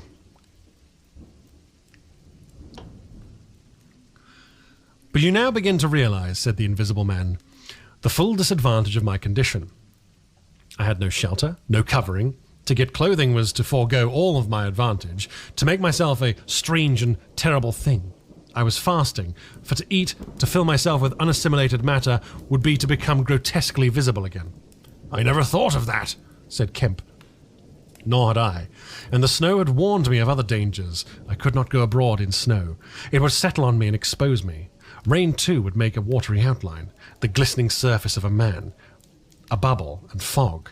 I should be like a fainter bubble in fog, a surface, a greasy glimmer of humanity. Moreover, as I went abroad in the London air, I gathered dirt about my ankles, floating smuts and dust upon my skin. I did not know how long it would be before I should become visible from that cause also, but I saw it clearly that it could not be for long. Not in London, at any rate. I went into the slums towards Great Portland Street, and found myself at the end of the street in which I had lodged. I did not go that way because of the crowd halfway down it opposite to the still smoking ruins of the house I had fired. My most immediate problem was to get clothing. What to do with my face puzzled me. Then I saw in one of those little miscellaneous shops, news, sweets, toys, stationery, belated Christmas tomfoolery, and so forth, an array of masks and noses. I realized what the problem was solved. In a flash, I saw my course. I turned about, no longer aimless, and went circuitously, in order to avoid the busy ways, towards the back streets north of the Strand. For I remembered, though not very distinctly where, that some theatrical costumiers had shops in the district. The day was cold, with a nipping wind down the northward running streets. I walked fast to avoid being overtaken. Every crossing was a danger, every passenger a thing to watch alertly. One man, as I was about to pass him at the top of Bedford Street, turned upon me abruptly and came into me, sending me into the road and almost under the wheel of a passing hansom. The verdict of the cab rank was that he had some sort of stroke. I was so unnerved by this encounter that I went into Covent Garden Market and sat down for some time in a quiet corner by a stall of violets, panting and trembling. I found that I'd caught a fresh cold and had to turn out after a time lest my sneezes should attract attention. At last, I reached the object of my quest, a dirty, fly-blown little shop in a byway near Drury Lane, with a window full of tinsel robes, sham jewels, wigs, slippers, dominoes, and theatrical photographs. The shop was old-fashioned and low and dark, and the house rose above it for 4 stories, dark and dismal. I peered through the snow, and seeing no one within, entered. The opening of a door set a clanking bell ringing. I left it open and walked around a bare costume stand, into a corner behind a cheval glass. For a moment or so, no one came. Then I heard heavy feet striding across a room, and a man appeared down the shop. My plans were now perfectly definite. I proposed to make my way into the house, secrete myself upstairs, watch my opportunity, and when everything was quiet, rummage out a wig, mask, spectacles, and costume, and go into the world. Perhaps a grotesque, but still a credible figure. And incidentally, of course, I could rob the house of any available money. The man who had just entered the shop was a slight, short, hunched, beetle-browed man with long arms and very short, bandy legs. Apparently I had interrupted a meal. He stared about the shop with an expression of expectation. This gave way to surprise, and then to anger, as he saw the shop empty. "Damn the boys," he said. He went to stare up and down the street. He came in again in a minute, kicked the door with his foot spitefully, and then went muttering back to the house door. I came forward to follow him, and at the noise of my movement he stopped dead. I did so too, startled by his quickness of ear. He slammed the house door in my face. I stood hesitating. Suddenly I heard his quick footsteps returning, and the door reopened. He stood, looking about the shop like one who was still not satisfied. Then, Murmuring to himself, he examined the back of the counter and peered behind some fixtures. Then he stood doubtful. He had left the house door open, and I slipped into the inner room. It was a queer little room, poorly furnished and with a number of big masks in the corner. On the table was his belated breakfast, and it was a confoundedly exasperating thing for me. Kemp to have to sniff his coffee and stand watching while he came in and resumed his meal, and his table manners were irritating. 3 doors opened into the little room, one going upstairs and one down, but they were all shut. I could not get out of the room while he was in there, and I could scarcely move because of his alertness, and there was a draft down my back. Twice I strangled a sneeze just in time. The spectacular quality of my sensations was curious and novel, but for all that I was heartily tired and angry long before he had done his eating. But at last he made an end, and putting his beggarly crockery on the black tin tray upon which he had had his teapot, and gathering up all the crumbs on the mustard-stained cloth, he took the whole of his things after him, his burden preventing his shutting the door behind him, as he would have done. I never saw such a man for shutting doors, and I followed him into a very dirty underground kitchen and scullery. I had the pleasure of seeing him begin to wash up, and then, finding no good in keeping down there, and the brick floor being cold on my feet, I returned upstairs and sat in his chair by the fire. It was burning low, and scarcely thinking, I put on a little coal. The noise of this brought him up at once, and he stood aglare. He peered around the room and was within an ace of touching me. Even after that examination, he scarcely seemed satisfied. He stopped in the doorway and took a final inspection before he went down. I waited in the little parlour for an age, and at last he came up and opened the upstairs door. I just managed to get by him. On the staircase, he stopped suddenly, so that I very nearly blundered into him. He stood, looking back right into my face and listening. "I could have sworn," he said, his long, hairy hand pulled at his lower lip. His eye went up and down the staircase, and then he grunted and went on up again. His hand was on the handle of the door, and he stopped again with the same puzzled anger on his face. He was becoming aware of the faint sounds of my movements about him. The man must have had diabolically acute hearing. He suddenly flashed into rage. "If there's anyone in this house," he cried with an oath, and left the threat unfinished. He put his hand in his pocket, failed to find what he wanted, and rushing past me, went blundering noisily and pugnaciously downstairs. But I did not follow him. I sat on the head of the staircase until his return. Presently he came up again, still muttering. He opened the door of the room, and before I could enter, slammed it in my face. I resolved to explore the house, and spent some time in doing so as noiselessly as possible. The house was very old and tumble-down, damp so that the paper in the attics was peeling from the walls, and rat-infested. Some of the door handles were stiff, and I was afraid to turn them. Several rooms I did inspect were unfurnished, and others were littered with theatrical lumber, bought second-hand. In one room next to his, I found a lot of old clothes. I began rooting among these, and in my eagerness forgot again the evident sharpness of his ears. I heard a stealthy footstep and, looking up just in time, saw him peering in at the tumbled heap and holding an old-fashioned revolver in his hand. I stood perfectly still while he stared about, open-mouthed and suspicious. "It must have been her," he said slowly. "Damn her!" He shut the door quietly, and immediately I heard the key turn in the lock. Then his footsteps retreated. I realized abruptly that I was locked in. For a minute I did not know what to do. I walked from door to window and back and stood perplexed. A gust of anger came upon me, but I decided to inspect the clothes before I did anything further. And my first attempt brought down a pile from an upper shelf. This brought him back more sinister than ever. That time he actually touched me, jumped back with amazement, and stood astonished in the middle of the room. Presently he calmed a little. "Rats," he said in an undertone, fingers on lips. He was evidently a little scared. I edged quietly out of the room, but a plank creaked. Then the infernal little brute started going all over the house, revolver in hand, locking door after door and pocketing the keys. When I realized what he was up to, I had a fit of rage. I could hardly control myself sufficiently to watch my opportunity. By this time I knew he was alone in the house, and so I made no more ado, but knocked him on the head. "Knocked him on the head?" exclaimed Kemp, Yes, stunned him as he was going downstairs. Hit him from behind with a stool that stood on the landing. He went downstairs like a big bag of old boots. But, I say, the common conventions of humanity are all very well for common people. But the point was, Kemp, that I had to get out of that house in a disguise without his seeing me. I couldn't think of any other way of doing it. And then I gagged him with a Louis... with a Louis XIV vest and tied him up in a sheet. Tied him up in a sheet? Yeah, made a sort of bag of it. It was rather a good idea to keep the idiot scared and quiet, and a devilish hard thing to get out of.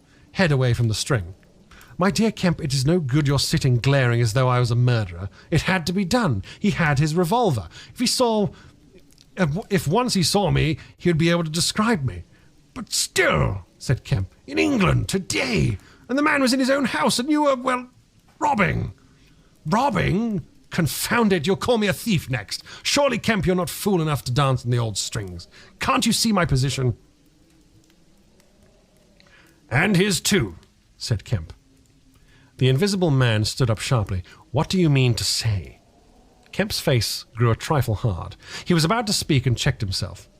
I suppose, after all, he said with a sudden change of manner, the thing had to be done. You were in a fix.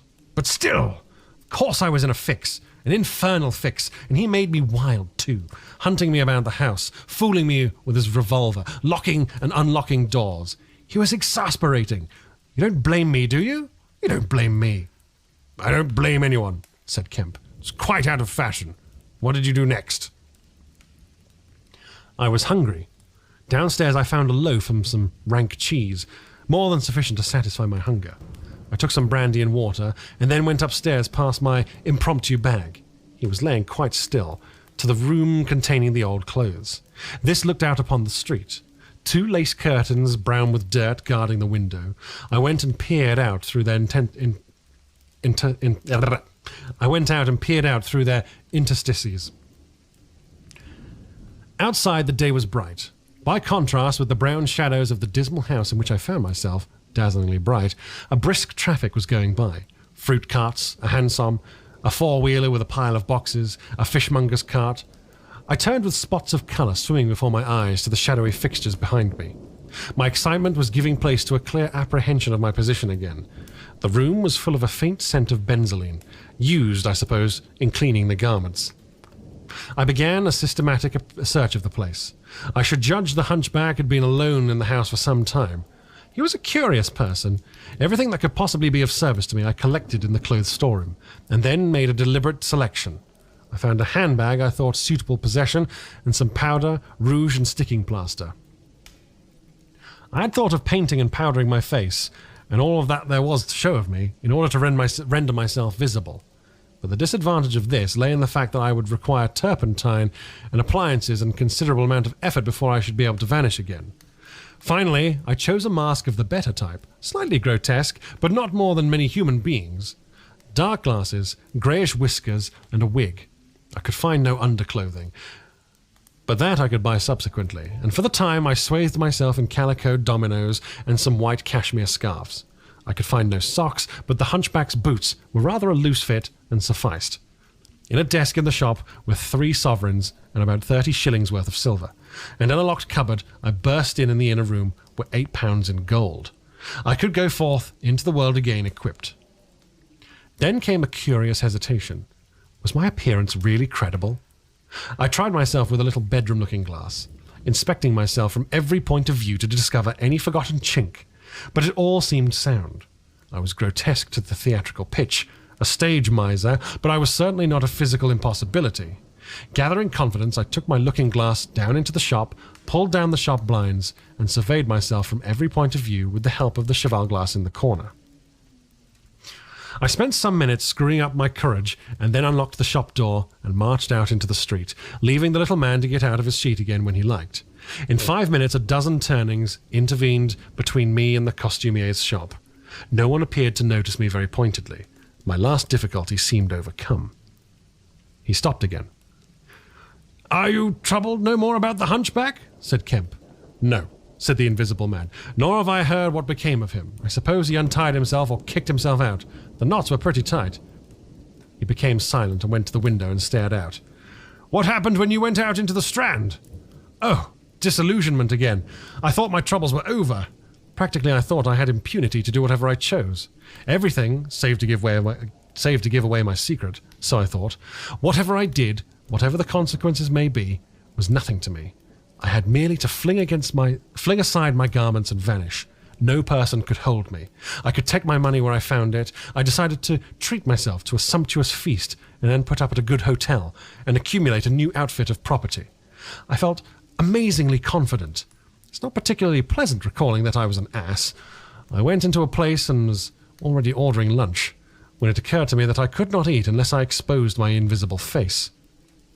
I finished ordering the lunch, told the man I should be back in 10 minutes, and went out exasperated. I don't know if you have ever been disappointed in your appetite. Not quite so badly, said Kemp, but I can't imagine it. I could have smashed the silly devils. At last, faint with a desire for tasteful food, I went into another place and demanded a private room. I am disfigured, I said, badly. They looked at me curiously, but of course it was not their affair. And so at last I got my lunch. It was not particularly well served, but it sufficed. And when I'd had it, I sat over a cigar, trying to plan my line of action. And outside, a snowstorm was beginning.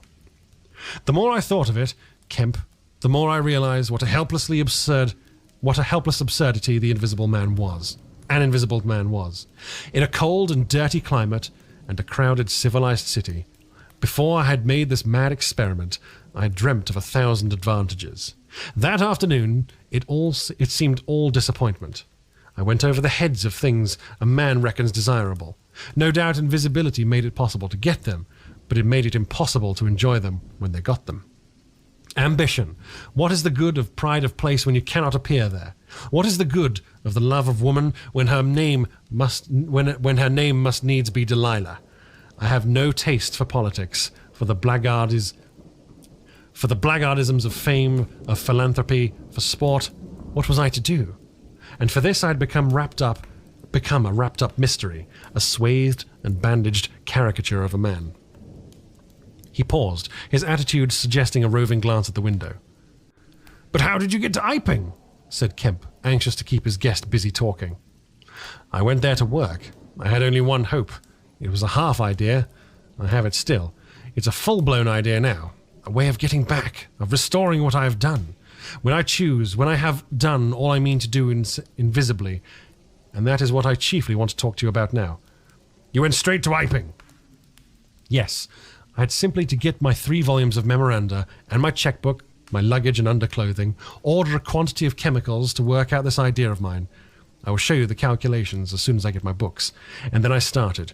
Jove, I remember the snowstorm now, and the accursed bother it was for me to keep the snow from dampening my pasteboard nose.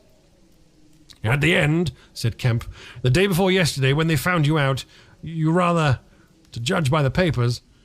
I did, rather. Did I kill that fool of a constable? No, said Kemp. He's expected to recover. That's his luck, then. I clean lost my temper, the fools. Why couldn't they leave me alone, and that grocer? Then there are no deaths expected, said Kemp.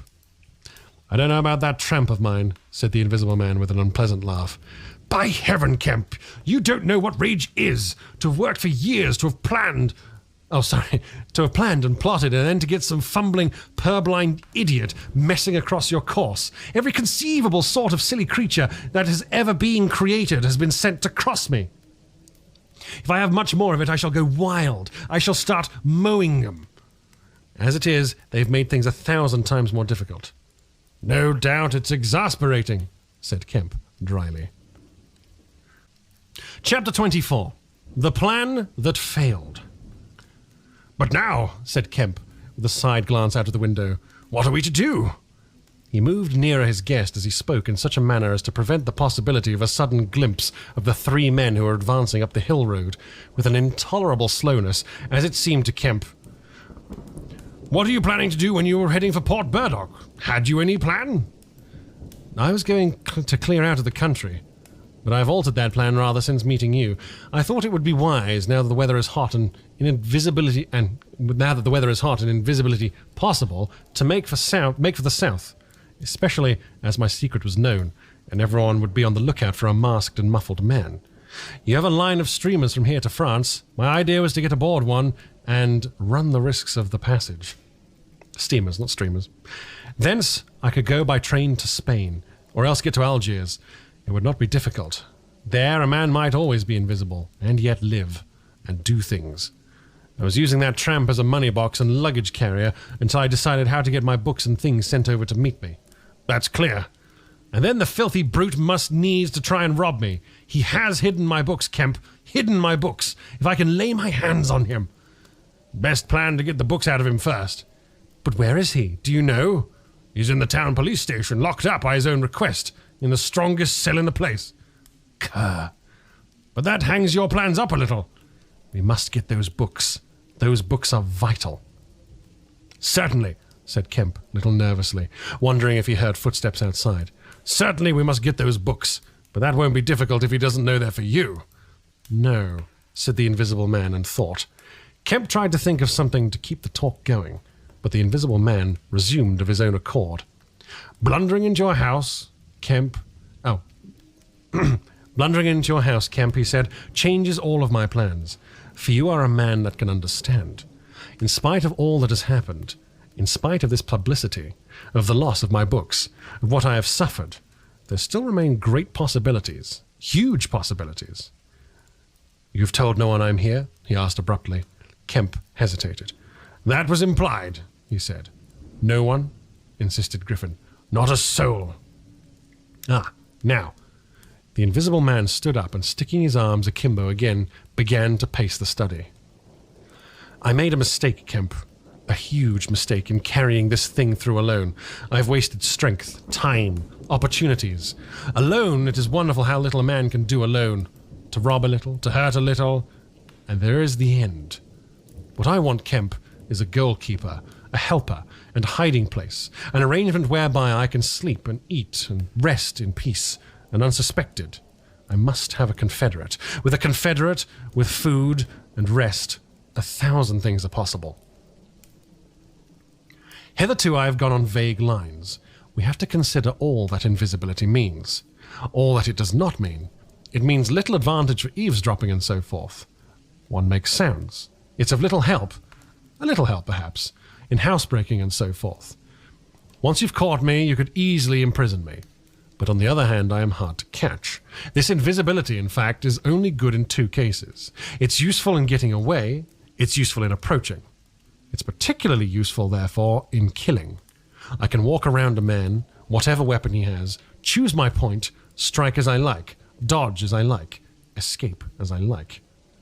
Kemp's hand went to his mustache. Was that a movement downstairs? And it is killing we must do, Kemp.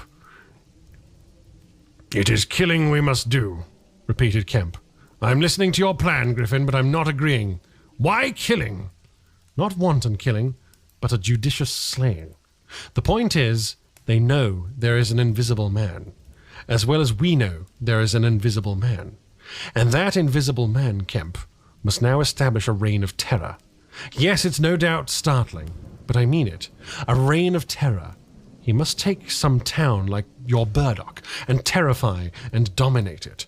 He must issue his orders so that he can do that in 1,000 ways. Scraps of paper thrust under doors would suffice, and all who disobey his orders he must kill, and kill all who would defend them. Humph, said Kemp, no longer listening to Griffin but to the sound of his front door opening and closing. It seems to me, Griffin, he said, to cover his wandering attention, that your confederate would be in a difficult position. It would seem to me, Griffin, he said to cover his wandering attention, that your confederate would be in a difficult position.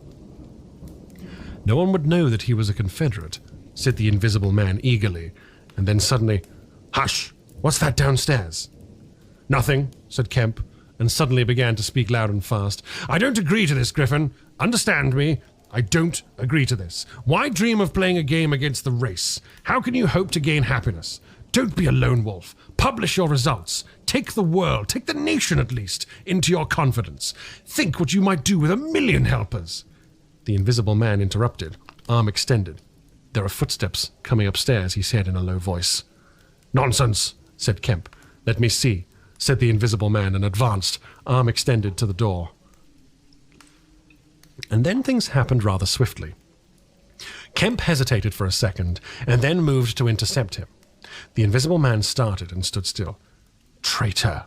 cried the voice, and suddenly the dressing gown opened, and sitting down, the unseen began to disrobe. Kemp made 3 swift steps to the door, and forthwith the Invisible Man, his legs had vanished, sprang to his feet with a shout. Kemp flung the door open. As it opened, there came a sound of hurrying feet downstairs, and voices.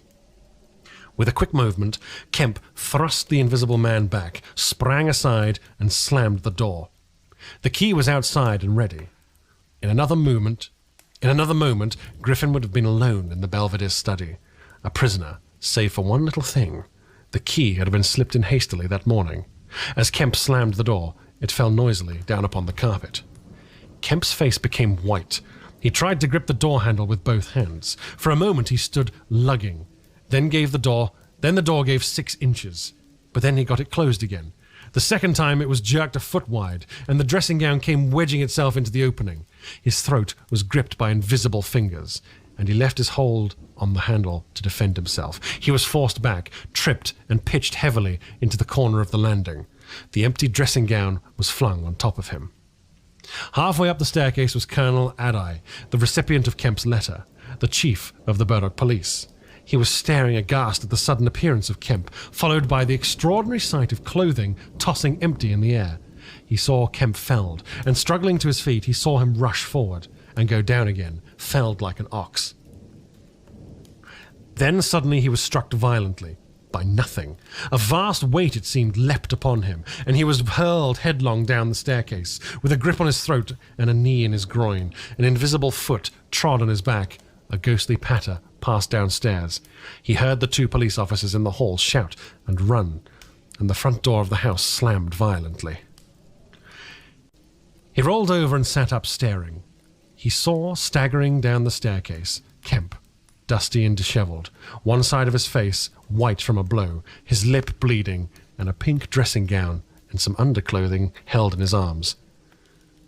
"My God!" cried Kemp. "The game's up! He's gone!"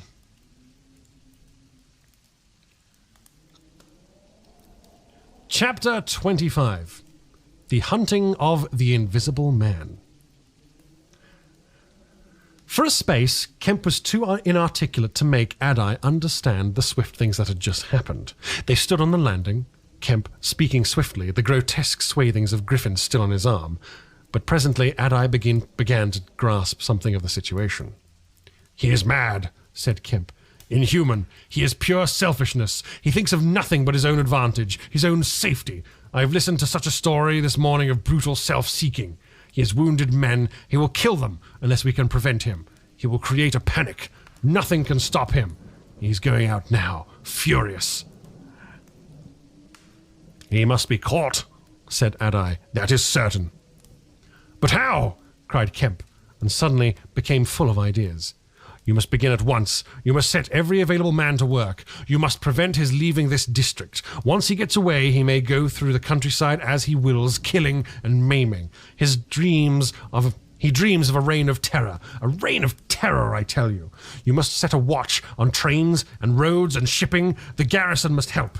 You must wire for help. The only thing that may keep him here is the thought of recovering some books of notes he counts of value. I will tell you of that.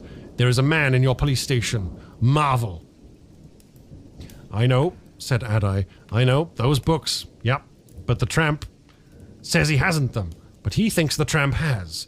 And you must prevent him from eating or sleeping. Day and night, the country must be astir for him. Food must be locked up and secured. All food, so that he will have to break his way to it. The houses everywhere must be barred against him. Heaven send us cold nights and rain. The whole countryside must begin hunting, and keep hunting, I tell you. He is a danger, a disaster. Unless he is pinned and secured, it is frightful to think of the things that may happen." "What else can we do?" said Adai. "I must go down at once and begin organizing. But why not come? Yes, you come too. Come and we'll hold a sort of council of war. Get Hops to come and help. And the railway managers. By Jove, it's urgent. Come on. Tell me as we go. What else is there we can do? Put that stuff down." In another moment, Adai was leading the way downstairs. They found the front door open and the policeman standing outside staring at empty air. "He got away, sir," said one. We must go to the central station at once, said Adai. One of you go down in a cab and come meet us, quickly. And now, Kemp, what else? Dogs, said Kemp. Get dogs. They don't see him, but they wind him. Get dogs. Good. It's not generally known, but prison officials over at Halstead know a man with bloodhounds. Dogs. What else? Bear in mind, said Kemp, his foot shows. After eating, his food shows. After eating, his food shows until it is assimilated, so that he has to hide after eating. You must keep on beating every thicket, every quiet corner, and put all weapons, all implements that might be weapons, away.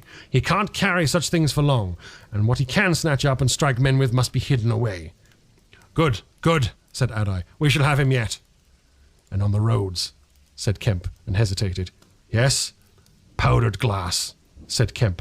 It's cruel, I know, but think of what he may do. Adai drew the air sharply in between his teeth. That's unsportsmanlike, I don't know, but I'll have powdered glass got ready if he goes too far. The man has become inhuman, I tell you, said Kemp. I am as sure as he will establish a reign of terror so soon as he has gotten over the emotions of this escape. As I am as sure as I am talking to you, our only chance is to be ahead. He has cut himself off from his kind. His blood may be upon his own head.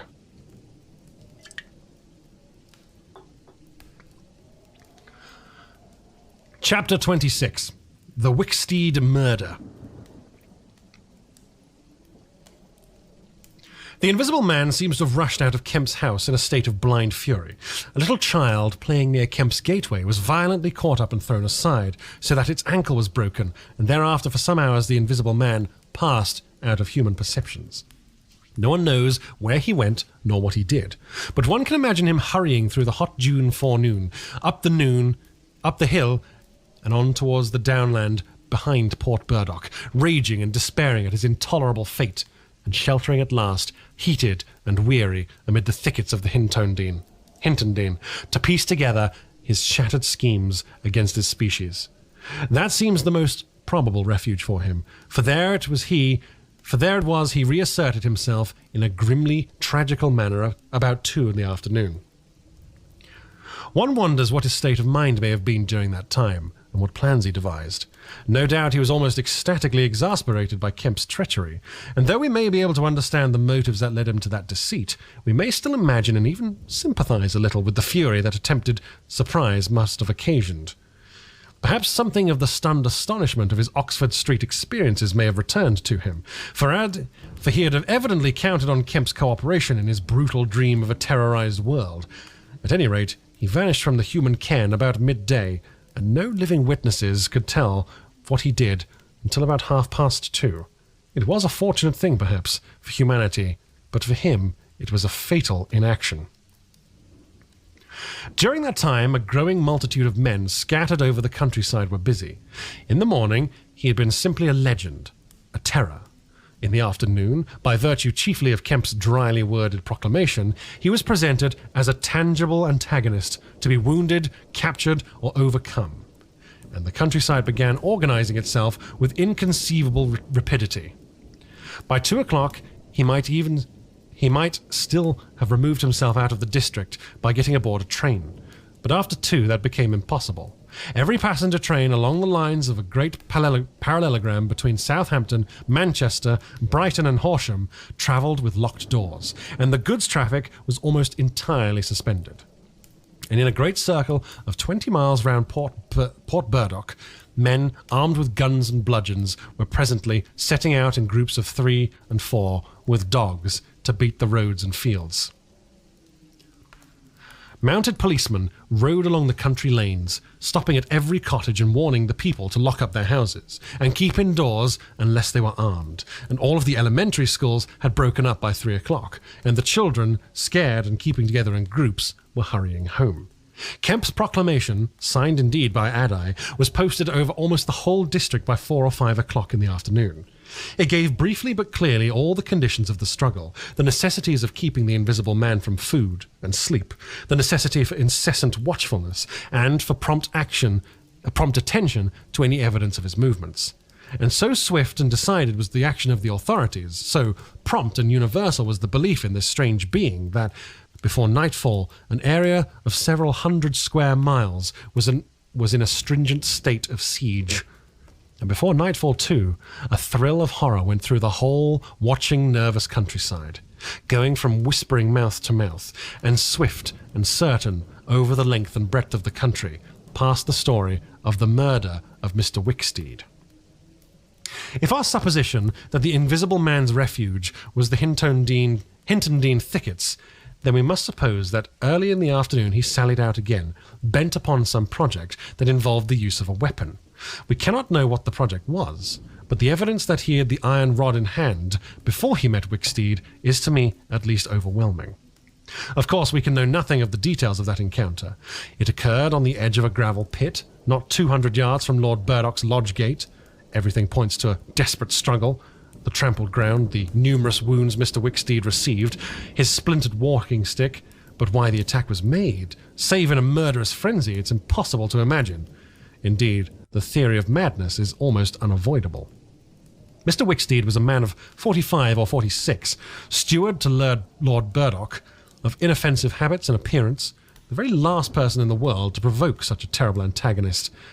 Against him, it would seem the Invisible Man used an iron rod dragged from a broken piece of fence. He stopped this quiet man going quietly home to his midday meal, attacked him, beat down his feeble defences, broke his arm, felled him, and smashed his head into a jelly. Of course, he must have dragged this rod out of the fencing before he met his victim. He must have been carrying it ready in his hand. Only two details beyond what has already been stated seem to bear on the matter. One is the circumstance that the gravel pit was not in Mr. Wicksteed's direct path home, but nearly a couple of 100 yards out of his way. The other is the assertion of a little girl to the effect of, going to her afternoon school, she saw the murdered man trotting in a particular manner across a field towards the gravel pit. Her pantomime of his action suggests a man pursuing something on the ground before him and striking at it ever and ever again with his walking stick. She was the last person to see him alive. He passed out of her sight to his death, the struggle being hidden from her only by a clump of beech trees and a slight depression on the ground. Now this, to the present writer's mind at least, lifts the murder out of the realm of the absolutely wanton. We may imagine that Griffin had taken the rod as a weapon indeed, but without any deliberate intention of using it for murder. Wicksteed may then have come by and noticed this rod inexplicably moving through the air, without any thought of the Invisible Man, for Port Burdock is 10 miles away. He may have pursued it. It is quite conceivable that he may not have even heard of the Invisible Man. One can then imagine the Invisible Man making off quietly in order to avoid discovering his presence in the neighbourhood, and Wicksteed, excited and curious, pursuing this unaccountably locomotive object, finally striking at it. No doubt, the Invisible Man could easily have distanced his middle-aged pursuer under ordinary circumstances, but the position in which Wicksteed's body was found suggests that he had the ill luck to drive his quarry into a corner between a drift of stinging nettles and the gravel pit. To those who appreciate the extraordinary irascibility of the Invisible Man, the rest of the encounter will be easy to imagine. But this is pure hypothesis. The only undeniable facts, for stories of children are often unreliable, are the discovery of Wicksteed's body, done to death, and of the blood-stained iron rod flung among the nettles. The abandonment of the rod by Griffin suggests that, in the emotional excitement of the affair, the purpose for which he took it, if it had a purpose, was abandoned. He was certainly an intensely egotistical and unfeeling man, but the sight of his victim, his first victim, bloody and pitiful at his feet, may have released some long-pent fountain of remorse, which for a time may have flooded whatever scheme of action he'd contrived. That afternoon, after the murder of Mr. Wicksteed, he would seem to have struck across the country towards the downland. There is a story of a voice heard about sunset by a couple of men in a field near Fern Bottom. It was wailing and laughing, sobbing and groaning, and ever and again it shouted. It must have been a queer hearing. It drove up across the middle of a clover field and died away towards the hills. That afternoon, the Invisible Man must have learnt something of the rapid use Kemp had made of his confidences. He must have found houses locked and secured. He may have loitered about railway stations and prowled about inns, and no doubt he read the proclamations and realised something of the nature of the campaign against him. and as the evening advanced, the fields became dotted here and there with groups of 3 or 4 men, and noisy with the yelping of dogs. These men-hunters had particular instructions in case of an encounter as to the way they should support one another, but he avoided them all. We may understand something of his exasperation, and it could have been none the less because he himself had supplied the information that was being used so remorselessly against him. For that day, at least, he lost heart, and for nearly 24 hours, save when he turned on Wicksteed, he was a hunted man. In the night, he must have eaten and slept, for in the morning he was himself again, active, powerful, angry, and malignant, prepared for his last great struggle against the world. Chapter 27. The Siege of Kemp's House. Kemp read a strange missive, written in pencil on a greasy sheet of paper. "You have been amazingly energetic and clever," this letter ran, "though what you stand to gain by it I cannot imagine. You are against me. For a whole day you have chased me. You have tried to rob me of a night's rest. But I have food in spite of you. I have slept in spite of you. And the game is only beginning. The game is only beginning. There is nothing for it but to start the terror. This announces the first day of the terror. Port Burdock is no longer under the Queen. Tell your colonel of police and the rest of them it is under me, the terror. This is day 1 of year 1 of the new epoch, the epoch of the Invisible Man. I am Invisible Man the first. To begin with, the rule will be easy. The first day there will be one execution for the sake of example, a man named Kemp. Death starts for him today. He may lock himself away, hide himself away, get guards about him, put on armor if he likes. Death, the unseen death, is coming. Let him take precautions. It will impress my people. Death starts from the pillar box by midday. The letter will fall in as the postman comes along, then off. The game begins. Death starts. Help him not, my people, lest death fall upon you also. Today Kemp is to die. Kemp read this letter twice. "It's no hoax," he said. "And his voice. That's his voice, and he means it."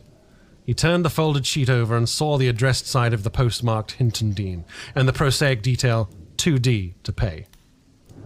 He got up slowly, leaving his lunch unfinished. The letter had come by the 1 o'clock post, and went into his study. He rang for his housekeeper and told her to go round the house at once, examine all of the fastenings of the windows, and close all of the shutters.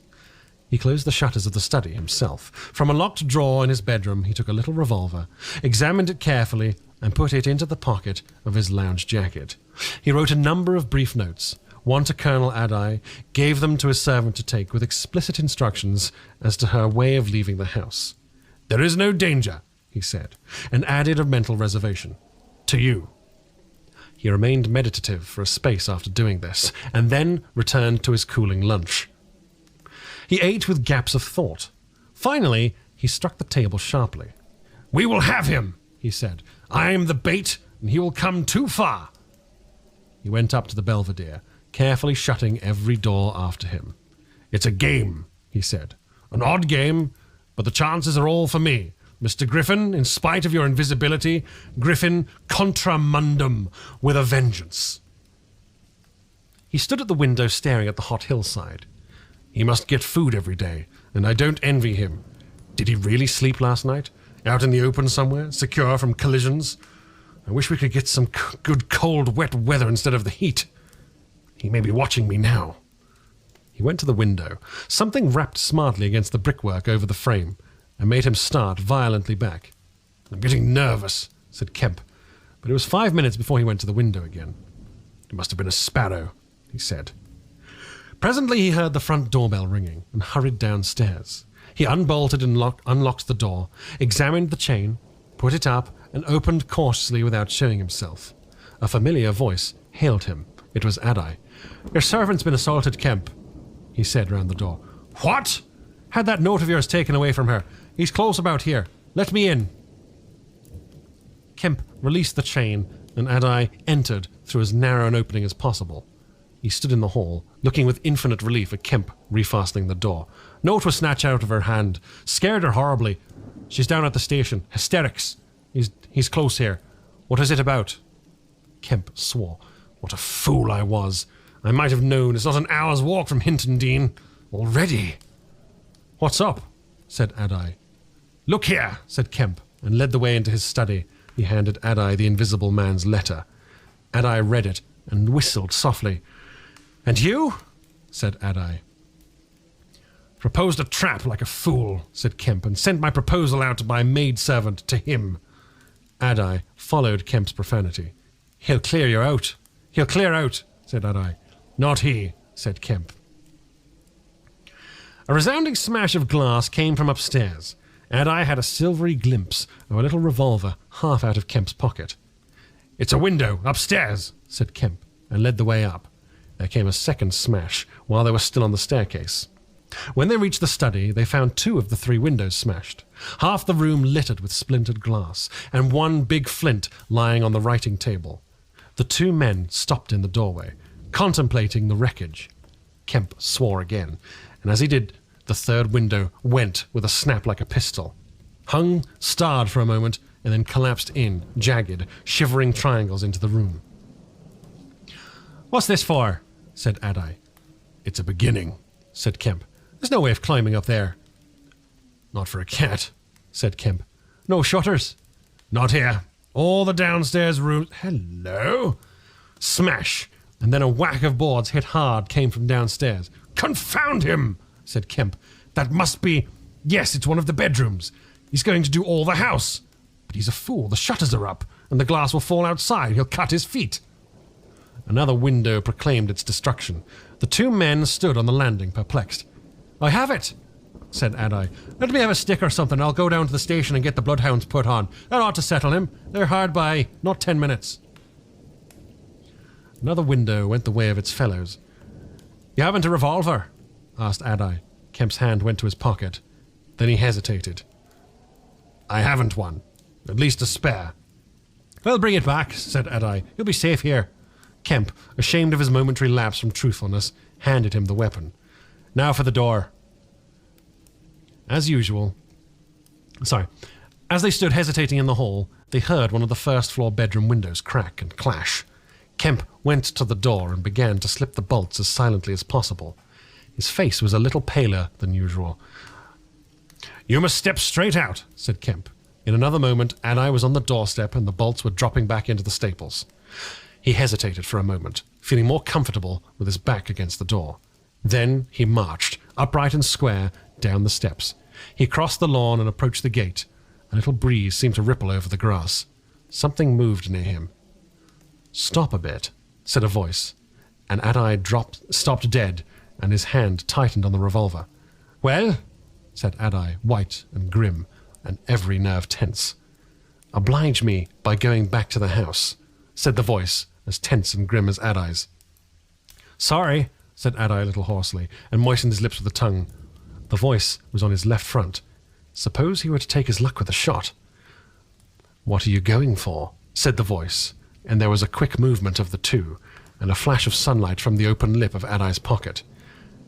Adai desisted and thought, Where I go, he said slowly, is my own business. The words were still on his lips when an arm came round his neck. His back felt a knee, and he was sprawling around.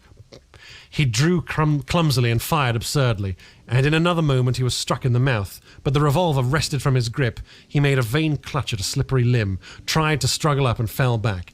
Damn, said Adai. The voice laughed. I'd kill you now if it wasn't the waste of a bullet, it said. He saw the revolver in midair 6 feet off, covering him. Well, said Adai, sitting up. Get up, said the voice. Adai stood up. Attention, said the voice, and then fiercely, don't try any games. Remember, I can see your face if you can't see mine. You've got to go back to the house. He won't let me in, said Adai. That's a pity, said the invisible man. I've got no quarrel with you. Adai moistened his lips again. He glanced away from the barrel of the revolver and saw the sea far off very blue and dark under the midday sun. The smooth green down, the white cliff of the head, and then the multitudinous town, and suddenly he knew that life was very sweet.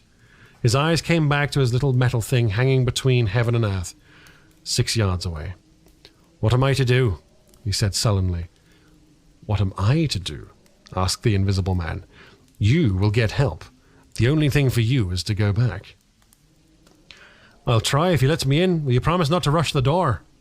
"I've got no quarrel with you," said the voice. Kemp had hurried downstairs after letting Adai out, and now crouching among the broken glass and peering cautiously over the edge of the study window sill, he saw Adai stand parleying with the unseen. "Why doesn't he fire?" whispered Kemp to himself. Then the revolver moved a little, and the glint of the sunlight flashed in Kemp's eyes. He shaded his eyes and tried to see the source of the blinding beam. "Surely," he said, "Adai's given up the revolver." "Promise not to rush the door," Adai said. "Don't push a winning game too far. Give a man a chance." "You go back to the house. I tell you flatly, I will not promise anything." Adai's decision seemed suddenly made. He turned towards the house, walking slowly with his hands behind him. Kemp watched him, puzzled. The revolver vanished, flashed again into sight, vanished again, and became evident on a closer scrutiny as a little dark object following Adai. And then things happened very quickly. Adai leapt backwards, swung around, clutched at this little object, missed it, threw up his hands, and fell forward on his face, leaving a little puff of blue in the air. Kemp did not hear the sound of the shot. Adai writhed, raised himself on one arm, fell forward, and lay still. For a space, Kemp remained staring at the quiet carelessness of Adai's attitude. The afternoon was very hot and still. Nothing seemed stirring in all of the world save a couple of yellow butterflies chasing each other through the shrubbery between the house and the road gate. Adai lay on the lawn near the gate. The blinds of all the villas down the hill road were drawn, but in one little green summer house was a white figure, apparently an old man asleep. Kemp scrutinized the surroundings of the house for a glimpse of the revolver, but it had vanished. His eyes came back to Adai. The game was opening well. Then came a ringing and knocking at the front door that grew at last tumultuous, but pursuant to Kemp's instructions, the servants had locked themselves into their rooms. This was followed by a silence. Kemp sat listening and then began peering cautiously out of the 3 windows, one after another. He went to the staircase head and stood listening uneasily. He armed himself with his bedroom poker and went to examine the interior fastenings of the ground floor windows again. Everything was safe and quiet. He returned to the belvedere. Adai lay motionless over the edge of the gravel, just as he had fallen. Coming along the road by the villas were the housemaid and 2 policemen. Everything was deadly still. The 3 people seemed very slow in approaching. He wondered what his antagonist was doing. He started. There was a smash from below. He hesitated and went downstairs again. Suddenly the house responded with heavy blows and the splintering of wood. He heard a smash and the destructive clang of the iron fastenings of the shutters. He turned the key and opened the kitchen door. As he did so, the shutters, split and splintering, came flying inward. He stood aghast. The window frame, save for one crossbar, was still intact, but only a little teeth of glass remained in the frame. The shutters had been driven in with an axe, and now the axe was descending in, sweeping in blows upon the window frame and the iron bars defending it. Then suddenly it leapt aside and vanished. He saw the revolver lying on the path outside, and then the little weapon sprang into the air. He dodged back, the revolver cracked just too late, and a splinter from the edge of the closing door flashed over his head. He slammed and locked the door, and as he stood outside he heard Griffin shouting and laughing. Then the blows of the axe with its splintering and smashing consequences were resumed. Kemp stood in the passage trying to think. In a moment the invisible man would be in the kitchen. This door would not keep him a moment, and then... A ringing came at the front door again. It would be the policeman. He ran into the hall, put up the chain and drew the bolts. He made the girl speak before he dropped the chain, and the 3 people blundered into the house in a heap, and then Kemp slammed the door again. "The invisible man," said Kemp. "He has a revolver with 2 shots left. He's killed Adai. Shot him anyhow. Didn't you see him on the lawn? He's lying there." "Who?" said one of the policemen. Had I? Said Kemp. We came in the back way, said the girl. What's that smashing? Asked one of the policemen. He's in the kitchen, or will be. He's found an axe. Suddenly the house was full of the invisible man's resounding blows on the kitchen door. The girl stared towards the kitchen, shuddered, and retreated into the dining room. Kemp tried to explain in broken sentences. They heard the kitchen door give. This way, said Kemp, starting into activity, and bundled the policeman into the dining room doorway. Poker, said Kemp, and rushed to the fender. He handled the poker he had carried to the policeman and the dining room to one another. He handed the poker he'd carried to the policeman and the dining room to one to another. He suddenly flung himself backward. Whoop, said one policeman, ducked, and caught the axe on his poker. The pistol snapped its penultimate shot and rippled a valuable Sidney Cooper. The second policeman brought his poker down on the little weapon as one might knock down a wasp and sent it rattling to the floor. At the first clash, the girl screamed, stood screaming for a moment by the fireplace, and then ran to open the shutters, possibly with an idea of escaping by the shattered window. There, the axe receded into the passage and fell to a position about 2 feet from the ground. They could hear the invisible man breathing. "Stand away, you two. I want that man Kemp." "We want you," said the first policeman, making a quick step forward and wiping his poker at the voice. The invisible man must have started back, and then he blundered into the umbrella stand. Then, as the policeman staggered with the swing of the blow he'd aimed, the invisible man countered with the axe. The helmet crumpled like paper, and the blow sent the man spinning to the floor at the head of the kitchen stairs. But the second policeman, aiming behind the axe with his poker, hit something soft that snapped. There was a sharp exclamation of pain, and then the axe fell to the ground. The policeman wiped again at vacancy and hit nothing. He put his foot on the axe and struck again. Then he stood, poker clubbed, listening intent for the slightest movement. He heard the dining room window open and a quick rush of feet within. His companion rolled over and sat up with the blood running down between his eye and ear. "Where is he?" asked the man on the floor. "Don't know. I've hit him. He's standing somewhere in the hall unless he slipped past you, Dr. Kemp, sir." Pause. "Dr. Kemp!" cried the policeman again. The second policeman began struggling to his feet. He stood up. Suddenly, the faint pad of bare feet on the kitchen stairs could be heard. "Yap!" cried the first policeman, and incontinently flung his poker. It smashed a little gas bracket. He made as if he would pursue the invisible man downstairs. Then he thought better of it and stepped into the dining room. "Dr. Kemp," he began, and stopped short. "Dr. Kemp's a hero," he said, as his companion looked over his shoulder. The dining room window was wide open, and neither housemaid nor Kemp was to be seen.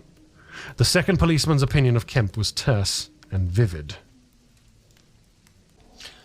Chapter 28. The Hunter Hunted. Mr. Heelis, Mr. Kemp's nearest neighbour among the villa holders, was asleep in his summer house when the siege of Kemp's house began. Mr. Heelis was one of the sturdy minority who refused to believe in all this nonsense about an invisible man. His wife, however, as he was subsequently to be reminded, did. He insisted upon walking about his garden just as if nothing was the matter, and he went to sleep in the afternoon with the accordance of the custom of years.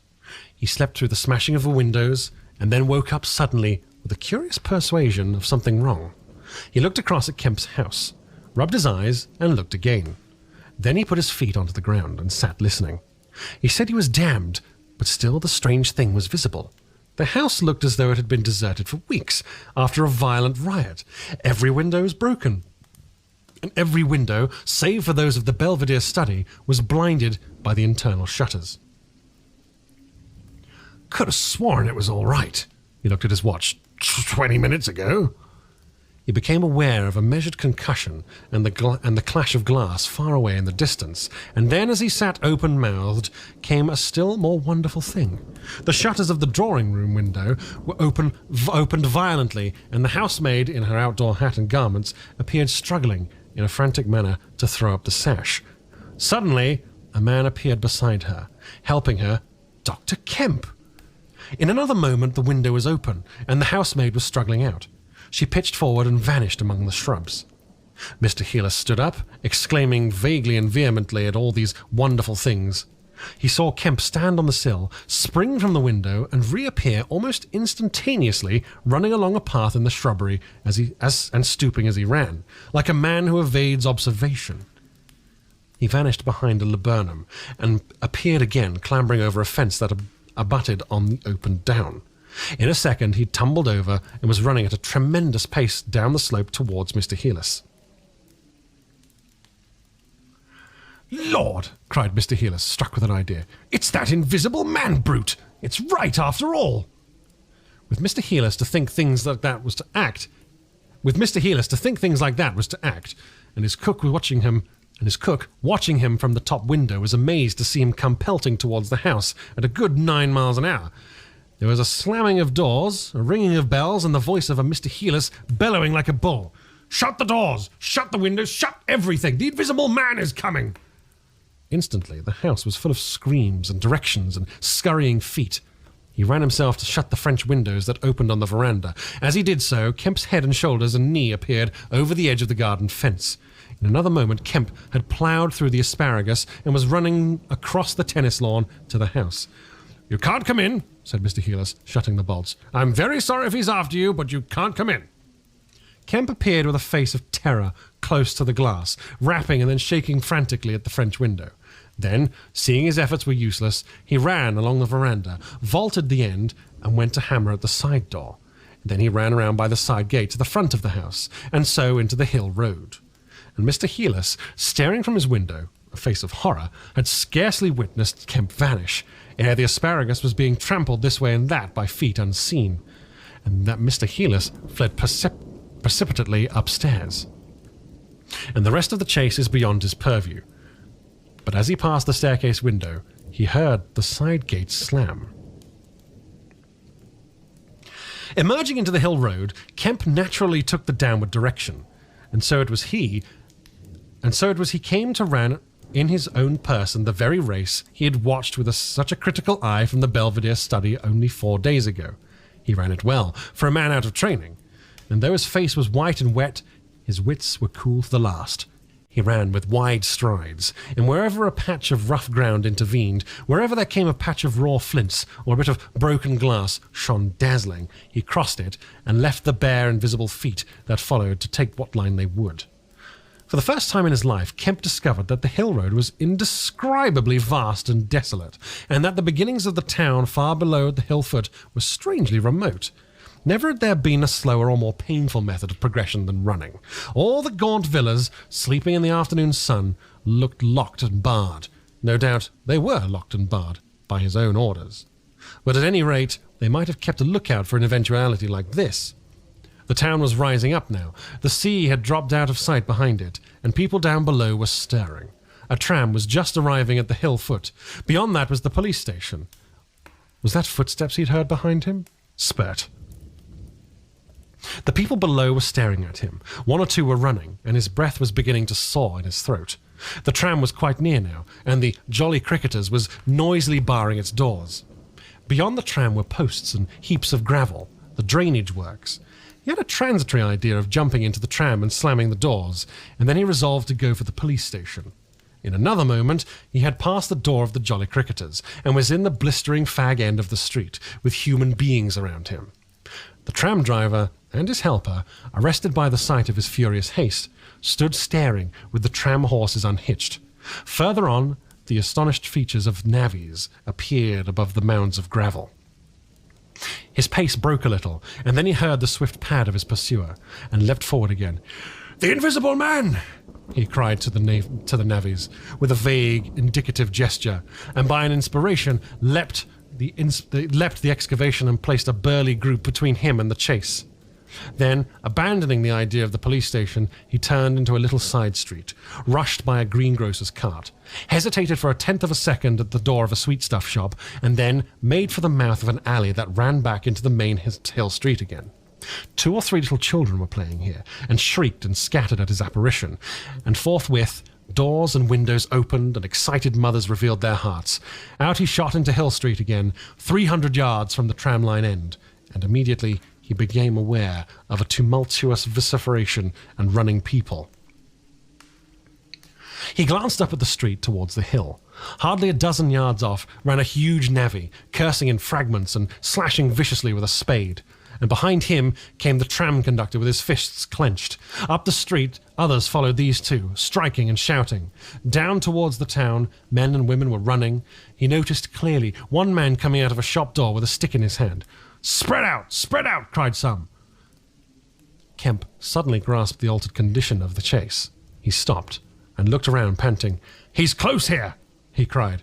Form a line across. He was hit hard under the ear and went reeling, trying to face round towards his unseen antagonist. He just managed to keep his feet, and he struck a vain counter in the air. Then he was hit again under the jaw and sprawled headlong on the ground. In another moment, a knee compressed his diaphragm, and a couple of eager hands gripped his throat. But the grip of one was weaker than the other. He grasped the wrists, heard a cry of pain from his assailant, and then the spade of the navvy came whirling through the air above him and struck something with a dull thud. He felt a drop of moisture on his face. The grip at his throat suddenly relaxed, and with a convulsive effort, Kemp loosened himself, grasped a limp shoulder, and rolled uppermost. He gripped the unseen elbows near the ground. I've got him! Screamed Kemp. Help! Help! Hold! He's down! Hold his feet! In another second, there was a simultaneous rush upon the struggle, and a stranger coming into the road suddenly might have thought an exceptionally savage game of rugby football was in progress. And there was no shouting after Kemp's cry, only a sound of blows and of feet and of heavy breathing. Then came a mighty effort, and the invisible man threw off a couple of his antagonists and rose to his knees. Kemp clung to him in front like a hound to a stag, and a dozen hands gripped, clutched, and tore at the unseen. The tram conductor suddenly got the neck and shoulders and lugged him back. Down went the heap of struggling men and rolled over. There was, I'm afraid, some savage kicking. Then suddenly a wild scream of "Mercy! Mercy!" that died down swiftly to a sound like choking. "Get back, you fools!" cried the muffled voice of Kemp, and there was a vigorous shoving back of stalwart forms. "He's hurt, I tell you! Stand back!" There was a brief struggle to clear a space, and then the circle of eager faces saw the doctor kneeling, as it seemed 15 inches in the air, and holding invisible arms to the ground. Behind him, a constable gripped invisible ankles. "Don't you let go of him!" cried the big navvy, holding a blood-stained spade. "He's shamming!" "He's not shamming," said the doctor, cautiously raising his knee, "and I'll hold him." His face was bruised and already going red. He spoke thickly because of a bleeding lip. He released one hand and seemed to be feeling at the face. "The mouth's all wet," he said, and then, "Good God!" He stood up abruptly and then knelt down on the ground by the side of the thing unseen. There was a pushing and shuffling, a sound of heavy feet as fresh people turned up to increase the pressure of the crowd. People were now coming out of the houses. The doors of the Jolly Cricketers stood suddenly wide open. Very little was said. Kemp felt about, his hand seeming to pass through empty air. "He's not breathing," he said, and then, "I can't feel his heart. His side... Ugh!" Suddenly, an old woman peering under the arm of the big navvy screamed sharply. Looky there!" she said, and thrust out a wrinkled finger. And looking where she pointed, everyone saw, faint and transparent as though it were made of glass, so that veins and arteries and bones could be distinguished, the outline of a hand limp and prone. It grew clouded and opaque, even as they stared. "Hello!" cried the constable. "Here's his feet a-showing!" And so, slowly, beginning at his hands and feet, and creeping along his limbs to the vital centres of his body, that strange change continued. It was like the slow spreading of a poison. First came the little white nerves, a hazy, grey sketch of a limb, then the glassy bones and intricate arteries, then the flesh and skin, first a faint fogginess, and then growing rapidly dense and opaque. Presently they could see his crushed chest and his shoulders, and the dim outline of his drawn and battered features. When at last the crowd made way for Kemp to stand erect, there lay, naked and pitiful on the ground, the bruised and broken body of a young man about 30. His hair and brow were white, not grey with age, but white with the whiteness of albinism. And his eyes were like garnets. His hands were clenched, his eyes wide open, and his expression was one of anger and dismay. "Cover his face," said a man. "For God's sake, cover that face." And 3 little children, pushing forward through a crowd, were suddenly twisted round and sent packing off again. Someone brought a sheet from the Jolly Cricketers, and having covered him, they carried him into that house. And there he was, on a shabby bed, in a tawdry, ill-lit bedroom, surrounded by a crowd of ignorant and excited people, broken and wounded, betrayed and unpitied, that Griffin, the first of all men to make himself invisible, Griffin, the most gifted physicist the world has ever seen, ended in infinite disaster his strange and terrible career. The Epilogue. So ends the story of the strange and evil experiments of the Invisible Man. And if you would learn more of him, you must go to a little inn near Port Stowe and talk to the landlord. The sign of the inn is an empty board save for a hat and boots, and the name is the title of this story. The landlord is a short and corpulent little man with a nose of cylindrical proportions, wiry hair, and a sporadic rosiness of visage. Drink generously, and he will tell you generously of all the things that happened to him after that time, and how the lawyers tried to do to him out of the treasure found upon him, and how the lawyers tried to do him out of the treasure found upon him. When they found they couldn't prove whose money was which, "I'm blessed," he says, "if they didn't try to make me out as a blooming treasure trove. Do I look like a treasure trove?" And then a gentleman gave me a guinea a night to tell the story at the Empire Music Hall, just to tell him in my own words, barring one. And if you want to cut off the flow of his reminiscences abruptly, you can always do so by asking if there weren't 3 manuscript books in the story. He admits there were and proceeds to explain, with reservations, that everyone thinks he has them. But bless you, he hasn't. The Invisible Man, it was taken off him to hide him. Oh, this is all in his voice. My apologies. If you want to cut off the flow of his reminiscences abruptly, you can always do by asking if there weren't 3 manuscript books in the story. He admits there were and proceeds to explain, with asseverations, that everyone thinks he has them, but bless you, he hasn't. The Invisible Man, it was, took him off to hide him when I cut and ran for Port Stowe. So Mr. Kemp put people on with the idea of my having them. And then he subsides into a pensive state, watches you furtively, bustles nervously with glasses, and presently leaves the bar. He is a bachelor man. His tastes were ever bachelor, and there are no women folk in the house. Outwardly, he buttons, it is expected of him, but in his more vital privacies, in the matter of braces, for example, he still turns to string. He conducts his house without enterprise, but with eminent decorum. His movements are slow, and he is a great thinker, but he has a reputation for wisdom and for a respectable parsimony in the village, and his knowledge of the roads of the south of England would beat Cobbett. And on Sunday mornings, every Sunday morning, all the year round, while he is closed to the outer world, and every night after 10, he goes into his bar parlour, bearing a glass of gin faintly tinged with water, and having placed this down, he locks the door and examines the blinds, and even looks under the table, and then, being satisfied with his solitude, he unlocks the cupboard, and a box in the cupboard, and a drawer in that box, and produces 3 volumes bound in brown leather, and places them solemnly in the middle of the table. The covers are weather-worn and tinged with an algeal green, for they sojourned in a ditch, and some of the pages had been washed blank by dirty water. The landlord sits down in an armchair, fills a long clay pipe slowly, gloating over the books all the while. Then he pulls one towards him and opens it, and begins to study it, turning over the leaves backwards and forwards. His brows are knit and his lips move painfully. Hex, little 2 up in the air, cross, a little fiddle-dee-dee. Lord, what a one he was for intellect. Presently he relaxes and leans back, and blinks through his smoke across the room at things invisible to other eyes. Full of secrets, he says. Wonderful secrets. Once I get the all of them. Lord. I wouldn't do what he did. I'd just... Well, he pulls at his pipe. And so he lapses into a dream, the undying, wonderful dream of his life.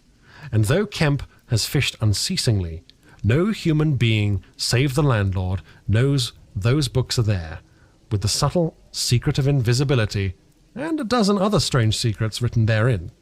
and none other will know of them until he dies. The End.